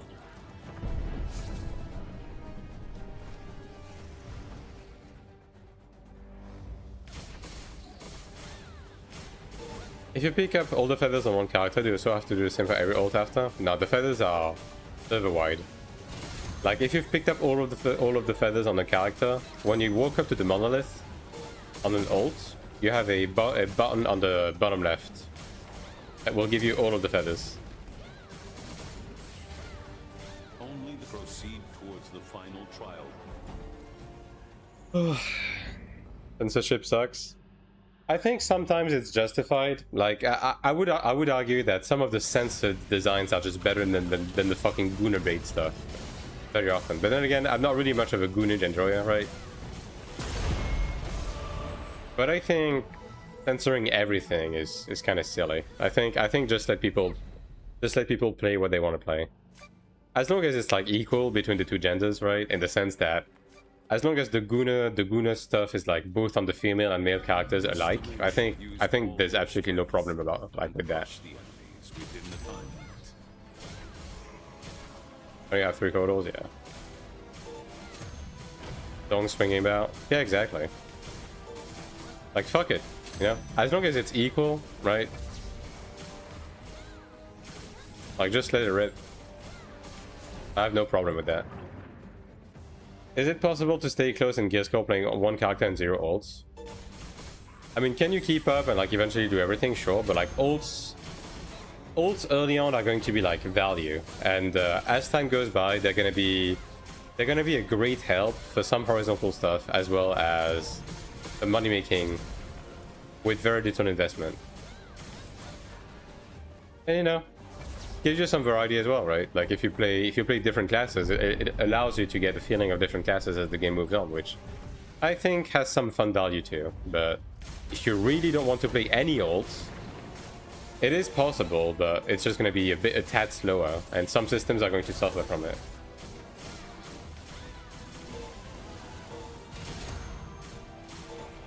Although I would argue that you will, like, depending on how much you play, you're probably going to run out of things to do during the week if you don't play any ults. Because, like, just getting done with your main, like doing absolutely everything, takes like 10 to 12 hours. Just to run every dungeon, do your raids, do your weeklies, etc. Like on your main, it takes about 12 hours. So if you play a lot, like ults also give you like more stuff to do. And rewards you for it. Can we get those damage numbers off? Yeah, you can. There's an option to make them smaller and to remove them.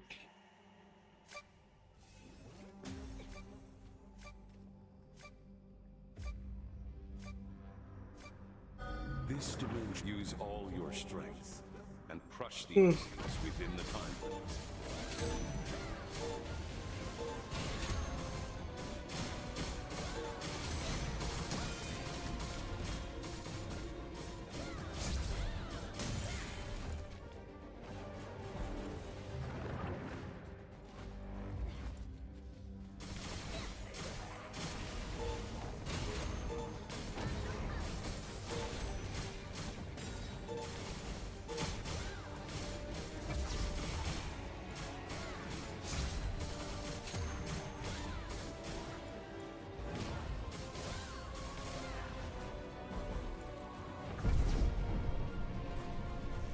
I hope they don't break Templar right before Global. That'd be unfortunate.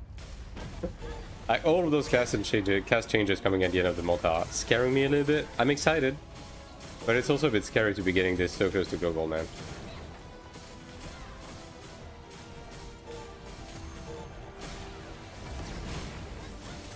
Anything about Glad? I mean, other than the change they've done this week, not really, no. Like, the class changes coming at the end of the month are just like for every class. So, whatever happens is going to happen to everyone. Well, not immediately, but over time it will, at least. But we don't know which class is going to get hit first.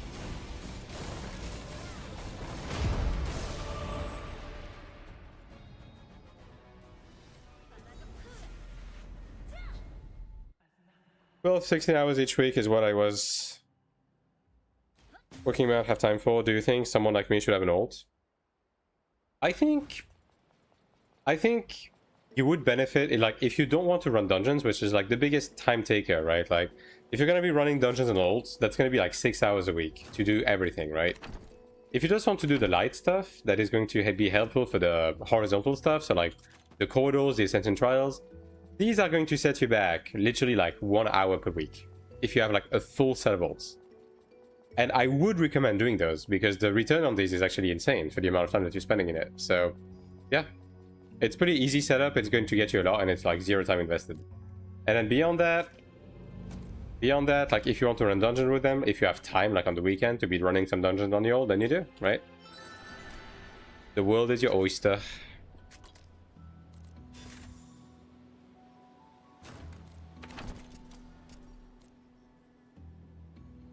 Alright, I guess I'll try to get the growth energy on this character now.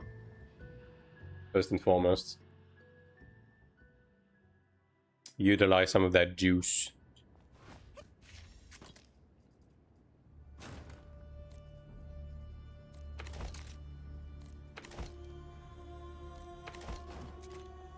I already have some Kina to upgrade anyways. Might be enough. Might be enough to do the Soulbind shenanigans. Let's not do one by one. Okay, that wasn't too bad. And we're looking for multi-hit on this. I immediately got 100% Soulbound multi-hit. Well, I guess easy game, easy life. Alright, almost 870k.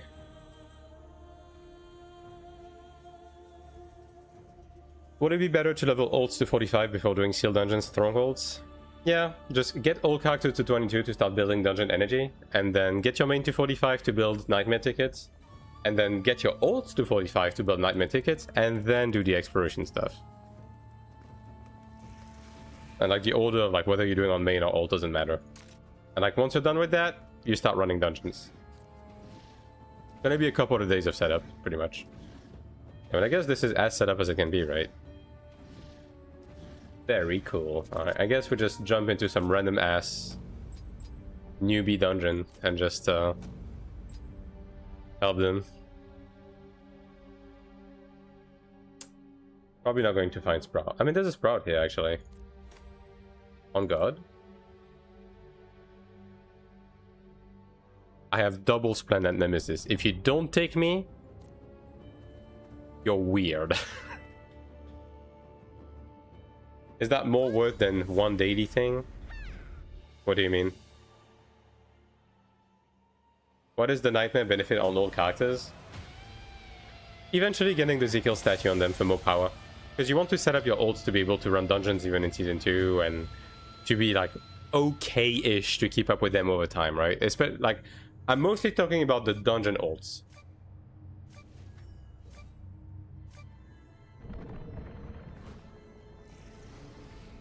If you don't take me, you're racist. Yeah, exactly.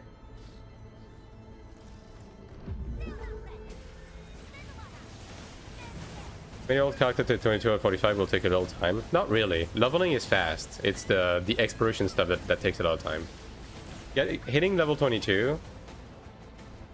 Hitting level 22 takes like 2 hours. Hitting level 45 takes like between 6 and 8 hours in total, right? So like within a day you can set up your ults to 22 and your main to 45. Ranger D's go like on Cleric today? I don't know. I still have a bunch of dungeons to run and stuff like that, so I don't know. I'm also like particularly tired today, so I don't know if I'm up for the task.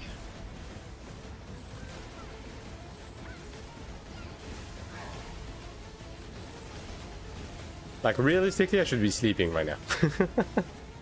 Realistically. But I'm doing my due diligence. Considering I'm taking tomorrow off to be working on the Transcendence Guide, right? So, yeah. Oh wait, why do I have this active?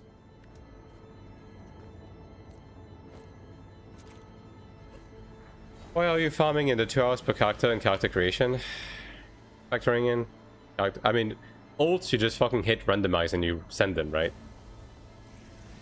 Like, when I say 2 hours, it's like 2 hours from when you get in game, set up your binds, and actually do stuff. Like do the MSQ to reach 22.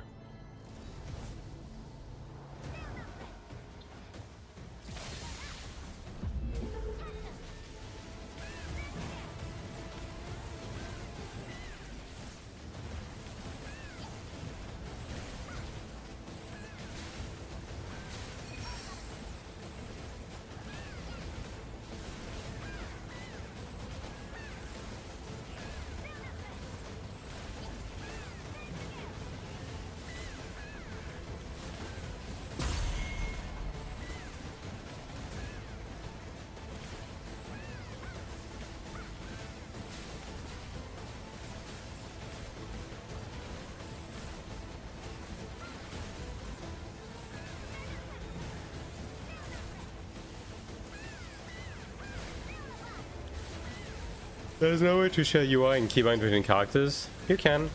Well, keybinds, I don't know. UI, you can. Like, you can save the UI settings on your computer and then just load it on all of your alts. Like, that's what I did.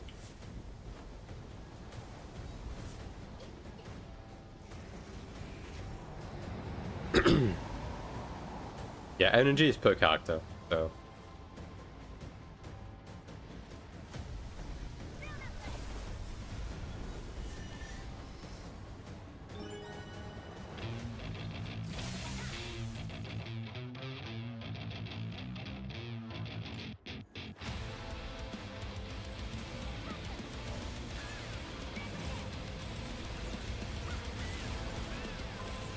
Brother.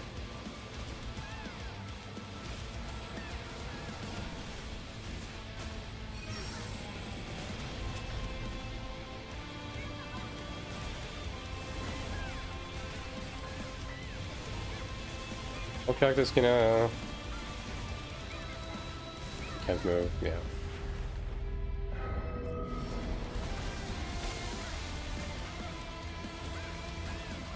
Yeah, I mean, early on running dungeons on ults is going to be very low investment. Like, you just get it to level 45.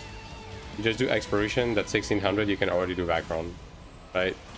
Which is pretty much endgame at the time. So, it's going to be really, really high value to be doing.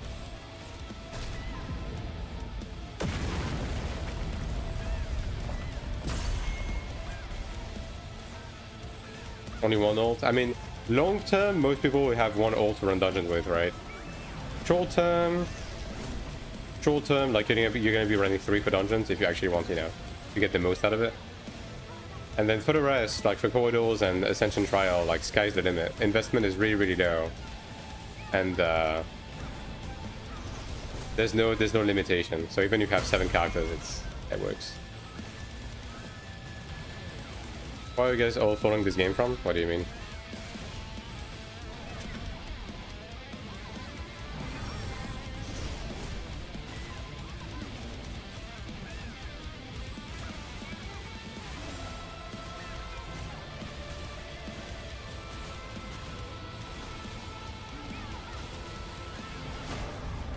One more for General Kina.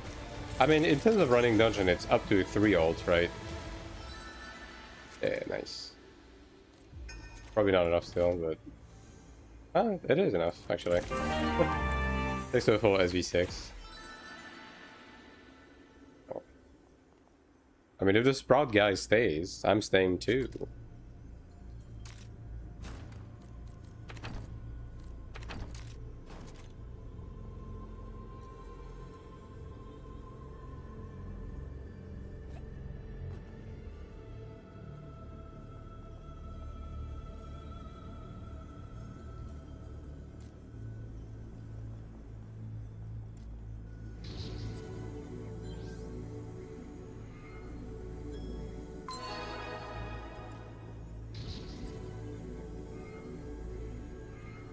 Are you able to play if it's not out?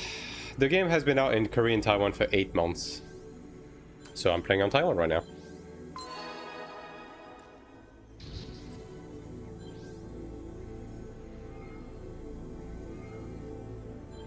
And I have been for 8 months.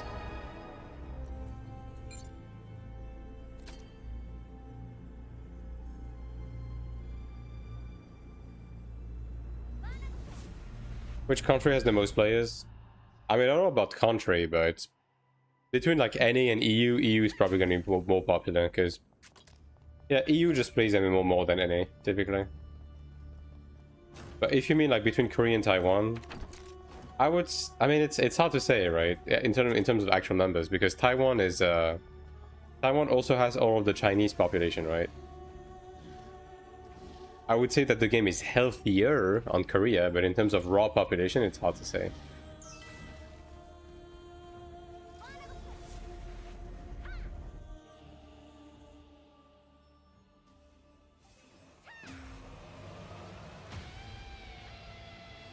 Oh, 977 on this guy. Yeah.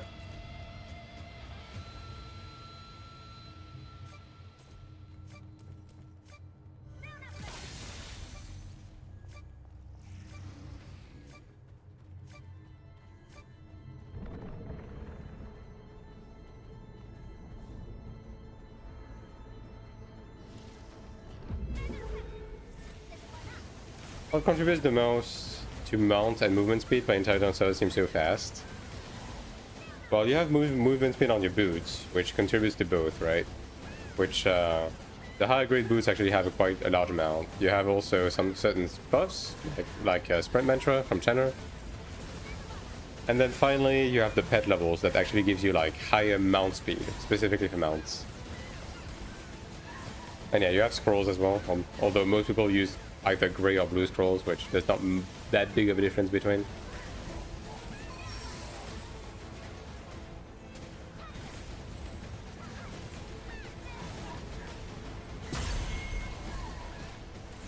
And the boss is getting a little fuckled. Not Chinese player playing this game? Yeah, there is a lot for sure. But I wouldn't be able to tell you exactly what the numbers are compared, like from China to Korea. A bit hard to say, because the game is very popular in Korea.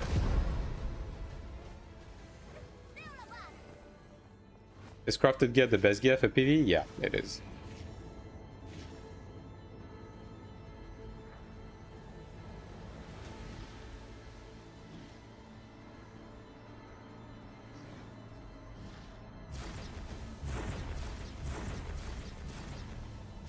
Right.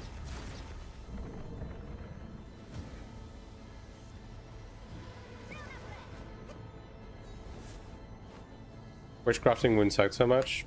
Crafting is fine, honestly. Like, it used to be rough, but it's a lot better now. It's not perfect, but honestly, it's pretty good. Do you have Templar knowledge? I mean, I do have an old Templar, but I mean, I do know every class to some extent. Depends on what you want to know.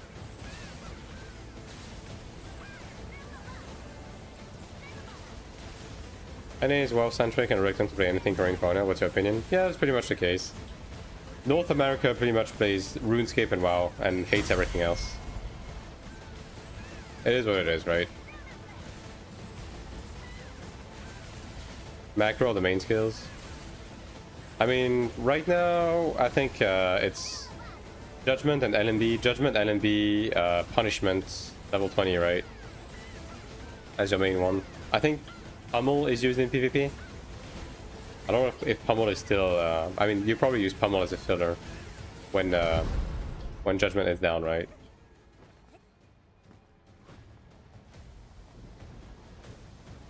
Triggers only on stun. When you use Doom Shield, it opens up a 7-second window where you can spam it. So most of the time you're just like weaving LMB Judgment pretty much within the spam windows. Although that's the case right now, but they are overhauling stuff on the 26th, so... Up your time, don't use Pummel at all? Yeah, that's kind of what the feeling I'm getting. Ever since they changed which skill like reduces the cooldown of what, it feels like Pummel is not getting used too much in PvE. Brother.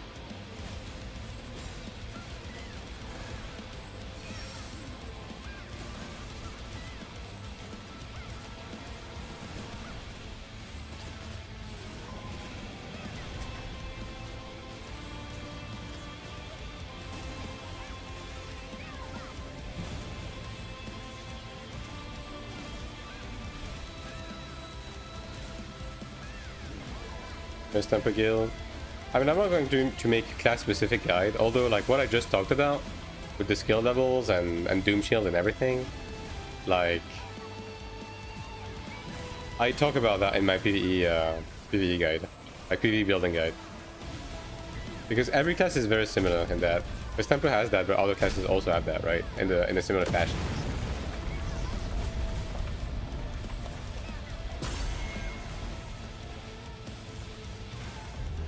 Thanks, dude. Yeah, sometimes it just feels like he just uses the plus outside of the intended mechanic. I don't know why. Well, this guy flew off. See ya.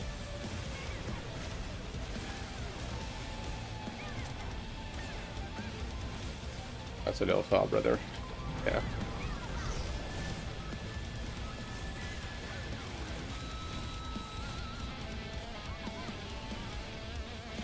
Remember that...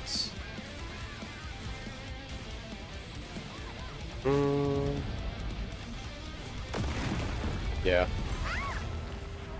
Not enough stagger. Have to remember that top tier templates have combat speed and CDR you can't even dream of in global. I mean CDR, like, I mean in global, yeah, sure, like I get that, but I mean every class is gonna be starved for CDR like early on.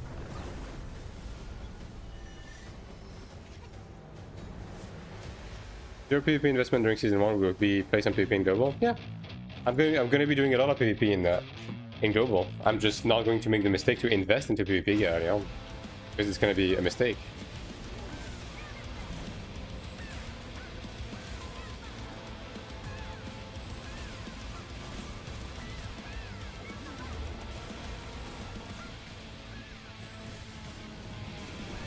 Accessories are still yellow. Weapon investment. Yeah, because upgrading accessories even to orange, they basically gives you like nothing extra except for like a little bit of attack, which is mostly irrelevant. It's the same amount of damage boost, same skill level, same everything, right? So you just get crafted yellow, and then that's going to serve you well enough throughout your entire, like, even on global in season 1 we're going to be able to make Star Dragon accessories, and even like all the way throughout chapter 1 we're going to be able to use it. Doesn't matter.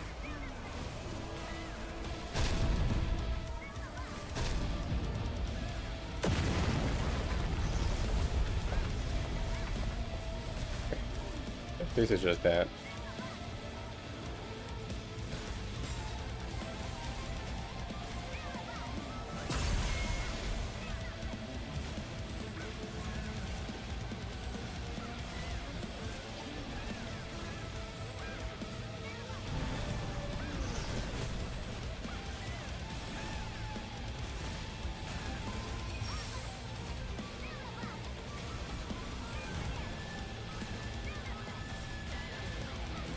Did this guy fall off again?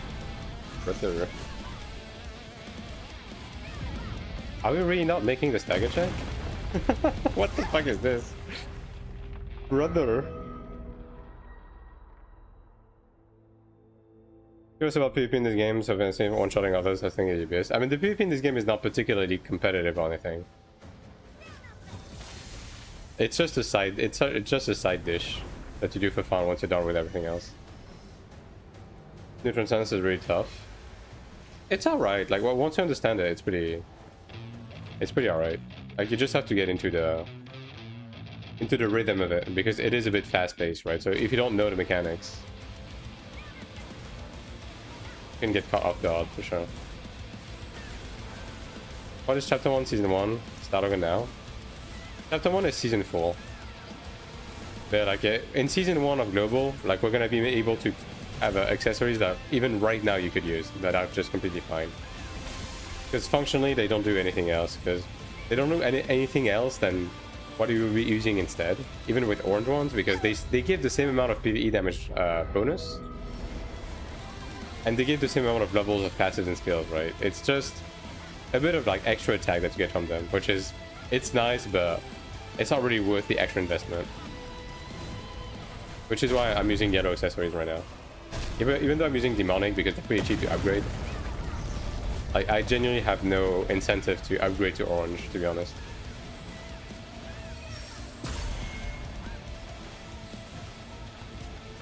Yeah, the way the crosses pop sometimes is it's just bugged, dude. I'm pretty sure this fight is bugged. How does the rift work? They need to enter PvP flag dating. Does it matter? Doesn't matter. Like, the PvP side of rifting has some quests that give you some medals, but it's mostly irrelevant. Rifting is just dead, as it is right now. Finally.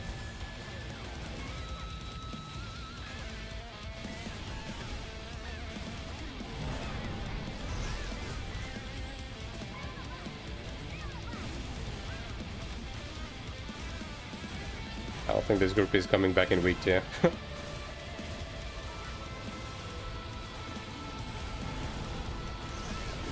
At least not until they fix rifting, which they have mentioned, like, changes to rifting that should bring some life back into it, but right now it's not live, so who knows. Did I open David Guard with Star Dragon? Should I go for Ebony Guard? You mean on Taiwan right now? I wouldn't craft anything Ebony right now.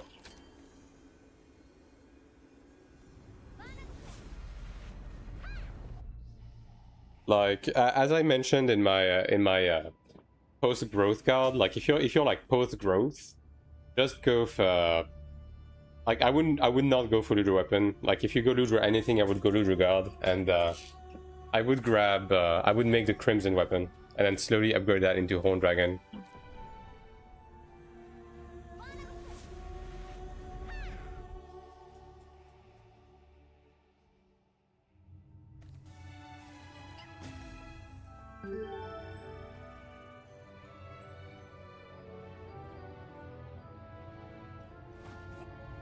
Yeah, crafted is the best, but this stage of the game making embody is a bit of a waste. Because it's going to be costly to upgrade, right? So, like this stage of the game, just go straight for Crimson, and then slowly prepare to upgrade into Horn, pretty much. Yeah, let me buy some more potions. What else do I do now? What's next? I guess get these to Diamond 3. I could also upgrade this, but this legit... This fucking pendant upgrade makes me want to just fucking chuck myself out the window. It's so bad. Like the success rate on this is so bad. It's so expensive as well. And I don't think it gives you smite until plus 15, right? Yeah, it's pretty fucking trash. Pretty rough.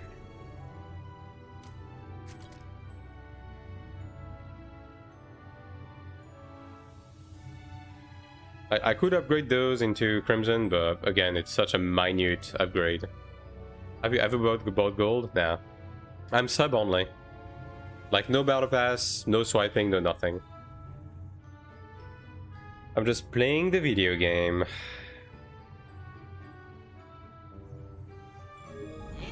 I'll probably get these to Diamond 3, like get a bit more defense. Actually, I should be getting the maybe the healing passive on some of these. Perhaps.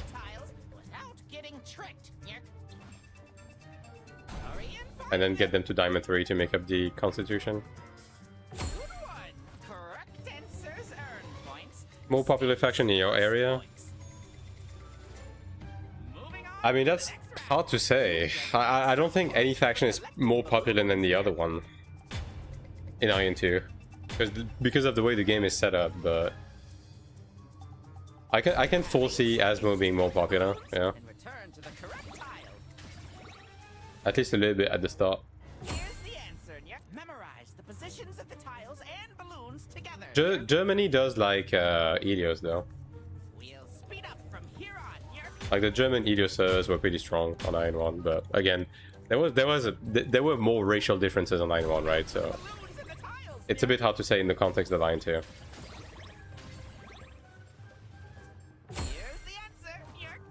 As for French players, I'm trying to think. Elios was probably a bit more popular. Like, I'm trying to remember back in AION1. But again, there was just a reason for that. Like, the racial skills on Elios side, especially early on, were just like pretty much better across the board. There's that.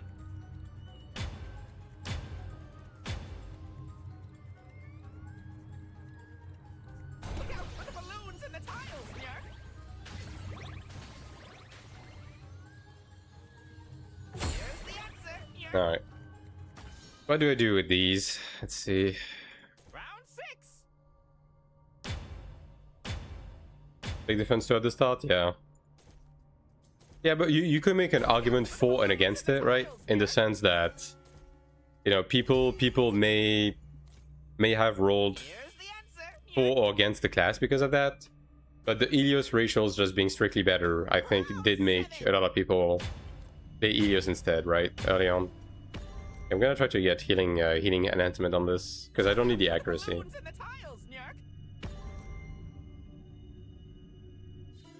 Res. Back defense. Oh, there we go. The final rankings still aren't decided, Yerk. Look out for the balloons and the tiles. And yeah, for these it's just Constitution, which like it's 6% HP. It's pretty decent, I guess. And this is just growth. It's 1 mil per tab. It's not that bad, but it's 16%, right? I guess I just go for Diamond 3 on armor. Yeah. Next time, Yerk. Just send it. Hi Kieran, thanks for the 3 months. Your new badge? Hello? Appreciate it. Your eye, Kieran, you will not believe what happened today. You will not believe your eyes. Fucking 10 million fireflies. Do you get good RNG again? Yeah, you can say that again. I got a new toy on the Cleric. Look at that. Look at them apples. They don't play this minigame like this in Korea? Yeah, Taiwan is full cooperation. Yeah, I procced Splendent on the Horn Dragon Guardcraft, and then I procced Splendent again on the Nemesis. So I saved up on 200 mil. That's yeah. I was missing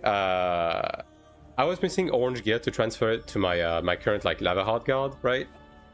But because I saved the 200 mil, I was like, you know what, fuck it. And I spent 100 mil just crafting Ludo bracelets to just break down to make to turn into transfer mat. Just fuck it. Just use the mats. Holtacious, if you fail an enhancement, it just takes the mats and it builds pity. So you have a higher success rate next time. I mean, I can just show you actually. Hold on. Yeah, let me just show you, because I'm definitely not going to one-tap everything, right? Right, chat? Surely not. Alright, so just bring that up. Remove chat so the guy on YouTube can see. That is. So you see 16% chance, right? I click it. Bam. 19.5% chance. And it's gonna go up every time I fail. And now it succeeds and it's back to 12%. That's how enhancing works in this game. How long did it take you to upgrade this dragon gear? I mean, I didn't really try too hard. I just kind of played the game and it just happened on its own. Like, I wasn't really chasing the guard because I had a Lava Heart Guard, which is honestly just as good, but I figured, yeah, I have the mats, I might as well do it, right? So, I mean, I cleared Caldrix like a week before Chapter 1. And how long has Chapter 1 been out, chat? It's been like a month and a half, I want to say. A month and a half. I mean, I can just actually check on my YouTube channel. Hold on. Yeah, it's been a month, right? Yeah, a bit over a month, right? So basically, I got both of these within a month. Yeah. Pretty much. Within a month of doing Caldrix to get the mats, right?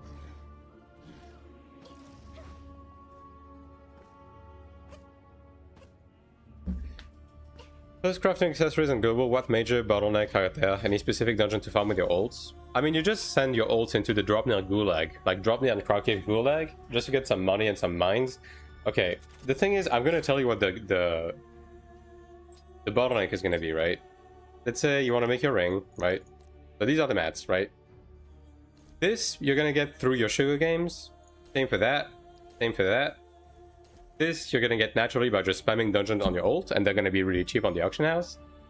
The main problem is gonna be this, because you're not gonna want to craft this shit yourself, because fuck that, the crafting process is horrible with the proc and everything. You're just going to buy those from other players, right? On the auction house. The thing is, you're gonna be dependent on how early people are gonna start crafting these to sell, right? So this is gonna be the main bottleneck on the first week. Unless you really want to try hard yourself and just craft those artisan rings yourself, which honestly I'm not gonna bother with that. It's just such a waste of time and resources. I'm just gonna wait until other people sell them. How to start PvP gear for a new account, so just don't focus on PvP early on. How many hours a day do you play? I play 20 to 25 hours a week. Like, someday I'm gonna be playing 6 hours, someday I'm gonna be playing 3 hours, right? Wanna make Hina? Yeah, surely. Just entice people into making these for me, right?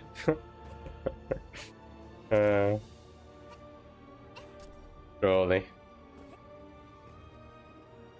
Just craft it because you know global market is always insane with price. I mean, the world market is not going to be available. It's going to be only server, right? So, yeah. That being said, on early access, it's probably going to be more expensive because people on early access are going to be more attuned to what they have to invest into early on, right? So, yeah. But I guess it's going to cost me like around 10 mil per piece on average, so to get to Diamond 3, which isn't too bad. Like, by next week, I should have everything Diamond 3, right? Can you morph as 5-star officer? It's general and above to X-Form, but yes, you can. Like these are the X-Forms. And yeah, general and above. As a solo player with medium investment, how hard is it to get 850k plus combat power? I mean, depends, like, do you mean if I drop today into the game, or like, if you mean just playing from the start, playing normally like I did, right? Because it's not very difficult. If you just play the game and just follow the game across the different seasons and stuff like that, it's pretty simple. If you jump into the game right now, it's gonna take you... I mean, if you just play the game, like, again, as I said, 20 to 25 hours a week, probably gonna take you like a month and a half to reach that point. Maybe a bit more because these are going to be a bit tougher to get, but getting Horned Dragon, which is not going to be that much weaker, is not going to be too difficult. Would be good for both AP tune-ins and craft your own stuff. The problem, Tankman, is that when you craft through the crafting process, is that it's the same process as AION1, right? So you need to craft these, and then proc into that, to then craft this, and then proc into that, to then craft this, and then proc into that, and then you can do your basic craft. But like all of the mats that you need for that, and like those tuning stones, like those white tuning stones and white Odell early on, are not gonna be as readily available, right? So doing all of those throwaway crafts are gonna be really fucking obnoxious. Which is why I'm probably just going to prefer buying these, because you just need one per craft. Do you think there will be many cheaters on the international servers?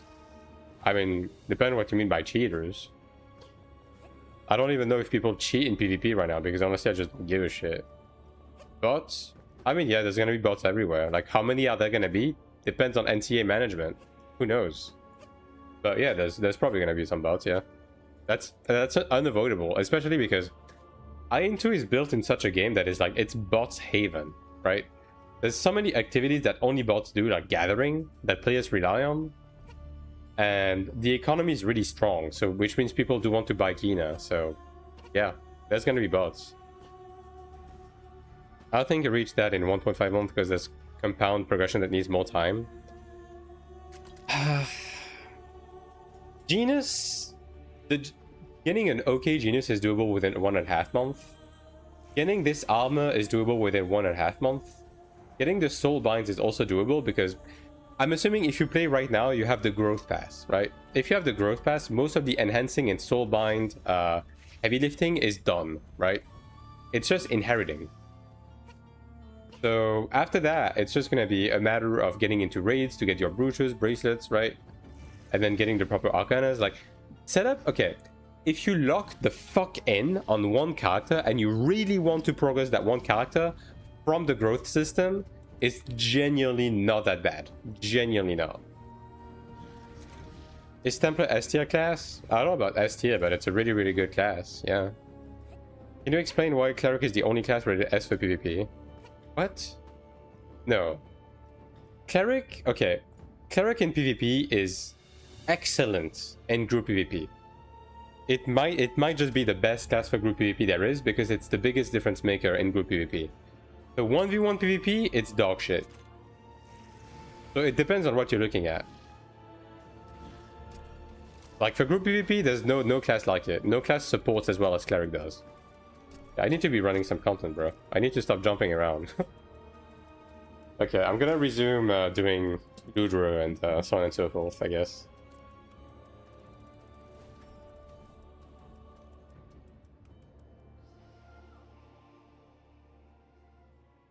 What a Giga Subber. Hello, Joey. Have you seen my new toy, Joey? I just crafted it today because I had the mat and I figured, fuck it. Let's see. Okay, I already did it on this character. What type of thing do they do in group PvP? Is it all AoE heals? Yeah, it's supporting stuff. Buffing both defensively and offensively, and healing, yeah. At least on Cleric channel template, they focus more on the group PvP aspect rather than solo. I mean, that's kind of how it is right now, yeah. Although Chenner is honestly not doing bad in solo PvP. Like, Chenner in solo PvP it has some good matchups for sure. I saw a guide on the ult overview, yeah. I mean, it's just a common question, right? So, yeah. Every time someone asks about ults, yeah, which is really often.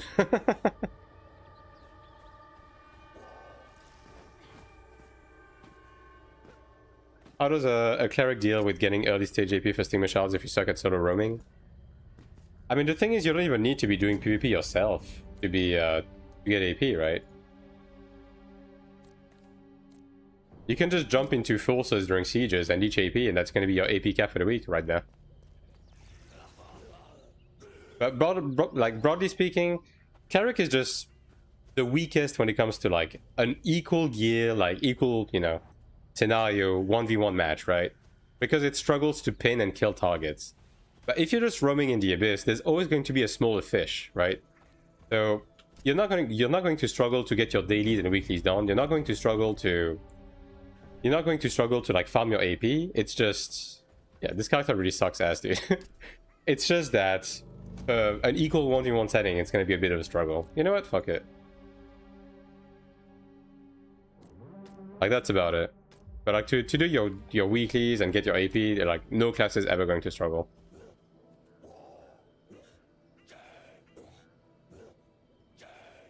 Will I be able to play on the Taiwan server with Agafast? Yeah, I mean any VPN does like works, right? Just make a Taiwanese account and you can play.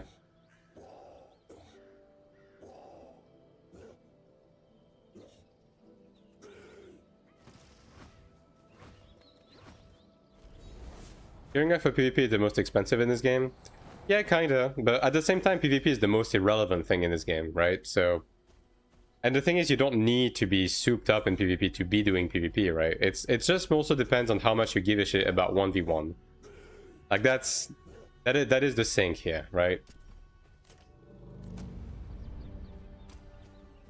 Because PvP is very much a secondary thing in this game, so.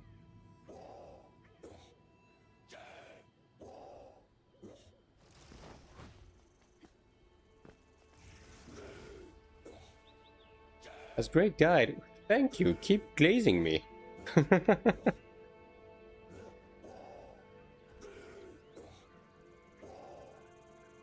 But I'm going to need to update some of the guides for global, because some of them are slightly outdated because, bro, this game moves too fast. It's crazy. And someone telling stuff they should release the game now. They should take as much time as they need. Because, like, the thing is... The thing is with this game is that it's only getting better, and like as they keep updating it, it keeps being more friendly towards the global audience, right? And once the game releases, the global audience is going to look at it, they're going to form an opinion on it, and then regardless of what the game does after they leave, that's the opinion they will have on the game, right? So yeah, just take the time you need. I would say the game is in a good state right now for global. I would still change a couple of things, but it's definitely in a much better state now.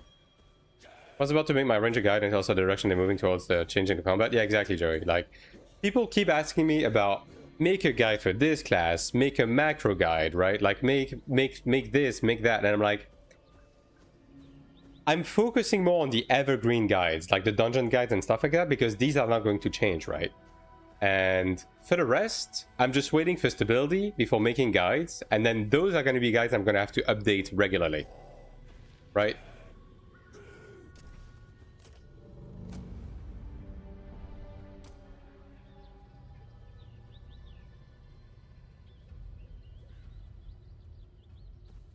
I see people crying about pay to win all day. Can say the game is not the problem. Can afford $15 every 30 days. Pay to win in this game is not a problem. Is the game pay to win? Undoubtedly. You can swipe for power. Of course the game is pay to win. Does the game coerce you into swiping for anything? No. Like, as long as you just play the game, right? Not even like try hard, like, oh, I have 15 ults. No, just play the game. You will never have to spend anything in this game. Look at me. I've been playing the game for 8 months. No battle pass. No swiping. My cleric is 870k. I'm not even trying. I'm waiting for the next raid. Like, and I have a PvP set on the side, right? But the thing is, people don't focus on that. People don't know, and then they listen to people that don't actually play the game. So, it is what it is, right? So the shittiest class and patch into the greatest in the span of 2 weeks. Yeah, exactly. It's a bit scary that they're doing this right before the raid release and so close to the global release. But I guess let them cook, right? We'll go for an early launch server or a later one. I'm going to go early access. In-game features that are turned off but already in the game, they can just activate when it comes to content. Yeah, they do. I mean, they have a bunch of stuff already done, right?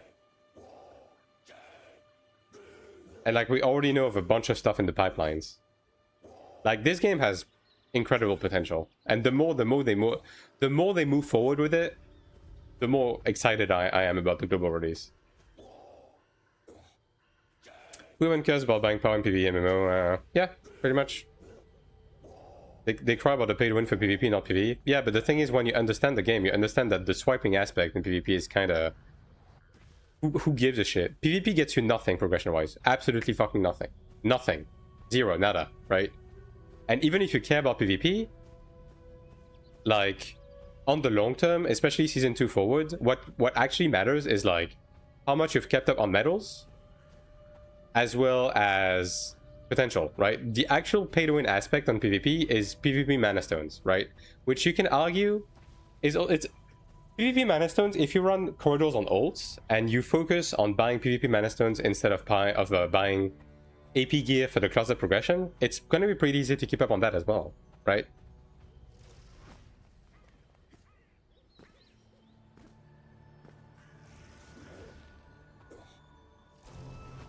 So it's kind of, again, it's just fucking who cares. It genuinely is a whole bunch of who gives a shit.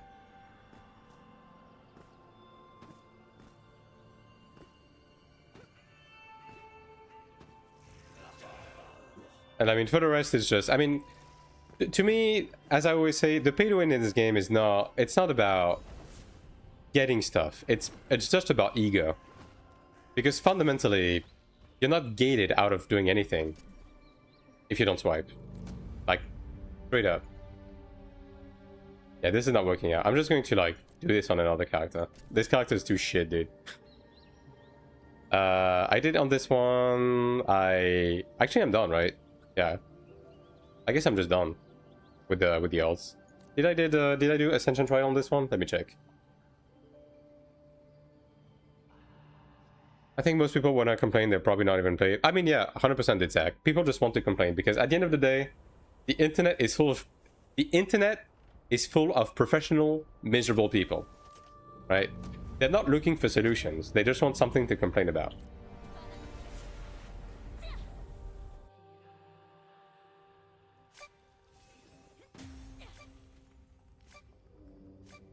Which, it is what it is, right? But you as a player, the only thing that you have to give a shit about is you don't even have to take anyone's word for it.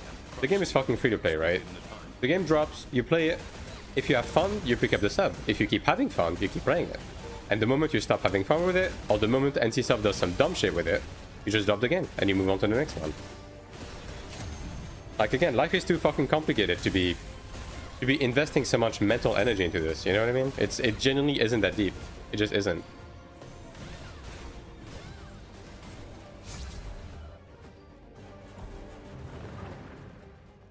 I mean, yeah, I mean, personally, if monetization-wise, the fact that someone can swipe to clear a dungeon 4 seconds faster is what allows them to deliver content every other week, right? And keep the game running, I will genuinely take that. Because I would much rather have that rather than go back on Final Fantasy XIV that delivers one piece of content every 9 months. And still has swiping anyways in it. So...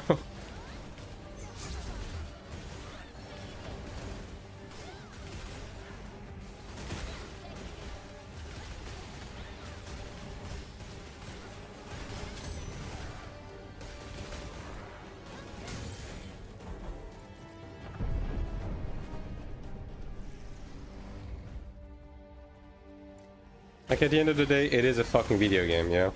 Just play the video game and have fun. Ain't that deep. Oh, but my name is not at the top of the leaderboard. You're fucking 35 years old. Fucking grow up, dude. Holy shit.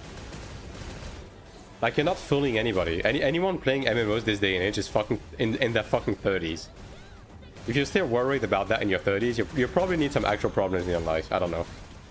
Maybe that's just me.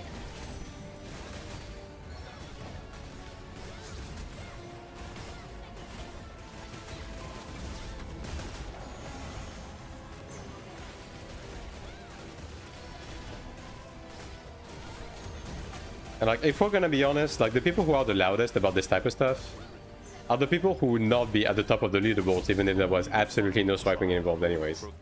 Do you know how I know that? Because in all of those games where people bitch about those, right? Regardless of like how the monetization is, right? As long as you can like swipe for some sort of power, because most MMOs you can, right? Like, I've always been able to be at the top by just staying free to play on all of those games. AION1, Throne and Liberty, doesn't matter, right? And people were still bitching about how, you know, how, whatchamacallit, unfair it was. Fisher Shop doesn't sell power stone in this game. They did a really good job on that. Yeah. It's just legal RMT, which RMT is going to exist in your game anyways. And like, the only thing that matters when it comes to premium currency exchange, to be able to buy power in the game, is how gated is the content in relation to your player power, right? Does the raiding content require you to have like equipment and player power that is mathematically impossible to reach with just playing the game? This is where it starts to be a problem, right? It's not the currency exchange is never a problem. Currency exchange is a good thing in games, because currency exchange allows people who want to remain free to play by just farming in the game, right? It's just about how they, you know, dress up the game around it. AION2 doesn't require you to swipe in any step of the way to be able to do content. As long as you play the game, you'll be able to do the content on day one, because the content is not tailored for max gear, ever, right? So as long as they keep doing this, who gives a shit?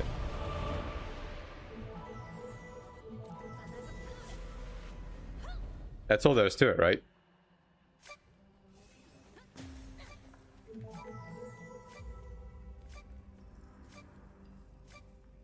This dimension serves as a trial ground to test use all your strength and crush the enemies with But yeah, like, if I'm gonna be honest with you, chat, like, just you to me, just dead-ass conversation,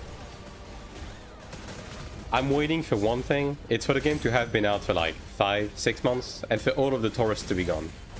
All of the people that never really intended to be playing this game to begin with to stop talking about it, and all of the people who never intended to like actually play this game, like all of the tourist content creators, to be gone. So this way we can start having actual conversation with the game. We can just start playing the game, and this way I don't have to be talking about my currency exchange, my put a win on every fucking stream. Because I just don't, frankly, I just don't give a shit. As long as it's not actually relevant or impactful within the game, I just don't give a shit. Because, but I still have to entertain the conversation, right? Because it is one of the main concerns being brought up, but yeah. Free pick and sell in game rather than 20 bots selling on third party? Yeah, exactly. Like, the only thing that currency exchange does is that RMT is going to exist in your game anyways. Currency exchange allows the devs to get money, and for players to have a symbiotic relationship within it, right? Like, as in, the people who want to spend can spend, and the people who don't want to spend benefit from it. It's always a good thing. It's just, it's only about how the game is set up around it. And buy membership with Kuna? Yeah. That is one of the pieces of feedback I gave to NCSoft, for the membership to be purchasable with Kuna. So this way people who want to remain free to play can buy the sub through in-game means. Like, they will basically just have to buy the first sub, and then after that they can just upkeep it by just utilizing the currency exchange, right? That would be a good thing. Many Chinese players are waiting for the internet server to open to trade currency. I mean, yeah, of course.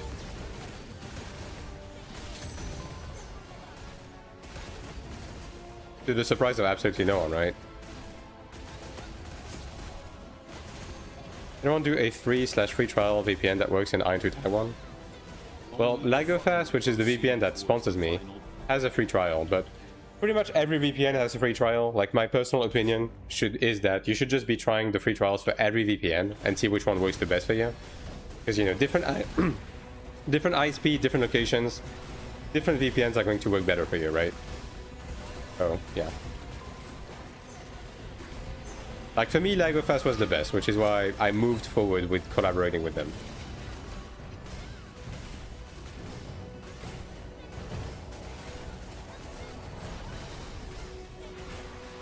What's your ping?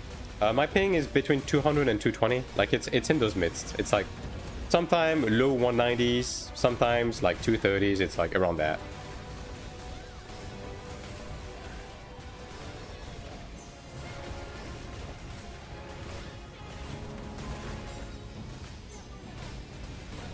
Hypothetically, if you could pick the next class archetype, or what are you picking? I'm typically not really interested in rerolling casters, but it probably a support because I'm a more support-leaning person.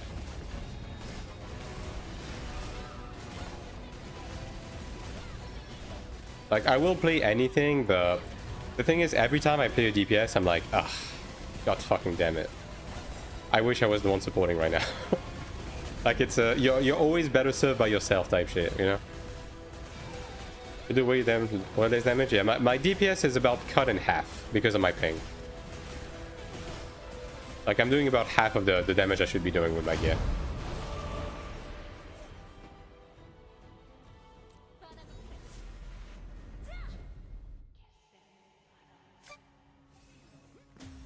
Which is fine. I'm still clearing content, so whatever. Taiwan is just a waiting room for me anyways.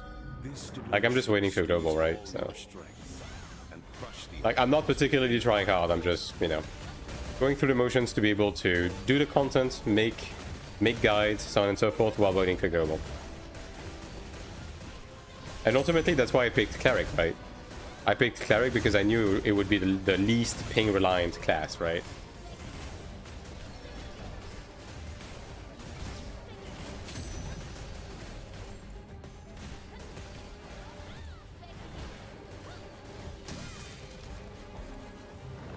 Ultimately.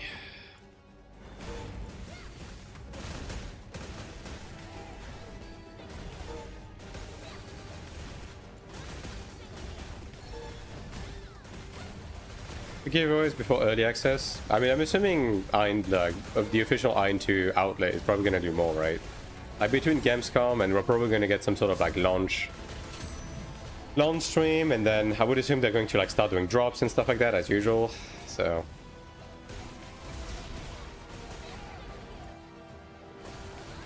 With the 5-man now, Cheno is invited for people, just adding another DPS. Yeah, I mean, Cheno is welcome in the group, and on global, the Chento stonks are gonna go back up a bit, because they're gonna be back, like, all of the buffs are gonna be back to being better than Clerics. It is the best for hyping? Yeah. Cleric is the most high ping friendly class, right? So that's why I picked it. Like, global, I'm going to be playing Templar most likely. Like, that's the current plan. Do you have PvP experience in AION2? Yeah, somewhat. I don't try hard in PvP because, you know, hyping and I play Cleric, but I do play PvP, yeah.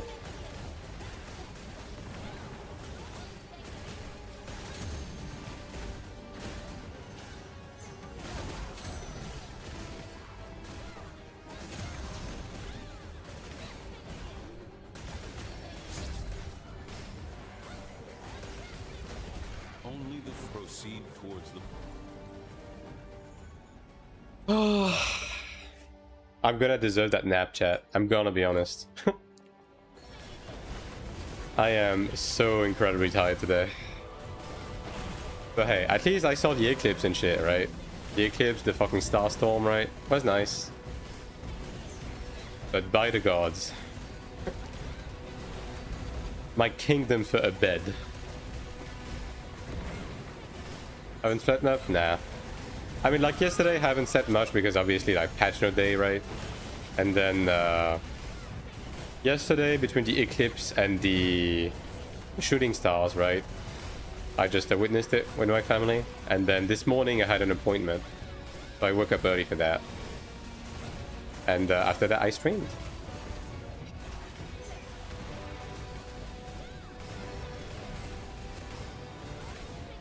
The same gladiator are really fun if you're doping.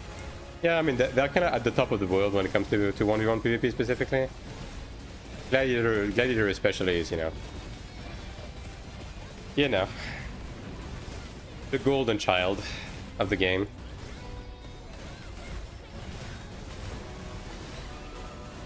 Only thing it's not the best at it is large scale, which who gives a shit about large scale?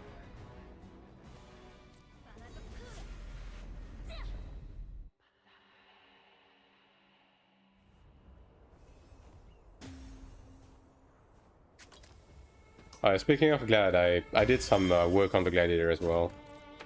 Just to get it a bit up to snuff. I'm gonna try to push it to Middle Rush Corridor, and then I'm gonna move on to making a Sork, just so I have everything.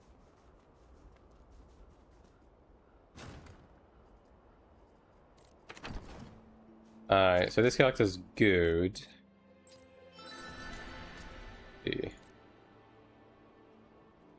I haven't done a Ascension trial on this one actually. I mean, can I reach 2.5 on this character like in a reasonable amount of time? That's the question, right? I still have a bunch of explorations. I guess I can finish the stream by doing some work on this character. Sure, why not? Let's just do that.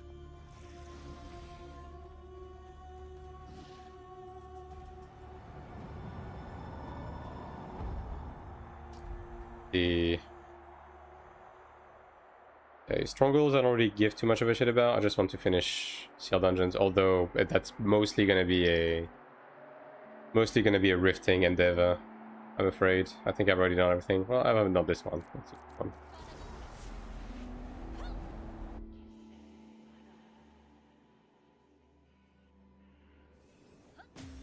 LMB feels a lot worse to use on Gladiator now. Like, I've seen some people say that LMB is the way to go now to with overhead slam, so I guess I might change my macro on this character to also only use LMB.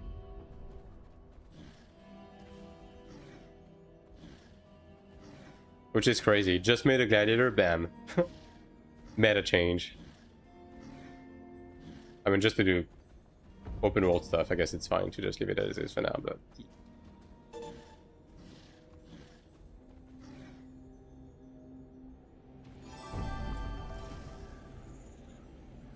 How many ults will you play now that have changed things up for global? I'm gonna be playing 8 characters on global.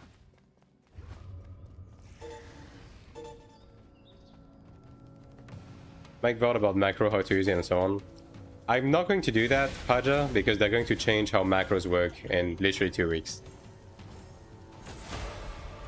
So closer to global, I'd be making like surface level guide, like less introduction and stuff like that. If we are in a stable state, I'll go more in depth, but otherwise I'm just gonna wait and let them cook until they stabilize it. Is there a way to take advantage of carrying content for people for Kinekun in the game? Something like busing raids for people on Girl Stock? Yeah, people are gonna be doing busing for sure. Although there is a large amount of like anti-busing you know, limitations put in the game. Like most people just do piloting in this game more so than busing. So many different options for them. I mean all 4 of these are pretty good. Like this falls more within the archetype that you want to play at. What about the ults? Which class is best for it? Every class is fine to do ults. If you want to run dungeon on your ults, running a support character is going to allow you to get into dungeon runs a bit easier with less gear, which, you know, considering you don't really intend on investing into your ults, that could be beneficial, but ultimately it kind of doesn't matter. Oh, this is bad. Have to use macro, otherwise your damage will drop a lot. Yeah, the game is macro centric, but they are changing how the combo is going to work in 2 weeks, right? So I'm not going to be making guides about that. Can you fly in dungeons? No. I mean, some segments sometimes you can, but mostly no. He does great for ults? Yeah. Support in general, just to get into groups easier. A little bit. I just do it.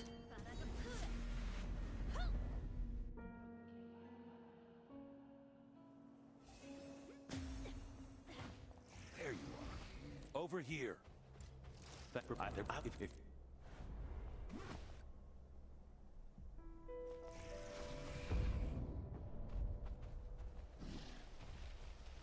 Hello, you're right.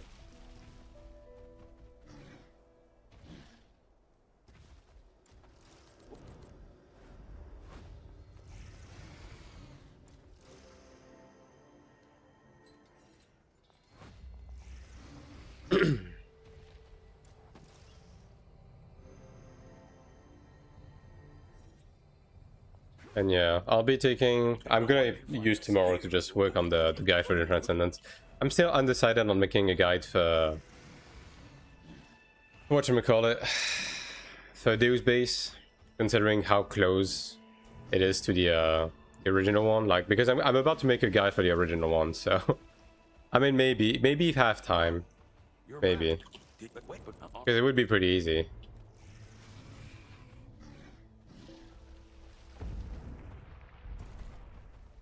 I can just TP on this.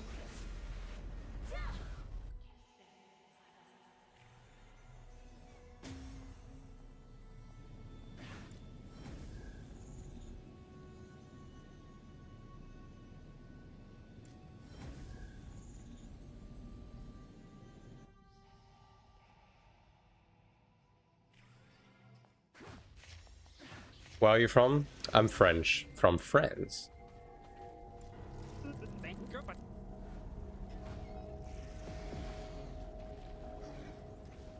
Hit with it, would serve base limit or just 8 since you want to play all classes. I mean, in terms of running dungeons, like, you're going to benefit with 2 or 3 ults.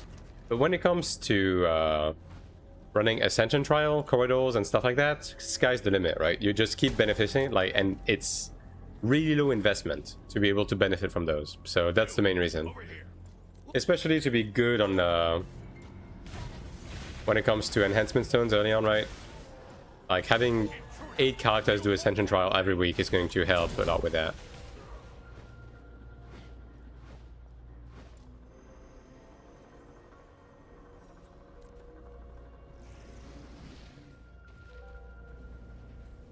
Don't get in my way. I felt the should.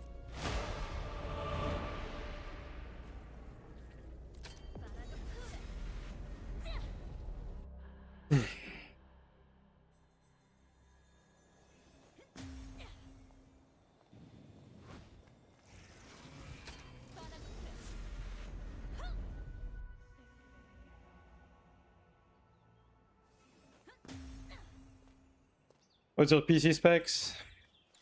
I have a 4070, like a regular shitty one, and a 9800 X3D CPU with 32 gigs of DDR5. Looks smooth? Yeah. The game runs smooth on ultra wide with that. Like, I'm capping myself at 60 FPS. Since, you know, stream is capped at 60 anyways, right? So that is my aim.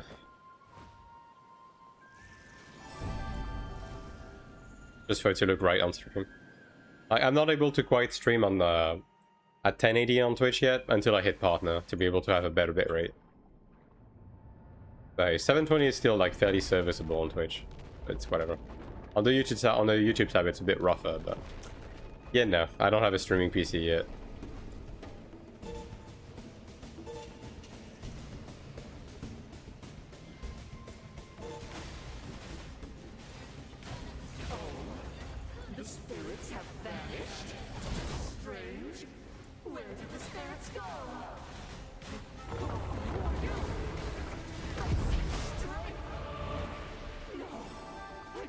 Partner in time for global.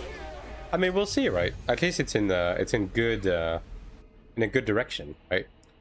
Like, I need to maintain this viewer average for like throughout August, and maybe at some point in September I can make the demand. Like, the thing is, it's not just about getting the amount, it's also about asking and for them to be approving it, right?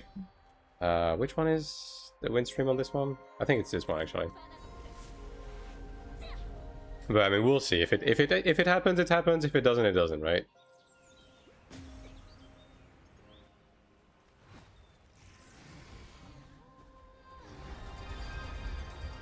Hope I can play with you guys. Korean players not like foreigners. Trust me, brother. Neither does Taiwanese. They don't like our laggy ass. It is what it is, right?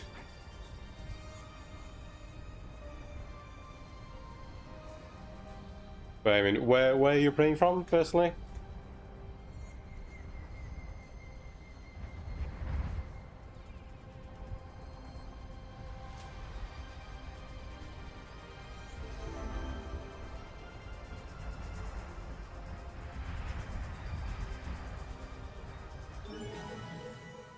Which has a co-op? Yeah. I mean, we don't have much of a choice, do we? When it comes to platforms. China? Ah, I see. I mean, you gotta have like a plethora of options. I mean, isn't China getting a dedicated server? I think they announced servers for China specifically, right?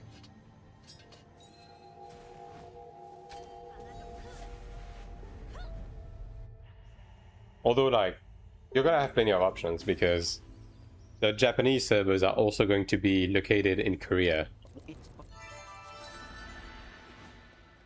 Is the other support class viable as a cleric replacement in dungeon or no? You mean Chenner? Yeah, Chenner can support just fine in dungeons. It's more so for raids where you start to lean more towards the cleric, but ultimately just having both in the group is a good thing.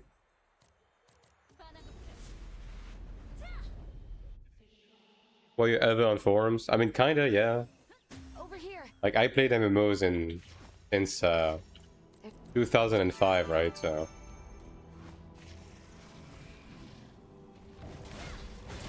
Pretty bad anyways, many Chinese players use bots and hacks. Yeah.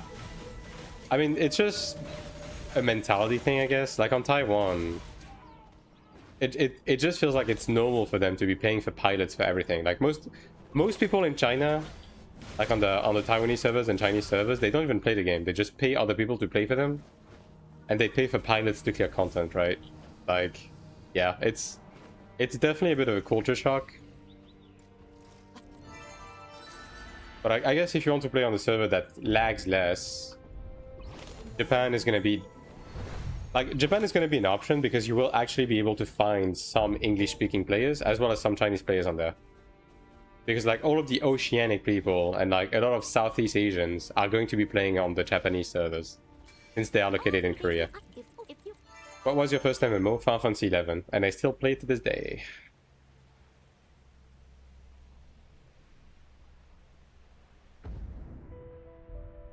This one. They're here to play the game, they're here to make money. Yeah, exactly. Okay, it's basically split in two sides, right? And you can confirm or deny what I'm saying, right? But the feeling I got from playing on the Taiwanese servers is one half of the player base just wants to pay their way through having a character as a status symbol, in the sense that, oh, my character has the best gear, it has the raid gear, even though they just paid someone else to do it for them, right? And the other half is just here to just auntie, right? They just play this as a job. Just play, sell services, sell goods, sell Kina, sell clears, right? Oh, aren't you the... But not many people are just here to enjoy the game, right? Just play and enjoy the game. Some people do, but it definitely feels like it's not the majority on Taiwan.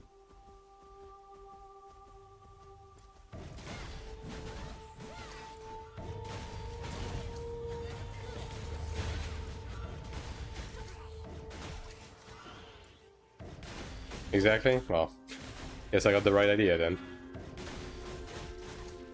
It's a bit of a shame, but I guess it's just, again, just a culture thing, perhaps. At the end of the day, I'm the foreigner here, right? So, you know, I'm just going through the motions and playing my game. And waiting for global.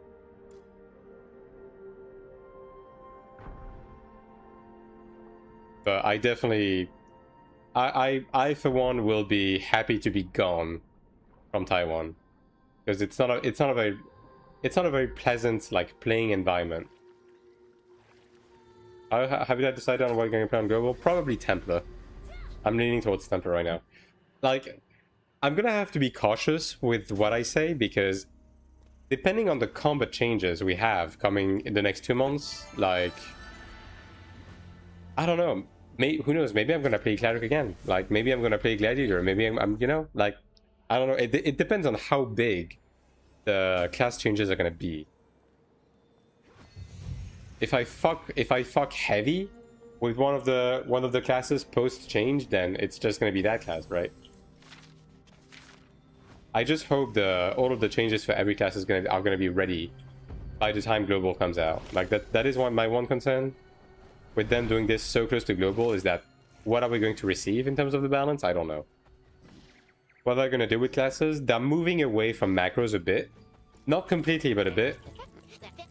And they're giving you more agency as a player, in the sense that you're gonna be pressing more buttons, and it's gonna be like more combo centric and, like, you know, stuff like that. They haven't expanded on exactly what they want to do, but yeah, that's kind of what's happening here. Like less one button macro, more pressing buttons, and like class identity, like specific classes doing specific things type shit.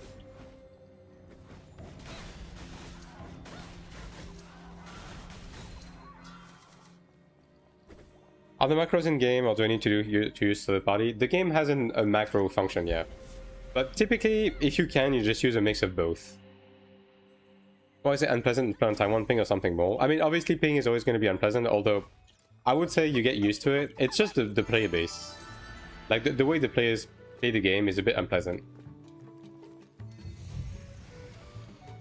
Like a lot of them are not here to play the game. Like they just pay people to play the game for them. Like when you go into the Abyss to do PvP, all you see is like Supreme Commanders getting piloted by other people to grind, right? You just have hordes of Supreme Commanders, and it's just like people getting paid to pilot the character to just farm points, right? And like all of the region is like that.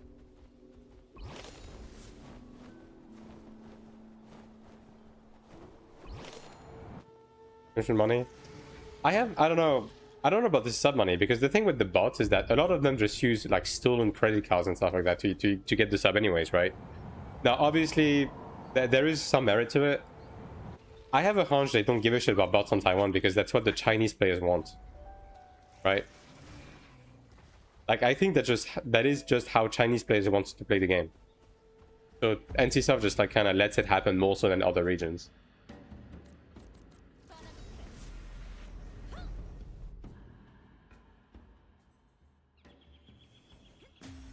Sorry, titles, etc. Oh, don't get me wrong, it's 100% going to happen in the West as well. It's just that on Taiwan, it's everyone. Legitimately, it's just everyone. The most random dipshit you encounter in a dungeon, RMT'd to buy shit, and paid for pilots to get raid gear. Like, all of the fucking Abyss rankings is just purely people paying for people to play the game for them. You know what I mean? It's like everyone, and it's like, okay, well... It's to the point where every now and again, like when we ran dungeon, when I was still playing with Sakura, and Sakura was able to speak Chinese, right? So he was able to speak to those people. Like, we would come to the realization where we would be playing with a wide variety of players, like pugging stuff, but we would realize that it would be the same people piloting the different people, and they would just like keep joining our pug because they knew our pug would be good, but it was just the same pilot playing different characters. And they were like, oh, long time no see, ha ha ha. You know what I mean? Like, that's how fucked it is.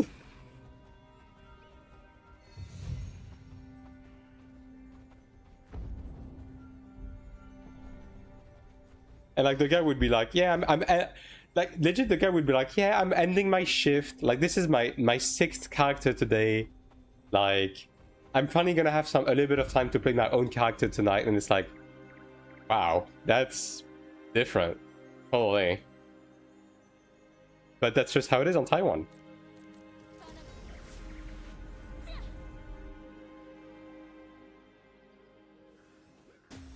Well, I was trying to back to my studio tomorrow, yeah. Like, the guy would join us on his ranger. Like, his ranger wasn't particularly geared, and he was like, I'm happy I can play my own character today, haha. Like, okay. Alright, well, that's interesting.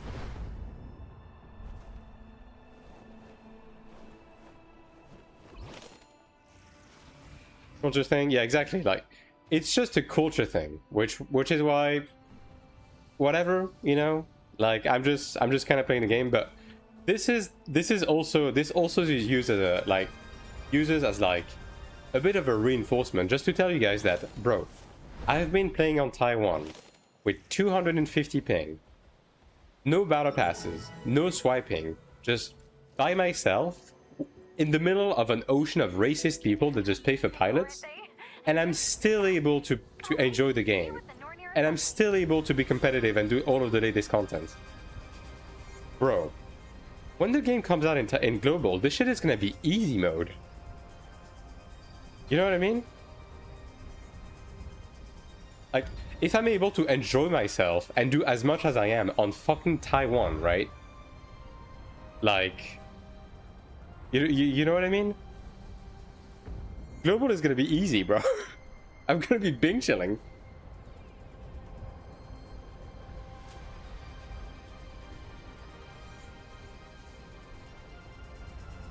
Have you sold Kina to get premium currency and bought the battle pass? I did that at the beginning when the currency exchange rate wasn't complete dog shit, which is why I've had 21 kuna for like 6 months, right? Because I did sell some Kina to get some premium currency to buy passes. But I basically stopped doing that after season 2 because the currency exchange rate was like fucking insane after that.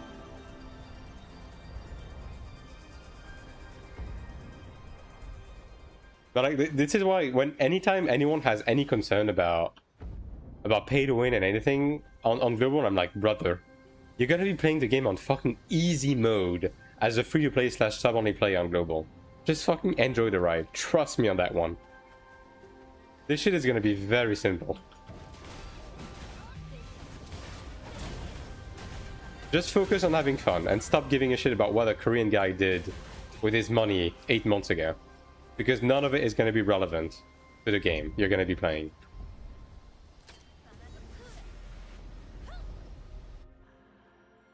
I'm going to Sony on Global, didn't know nothing about the game, but excited about the fresh new MMORPG. And you have a great time, you will. Trust me.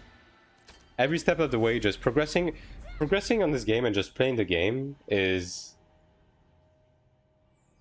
just fun. Right? And look, the pessimistic guy will say that this is just the funny Korean man's just playing with your brain chemicals to just like sell you slop that is like easy, you know, that just like gets easy brain activity, right? So what? The end result is the same. I'm having fun. Shut up. You know, like, I'm not spending money and I'm having fun. Like, that's the only thing that I care about.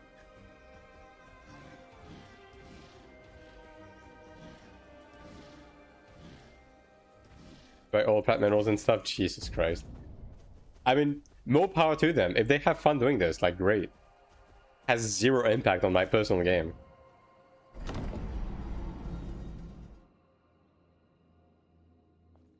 Oh, another level? Yeah.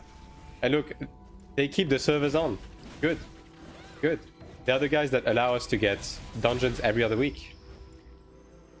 Right? Good. Keep doing that, actually. Again, I would much rather have that rather than go back to Final Fantasy XIV having one piece of content every 9 months. And then back to being AFK.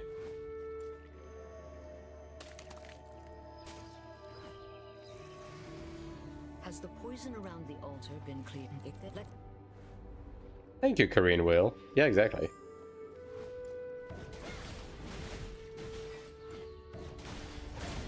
I only tried Taiwan in the beginning. Was fun, but I stopped. Ping disconnects racism. Yeah.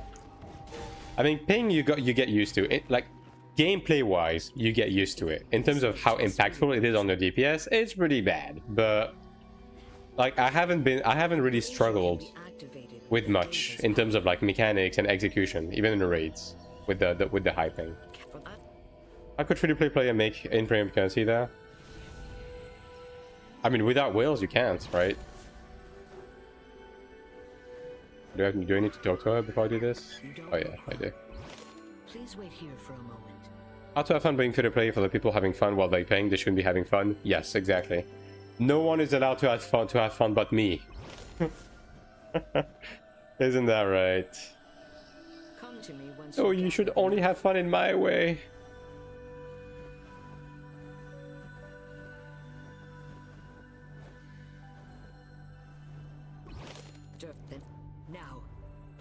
purifying light. Waves on into drop a there. magic circle. I mean, that was the first reality check for a lot of people, the jumping on drop there. But again, you get used to it. It's just part of the course. But I understand people not wanting to deal with it though. I get it. I do get that. The trouble with fast mechanics, fun playing, it's okay, I enjoy playing the game. Yeah. And again, if you're able to enjoy the game as is, because the game is genuinely just fun, just imagine playing with human playing in a region that understands your language. You know what I mean? South American players. Yeah, this shit's crazy. Like, when I play on any AION2 NA Classic, bro, I heard some slurs I had never heard before. Of, like, North American players against Mexicans. And, like, you know, South America in general, right? Would you sell your first 10 million kuna and global? Price be juicy? I mean, technically speaking, if you really want to be efficient about it, yeah, it's probably gonna be your best bet, just to set yourself up on kuna for like a little bit. I'm just going to fully invest into. I'm just going to invest all of my progression into getting gear to just get into Lura ASAP.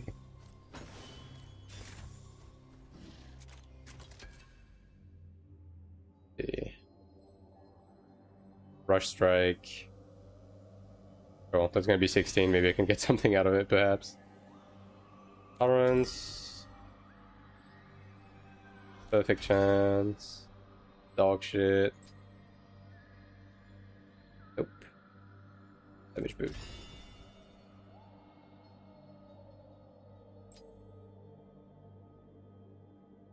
Armor. Not much of value left here, honestly. Mostly shit I don't use. Yeah, multi-hit resist is just... yeah. I guess I'll get Keen Strike. This one I might actually start using it. Yeah.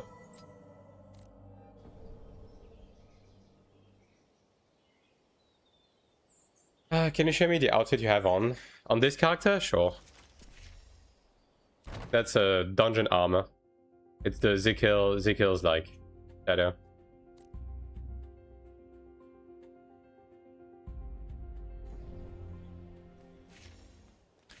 Early access servers, launch server. I'm gonna go early access. I think most players will probably enjoy full launch a bit better because there's gonna be like less sweaty people, but ultimately it kind of doesn't matter for the long term, anyways. Yeah, that's the 108 set. Oh my god. Alright, Akiran, take it easy. I'm about done anyways, because like, bro, I'm so tired. I'm so incredibly tired. It's, yeah. How do you get that skin? Just closet gambling. Yeah. Like, this is part of the old stuff, by the way. Like, which, if you don't know about what I'm talking about, go watch my old video. But you just do corridors on your ults, you get gold abyss skins, you combine them, and it gives you orange skins. Just like that, right? And that is how you get like all of your gold and orange skins, pretty much.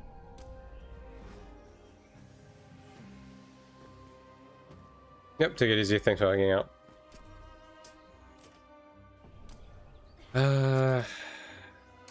Yeah, I mean, honestly, I think I'm just gonna be done for now. Honestly, I just need to go rest, bro.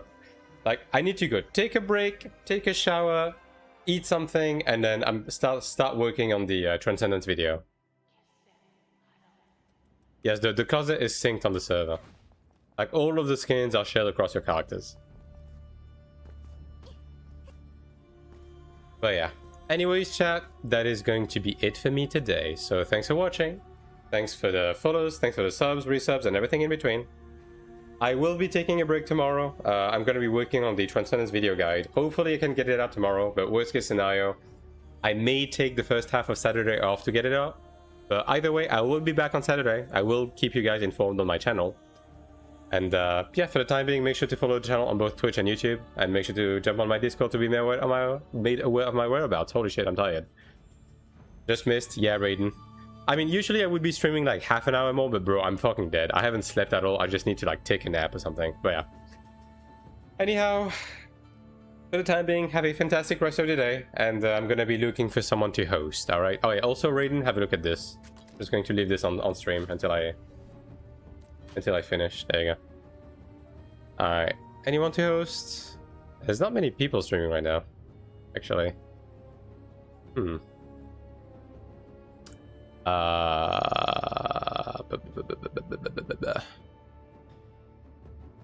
AION2 category. Why do we have?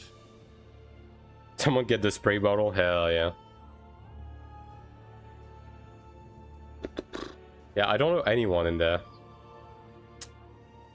And none of my usual elders are streaming right now. Let me see, actually. Let me see. Give me a sec, chat. Give me a sec.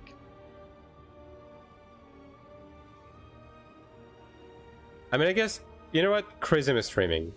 Yeah, Chrism is a German streamer I watch every now and again. So, he plays Mario. Alright?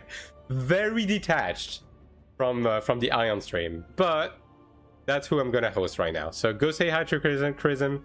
If you want to watch some Mario, you do that. And I'll be seeing you guys on Saturday, alright?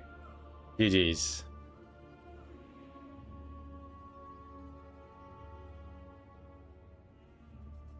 Hello, pizza. Goodbye, pizza.